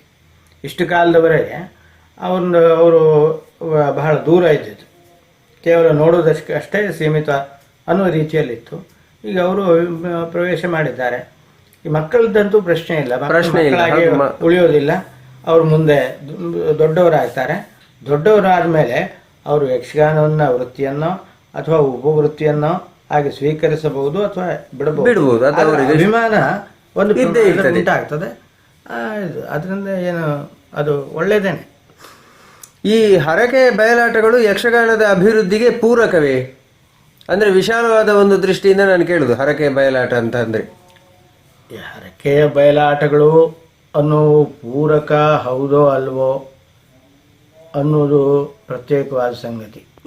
ಆದರೆ ಯಕ್ಷಗಾನ ಉಳ್ಕೊಂಡಿದ್ದು ಈ ಹರಕೆ ಬಯಲಾಟಗಳಿಂದಲೇ ಅನ್ನೋದು ಮರೆಯಬಾರದು. ಹೌದು, ಅದು ನಿರ್ವಿವಾದವೇ. ಹೌದು. ಆದ್ದರಿಂದ ಆ ಹರಕೆ ಬಯಲಾಟಗಳು ಅವು ಇರ್ತವೆ. ಅವು ಒಂದು ಪ್ರಮಾಣದಲ್ಲಿ ಯಕ್ಷಗಾನ ಪ್ರೇಕ್ಷಕರ ಸಂಖ್ಯೆಯನ್ನು ಉಳಿಸಿಕೊಳ್ಳಲಿಕ್ಕೆ ಸಾಕಷ್ಟು ನೆರವು ನೀಡಿದೆ. ಹೌದು, ನೆರವು ನೀಡ್ತಾನೂ ಇವೆ. ಈಗ ಇವತ್ತಿಗೂ ನೀವು ಇದನ್ನು ಹೇಳೋ ಹೊತ್ತಿಗೆ ಈಗ ಹರಕೆ ಬಯಲಾಟಗಳು ನಡೆಯುವ ಹೊತ್ತಿನಲ್ಲಿ ಮಕ್ಕಳು ಇವರು ಎಲ್ಲ ಹೋಗಿ ಯಕ್ಷಗಾನ ನೋಡ್ತಾರಲ್ಲ, ನೋಡೋ ಹಾಗೆ ಮಾಡುವ ಆ ಒಂದು ಆಸಕ್ತಿಯನ್ನು ಹುಟ್ಟಿಸುವ ಕೆಲಸ ಇಲ್ಲದೇ ಇದ್ದರೆ ಯಕ್ಷಗಾನ ಹೇಗೆ ಉಳಿತದೆ? ಕರೆಕ್ಟ್. ಯಾಕಂದರೆ ಯಕ್ಷಗಾನದಂಥ ಒಂದು ಕಲೆ ನೋಡುವುದಕ್ಕೂ ನಿಮಗೆ ತರಬೇತಿ ಬೇಕು. ಕರೆಕ್ಟ್. ಯಾವುದನ್ನೇ ಆಗಲಿ ನಾವು ನೋಡ್ಲಿಕ್ಕೆ ಆಗಲಿ ಅಥವಾ ಅನುಭವಿಸ್ಲಿಕ್ಕೆ ನಮಗೆ ತರಬೇತಿ ಬೇಕು. ಯಾವುದೇ ಕಲೆಗಾದರೂ ಬಂದಿದ್ದೆ. ಈಗ ಸಂಗೀತ ಅಂತ ಇದ್ರೆ ಸಂಗೀತವನ್ನು ತರಬೇತಿಗಳನ್ನು ಕೊಡೋದು ಅಂದ್ರೆ ಹೇಗೆ? ನೋಡಿ ಅಭ್ಯಾಸ ಆಗಿ ತರಬೇತಿ ನಾವೇ ಕೊಟ್ಟುಕೊಳ್ಳೋದು. ನೋಡಿ ಅಭ್ಯಾಸ ಆಗೋದಕ್ಕೆ ಹರಕೆ ಬಯಲಾಟ ಬಿಟ್ಟರೆ ಬೇರೆ ಉಂಟು? ಬೇರೆ ಇಲ್ಲ. ಹೌದು, ಹರಕೆ ಬಯಲಾಟಗಳು ಅನ್ನೋವೇನಿರ್ತವೆ ಅವು ನಿಮಗೆ ತರಬೇತಿಯನ್ನು ಕೊಡ್ತವೆ. ಅದನ್ನು ನೋಡಿ ಅಭ್ಯಾಸ ಆದ ಕಣ್ಣು ಉಳಿದದ್ದನ್ನು ಯಕ್ಷಗಾನವನ್ನು ಒಟ್ಟು ನೋಡಲಿಕ್ಕೆ ಅಂದಾಯ್ತು. ಈಗ ಉಳಿದ ಕಡೆಯಲ್ಲೆಲ್ಲ ಈ ಉತ್ತರ ಕರ್ನಾಟಕವೋ ಅಥವಾ ಇನ್ನಿತರ ಭಾಗಗಳಲ್ಲಿಯೋ ಈ ಯಕ್ಷಗಾನದ ಬಗ್ಗೆ ಯಕ್ಷಗಾನ ನೋಡಲಿಕ್ಕೆ ಜನ ಬರೋದಿಲ್ಲ. ಯಾಕೆ? ತರಬೇತಿ ಇಲ್ಲ. ಇಲ್ಲಿ ಆ ತರಬೇತಿ ಉಂಟು. ತರಬೇತಿಯನ್ನು ಕೊಡುವಂಥ ಒಂದು ಕೆಲಸ ಅವು ಮಾಡ್ತವೆ ಅಂತಂದರೆ ಅದರಿಂದ ಖಂಡಿತ ಯಕ್ಷಗಾನಕ್ಕೆ ಉಪಕಾರ ಮಾಡ್ತವೆ ಅಂತಲೇ ಲೆಕ್ಕ. ಸ್ವಲ್ಪ ಈಗಿತ್ತಲಾಗಿ ಆಟಕ್ಕಿಂತ ಉಳಿದ ಗಲಾಟೆ ಹೆಚ್ಚಾಗಿದೆ. ಅದು ಒಂದು ಕಾಲದ ಪ್ರವೃತ್ತಿ. ಅದ್ರ ಜೊತೆಗೆ ಜನಕ್ಕೆ ಬಯಲಾಟ ಮಾಡಿಸೋರಿಗೆ ಬರೀ ಭಕ್ತಿ ಒಂದೇ ಅಲ್ಲ, ಅದರ ಜೊತೆಗೆ ತಮ್ಮ ವೈಭವ ಪ್ರದರ್ಶನದ ಬಯಕೆಯೂ ಇರೋದರಿಂದ ಹಾಗಾಗ್ತದೆ. ಆದರೂ ಅವುಗಳ ಒಂದು ಕಾಂಟ್ರಿಬ್ಯೂಷನ್ ಏನಿದೆ ಅದು ಬಹಳ ದೊಡ್ಡದು. ಈ ಭರವಸೆಯ ಕಲಾವಿದರು ಯಕ್ಷಗಾನ ವಲಯದಲ್ಲಿ ರೂಪುಗೊಳ್ತಾ ಇದ್ದಾರೆ ಅಂತ ನಿಮಗೆ ಅನ್ನಿಸ್ತದ ಅಥವಾ ರೂಪುಗೊಳ್ತಾ ಇಲ್ಲ ಅಂತ ನಿಮಗೆ ಅನ್ನಿಸ್ತದೆ? ಇಲ್ಲಿ ಖಂಡಿತ ಇದ್ದಾರೆ. ಈ ಪ್ರತಿಭೆ ಅನ್ನೋದು ಬತ್ತಿ ಹೋಗಿದೆ ಅನ್ನೋ ಒಂದು ಭಾವ ಇದೆಯಲ್ಲ, ಇದು ತಪ್ಪು. ಹಿಂದೆಯೂ ಪ್ರತಿಭಾವಂತರಿದ್ದರು, ಈಗಲೂ ಇದ್ದಾರೆ, ಮುಂದೆಯೂ ಇರ್ತಾರೆ. ಅದರ ವಿಷಯದಲ್ಲಿ ಏನೂ ಅನುಮಾನ ಇಲ್ಲ. ಆದರೆ ಅವರ ಪ್ರತಿಭೆಯನ್ನು ಗುರುತಿಸುವ ಕೆಲಸ ನಮಗೆ ಸ್ವಲ್ಪ ನಮ್ಮಿಂದ ಸರಿಯಾದ ರೀತಿಯಲ್ಲಿ ಆಗ್ತಾ ಇದೆಯೋ ಇಲ್ವೋ ಅನ್ನೋದನ್ನು ನಾವು ನೋಡ್ಕೊಳ್ಬೇಕು. ಹೌದು, ಕರೆಕ್ಟ್. ಭರವಸೆಯನ್ನು ಕೊಡ್ತಾ ಇರುವಂತಹ ಭರವಸೆಯನ್ನು ಮೂಡಿಸುವ ಕಲಾವಿದರೇ ಇಲ್ಲ ಅಂತೇಳಿ ಹೇಳುವ ಒಂದು ಅಭಿಪ್ರಾಯಕ್ಕೆ ಬರೋದು ಯಾಕೆ? ಖಂಡಿತ ಇದ್ದಾರೆ, ನಾವು ಅವ್ರನ್ನ ನೋಡಲಿಲ್ಲ. ಅನೇಕರಿದ್ದಾರೆ, ಅನೇಕ ಯುವಕರಲ್ಲಿ ಅಂಥ ಒಂದು ಶಕ್ತಿ ಸಾಮರ್ಥ್ಯ ಇದೆ, ವಿಶೇಷವಾಗಿ ಬೆಳೆಸ್ಕೊಳ್ಳೋ ಅವರು ಕಾಲಕ್ಕೆ ತಕ್ಕ ಹಾಗೆ, ಹೌದೌದು, ಕಾಲಕ್ಕೆ ತಕ್ಕ ರೀತಿಯಲ್ಲಿ ಬದಲಾವಣೆ ಹೊಂದಿ ಈಗಿನ ಕಾಲಕ್ಕೆ ಅದೊಂದು ಪ್ರತಿಭೆ ಅಂತ ಅನ್ನಿಸಿಕೊಂಡಿದೆ. ಅವರ ಒಂದು ಪ್ರತಿಭೆ ಏನೇ ಇದ್ರೆ ಆ ಪ್ರತಿಭೆ ಒಂದು ರೀತಿಯಲ್ಲಿ ಪ್ರಕಟ ಆಗ್ತಾ ಇದೆ. ಕರೆಕ್ಟ್. ಅದು ನಮಗೆ ಒಪ್ಪಿಗೆ ಆಗಲಿಲ್ಲ ಅನ್ನೋ ಕಾರಣದಿಂದ ಪ್ರತಿಭೆ ಅಲ್ಲ ಅಂತ ಹೇಳಲಿಕ್ಕೆ ಬರುವುದಿಲ್ಲ. ಕರೆಕ್ಟ್. ಆದ್ದರಿಂದ ಈ ಪ್ರತಿಭಾವಂತರು ಖಂಡಿತ ಭರವಸೆಯನ್ನು ಮೂಡಿಸುವ ಮತ್ತು ಮುಂದಿನ ಒಂದು ತಲೆಮಾರಿಗೆ ಯಕ್ಷಗಾನವನ್ನು ತೆಗೆದುಕೊಂಡು ಹೋಗುವಲ್ಲ ನಟರು, ಕಲಾವಿದರು ಖಂಡಿತ ಇದ್ದಾರೆ. ಆ ಬಗ್ಗೆ ಏನೂ ಸಂಶಯ ಬೇಡ. ಈ ಯಕ್ಷಗಾನವನ್ನು ಉಳಿಸಿ ಬೆಳೆಸಬೇಕಾದ ಹೊಣೆ ಯಾರ್ದು ಸರ್? ಪ್ರೇಕ್ಷಕರದ್ದ, ಕಲಾವಿದರದ್ದ, ಸಂಘಟಕರದ್ದ, ಮೇಳದ ಯಜಮಾನರುಗಳದ್ದ, ಯಾರ್ದು? ಯಾರ್ರೀ ನೀವು ಉಳಿಸ್ಲಿಕ್ಕೆ? ನಿಮಗೆ ಏನು ಭ್ರಮೆ? ಯಕ್ಷಗಾನ ನೀವು ಉಳಿಸೋದು ಏನೂ ಇಲ್ಲ. ಯಕ್ಷಗಾನದಿಂದ ನೀವು ಉಳಿತೀರಿ. ಅದು ಕರೆಕ್ಟ್. ಹೌದೌದು. ಯಕ್ಷಗಾನದಿಂದ ಉಳ್ಕೊಳ್ಳೋದು ನೀವು. ನೀವು ಅಂತಂದ್ರೆ ಯಾರು? ಒಟ್ಟು ಜನ ಏನಿದ್ದಾರೆ, ಈ ಪ್ರೇಕ್ಷಕ ವರ್ಗ, ಈ ಸಮುದಾಯ ಏನಿದೆ, ಆ ಸಮುದಾಯ ಯಕ್ಷಗಾನದಿಂದ ಪ್ರಯೋಜನ ಪಡ್ಕೊಳ್ತಾ ಇದೆ. ಕರೆಕ್ಟ್. ಅಂಥ ಒಂದು ಆ ಕಲೆಯನ್ನು ನಾನು ಉಳಿಸ್ತೇನೆ ಅಂತಂದರೆ ಭಾಳ ದೊಡ್ಡ ದೊಡ್ಡ ಮಾತು. ಸುಮ್ಮನೆ ದೊಕ್ಕನ ಮಾತು. ನೀವು ಯಾರ ಹತ್ರ ಉಳಿಸ್ಲಿಕ್ಕೆ ಆಗೋದಿಲ್ಲ, ಅಳಿಸ್ಲಿಕ್ಕೂ ಆಗೋದಿಲ್ಲ. ಅದು ತನ್ನ ಒಂದು ಸ್ವ ಸಾಮರ್ಥ್ಯದಿಂದ ಇಲ್ಲಿಯವರೆಗೆ ಬೆಳ್ಕೊಂಡು ಬಂದಿದೆ, ಅದು ಮುಂದುವರಿತದೆ. ಅದರಲ್ಲಿ ನನಗೇನು ಸಂಶಯ ಇಲ್ಲ. ಯಕ್ಷಗಾನದಿಂದ ಏನಾದ್ರು ಉಳಿಬೇಕು, ಅದರಿಂದ ಏನಾದ್ರು ಪಡ್ಕೋಬೇಕು ಅನ್ನೋ ಲೆಕ್ಕಕ್ಕೆ ನಾನು ಹೋಗಬೇಕೆ ಹೊರತು ನಾನು ಯಕ್ಷಗಾನಕ್ಕೇನೋ ಕೊಡಬೇಕು, ಕೊಟ್ಟಿದ್ದೇನೆ, ಉಳಿಸಿದ್ದೇನೆ ಅನ್ನೋದಿದೆಯಲ್ಲ, ಇದು ಈ ಮಾತಿಗೆ ಅರ್ಥ ಇಲ್ಲ. ಯಕ್ಷಗಾನ ಬಹಳ ದೊಡ್ಡದು.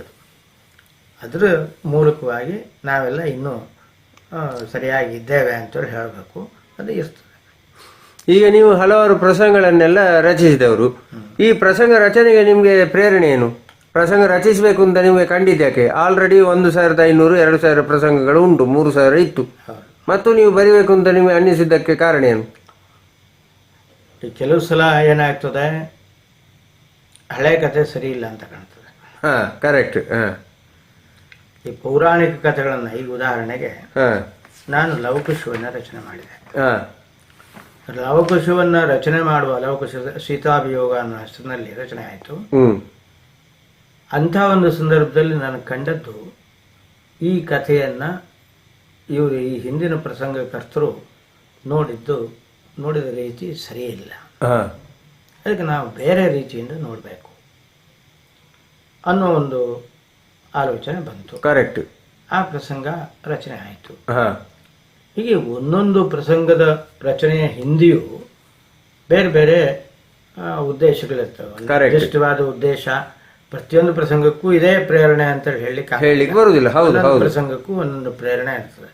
ಈಗ ಮೊನ್ನೆ ಉದಾಹರಣೆಗೆ ನಾನು ಗಯ ಯಜ್ಞ ಅಂತ ಒಂದು ಪ್ರಸಂಗ ಬರೆದೆ. ಈ ಕಟೀಲ್ನಲ್ಲಿ ಸಪ್ತಾಹ ನಾಡಿದ್ದು, ಹೌದು, ಒಂದು 13ನೇ ತಾರೀಕಿನ ಶುರು ಆಗ್ತದಲ್ಲ. ಈ ಹೊತ್ತಿಗೆ ಗಯ ಯಜ್ಞವನ್ನು ಕುರಿತು ಯಾವ ಪ್ರಸಂಗವೂ ಇಲ್ಲ. ಅದಕ್ಕೆ ನೀವೊಂದು ಪ್ರಸಂಗ ಬರ್ಕೊಡ್ಲಿಕ್ಕೆ ಆಗ್ತದಾ ಅಂತ ಕೇಳಿದರು. ಆಯಿತು, ಬರೆದು ಕೊಡ್ತೇನೆ ಅಂತೇಳಿ ಹೇಳಿದೆ. ಅವರು ಕಥಾ ನಿರ್ವಹಣೆ ಕಮಲಾದೇವಿ ಪ್ರಸಾದ ಹಸುರಣ್ಣ ಅವರು ಕಥೆ ಹೀಗಿರಬೇಕು ಹೀಗೆ ಅಂತ ಒದಗಿಸ್ಕೊಟ್ರು. ನಾನು ಪ್ರಸಂಗ ರಚನೆ ಮಾಡಿದೆ. ಇಲ್ಲಿ ಪ್ರೇರಣೆ ಯಾರು? ಅವರು. ಹೌದು, ನಮ್ಮನ್ನು ಪ್ರಸಂಗ ರಚನೆ ಮಾಡಿ ಅಂತ ಹೇಳಿದವರು ಪ್ರೇರಣೆ. ಹೀಗೆ ಈ ರೀತಿಯಲ್ಲಿ ಆಗೋದು ಉಂಟು.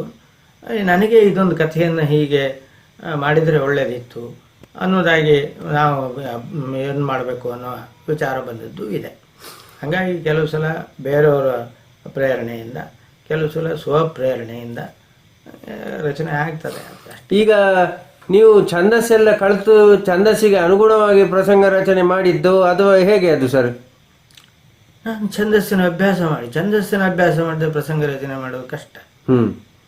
ಅದು ಹಿಂದೆ ಈ ಛಂದಸ್ಸು ಅಂತ ಪ್ರತ್ಯೇಕವಾಗಿ ಓದ್ತಿರಲಿಲ್ಲ. ತಾಳ ಮತ್ತು ರಾಗಗಳ ಬಂಧಗಳ ಜ್ಞಾನ ಇದ್ದವರು ರಚನೆ ಮಾಡ್ತಾ ಇದ್ರು. ಅದರ ಮೂಲಕವಾಗಿ ಈಗ ನಮಗೆ ಅದರ ಜೊತೆಗೆ ಛಂದಸ್ಸು ಅನ್ನೋದೊಂದು ಯಕ್ಷಗಾನ ಛಂದಸ್ಸು ಅನ್ನೋ ಗ್ರಂಥಗಳು ಕೂಡ ರಚನೆ ಆಗಿವೆ. ಹೇಗೆ ಛಂದಸ್ಸಿನ ರೀತಿಯಲ್ಲಿ ಅದನ್ನ ಹೇಗೆ ವಿಂಗಡಿಸ್ಬೋದು ಇದನ್ನೆಲ್ಲ ತಿಳಿಸ್ಕೊಟ್ಟವರು ಇದ್ದಾರೆ. ಇದೆಲ್ಲದರ ಪ್ರಯೋಜನ ಪಡ್ಕೊಳ್ಬೇಕು. ಬರೀ ಛಂದಸ್ಸಿನ ಪುಸ್ತಕ ಓದಿದ್ರೆ ಆಗೋದಿಲ್ಲ. ತಾಳ ಮತ್ತು ರಾಗ ಜ್ಞಾನವೂ ಬೇಕು. ಹೌದು. ಆಮೇಲೆ ಕವಿತ್ವ ಬೇಕು. ಹೌದು, ಕವಿತ್ವ ಶಕ್ತಿ ಬೇಕು, ಪ್ರತಿಭೆ ಬೇಕು. ಇದೆಲ್ಲ ಇದ್ರೆ ಪ್ರಸಂಗ ರಚನೆ ಮಾಡಬಹುದು ಅಷ್ಟೇ. ಅದನ್ನು ಮಾಡಿದ್ವಿ. ಮತ್ತು ಕೆಲವು ಸಲ ನಮಗೆ ಒಂಚೂರು ಅದನ್ನು ನೋಡಿ ಇದು ಹೀಗೆ ಹೇಗೆ ಅಂತ ಹೇಳುವವರು ಬೇಕಾಗ್ತದೆ. ಒಂದು ಮಾರ್ಗದರ್ಶನ ಮಾಡಲಿಕ್ಕೆ. ಹೌದು, ಲೋಪದೋಷ ಇದ್ದರೆ ಅದನ್ನು ತೋರಿಸ್ಕೊಡ್ಲಿಕ್ಕೆ ಹೋಗಿದೆ. ಈ ನಾನು ಮೊದಲನೇ ಪ್ರಸಂಗ ಬರೆದಾಗ ನಾನು ಇವ್ರನ್ನ ಬೆಳಸಲಿಗೆ ಗಣಪತಿ ಹೆಗಡೆ ಅಂತ ಇದ್ದರು. ಅವರು ದೊಡ್ಡ ಪ್ರಸಂಗ ಕರೆದೆ. ಹೌದು, ಅವರಿಗೆ ತೋರಿಸಿದೆ. ಅವರು ತೋರಿಸಿ ಎಲ್ಲ ನೋಡಿದರು. ನೋಡಿ, ನೀವು ಪ್ರಾಸದ ನಿಯಮವನ್ನು ಪಾಲಿಸ್ದಂಗೆ ಕಾಣೋದಿಲ್ಲ, ಅದು ಬೇಕಾಗೋದಿಲ್ವ ಹೆಂಗೆ, ನಾವೆಲ್ಲ ಪಾಲನೆ ಮಾಡ್ತೇವೆ ಅಂತ ಹೇಳಿದರು. ಯಾಕಂದರೆ ನಾನು ಆಗಲೇ ಒಬ್ಬ ಅಧ್ಯಾಪಕನಾಗಿದ್ದರಿಂದ ಅವ್ರು ಸಂಕೋಚ ಪಟ್ಕೊಂಡ್ರು ಹೇಳಲಿಕ್ಕೆ. ಆ ತಕ್ಷಣದಲ್ಲಿ ನನಗೆ ಅಯ್ಯೋ, ನಾನು ಪ್ರಾಸದ ಬಗ್ಗೆ ಆಲೋಚನೆ ಮಾಡಲೇ ಇಲ್ವಲ್ಲ, ಅಂದರೆ ಆದಿಪ್ರಾಸದ ಬಗ್ಗೆ ಆಲೋಚನೆ ಮಾಡಲೇ ಇಲ್ವಲ್ಲ ಅಂತ ಕಾಣ್ತಿತ್ತು. ಆನಂತರ ಅದನ್ನು ಅಭ್ಯಾಸ ಮಾಡಿದೆ. ಓಹೋ, ಇದು ಪ್ರಸಂಗದಲ್ಲೆಲ್ಲ ಹೀಗೆ ಇರ್ತದೆ. ರೀರೈಟ್ ಮಾಡಿ ಸಿದ್ಧಪಡಿಸಿ ಅದನ್ನು ಮತ್ತೆ ಅವರಿಗೆ ತೋರಿಸಿ, ನೋಡಿ ಇದೆಲ್ಲ ನಿಯಮಗಳಿಗೆ ಸರಿಯಾಗಿದೆಯೋ ಇಲ್ವೋ ಅನ್ನೋದನ್ನೇ ಹೇಳಿ ಅಂತ ಕೇಳ್ಕೊಂಡು, ಆನಂತರ ಆ ಪ್ರಸಂಗ ಮುಂದೆ ಏನು ಪಬ್ಲಿಷ್ ಮಾಡೋದಕ್ಕಿಂತ ಮೊದಲು ಒಂದು ವರ್ಷ ಆಡಿದ್ದಾರೆ ಬಿಡಿ. ಆಡಿ ಆದಮೇಲೆ ರಂಗದ ಮೇಲೆ ಅದು ಯಶಸ್ವಿಯಾಗಿ ಪ್ರಯೋಗ ಆಗಿದೆ, ಇನ್ನು ಪ್ರಕಟಣೆ ಮಾಡ್ಬೋದು ಅಂತ ಕಂಡ ಮೇಲೆ ಪ್ರಕಟಣೆ ಮಾಡಿದೆ. ಅದೊಂದೇ ಪ್ರಸಂಗ ನಾನು ಪಬ್ಲಿಷ್ ಮಾಡಿದ್ದು. ಯಾವುದು? ಸೀತಾವಿಯೋಗ. ಉಳಿದ ಯಾವ ಲವಕುಶ ಕೂಡ ಸೀತಾವಿಯೋಗದ್ದೇ ಒಂದು ಪೋರ್ಷನ್. ಸೀತಾವಿಯೋಗ ಅನ್ನೋದೇನಿದೆ ಅದು ಸೀತಾ ಪರಿತ್ಯಾಗ ಮತ್ತೆ ಲವಕುಶರ ಕಾಳ ಎರಡನ್ನು ಒಳಗೊಂಡಿರ್ತಕ್ಕಂಥ ಒಂದು ಕಥೆ.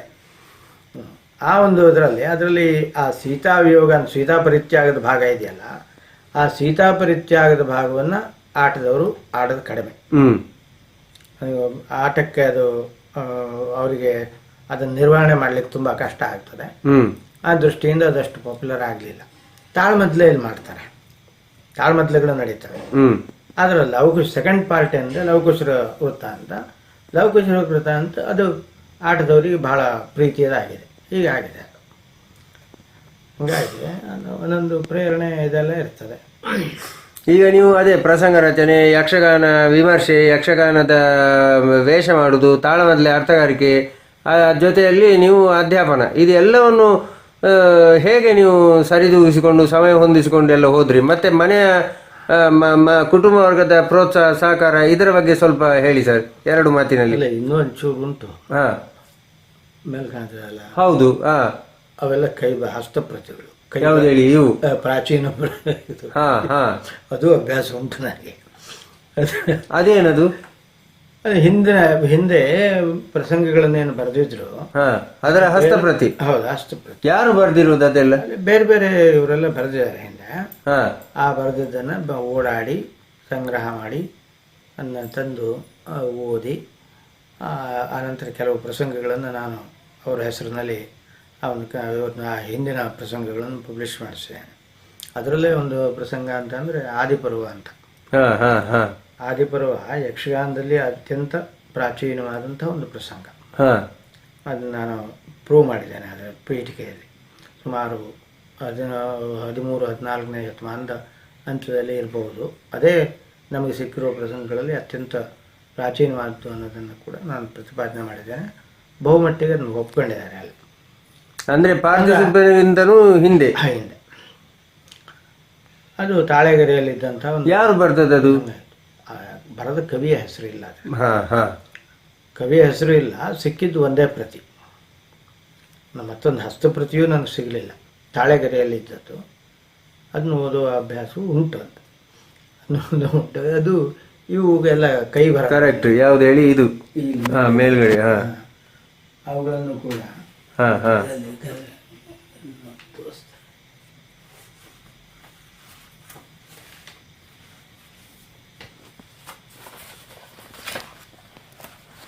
ಓ ಹೀಗೆ, ಹಾಂ ಹಾಂ, ಕರೆಕ್ಟ್, ಹಾಂ ಹಾಂ, ಈ ರೀತಿ ಇರ್ತದೆ. ಇದು ಯಾವುದು ಕಾರ್ತವೀರ್ಯ? ಇದು ನೋಡಿ, ಕರೆಕ್ಟ್ ಅಲ್ಲ, ಇದು ಯಾವುದು ಕಾರ್ತವೀರ್ಯ? ಹಾಂ,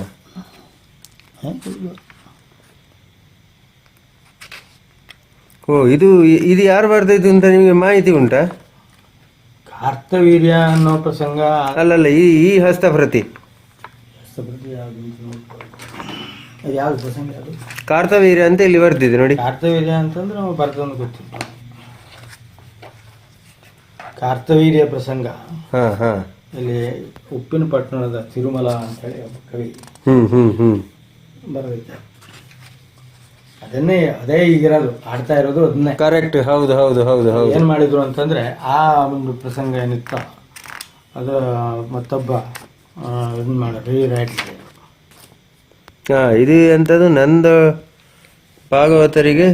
ನಂದೊಳ್ಳಿ ಭಾಗವತರಿಗೆ ತಲುಪಿಸುವುದು ಅಂತ ಅಲ್ಲಿಂದ ತಂದದ್ದು. ಅದು ಪ್ರಸಂಗದ ಹೆಸರಲ್ಲ, ಅದು ಪ್ರಸಂಗ ಯಾರಿಗೆ ಕೊಡ್ಬೇಕು ಅಂತ.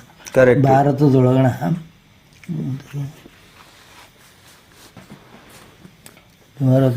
ಯಕ್ಷಗಾನ ಏನು ಏಕಾದಶಿ ಪ್ರಸಂಗ. ಹಾಂ, ಏಕಾದಶಿ ಪ್ರಸಂಗ ಅಂತ.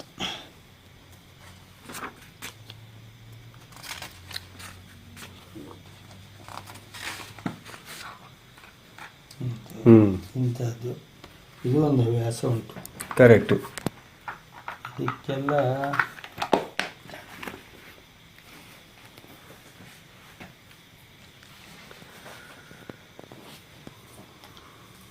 ಹೀಗಾಗಿ ಇದನ್ನೆಲ್ಲ ಮಾಡ್ತೇನೆ. ಮಕ್ಳಿಗೆ ಮನೆಯವ್ರ ಪ್ರೋತ್ಸಾಹ ಇದ್ದೇ ಇದೆ, ನಾವು ತೊಂದರೆ ಕೊಡೋದಿಲ್ಲ.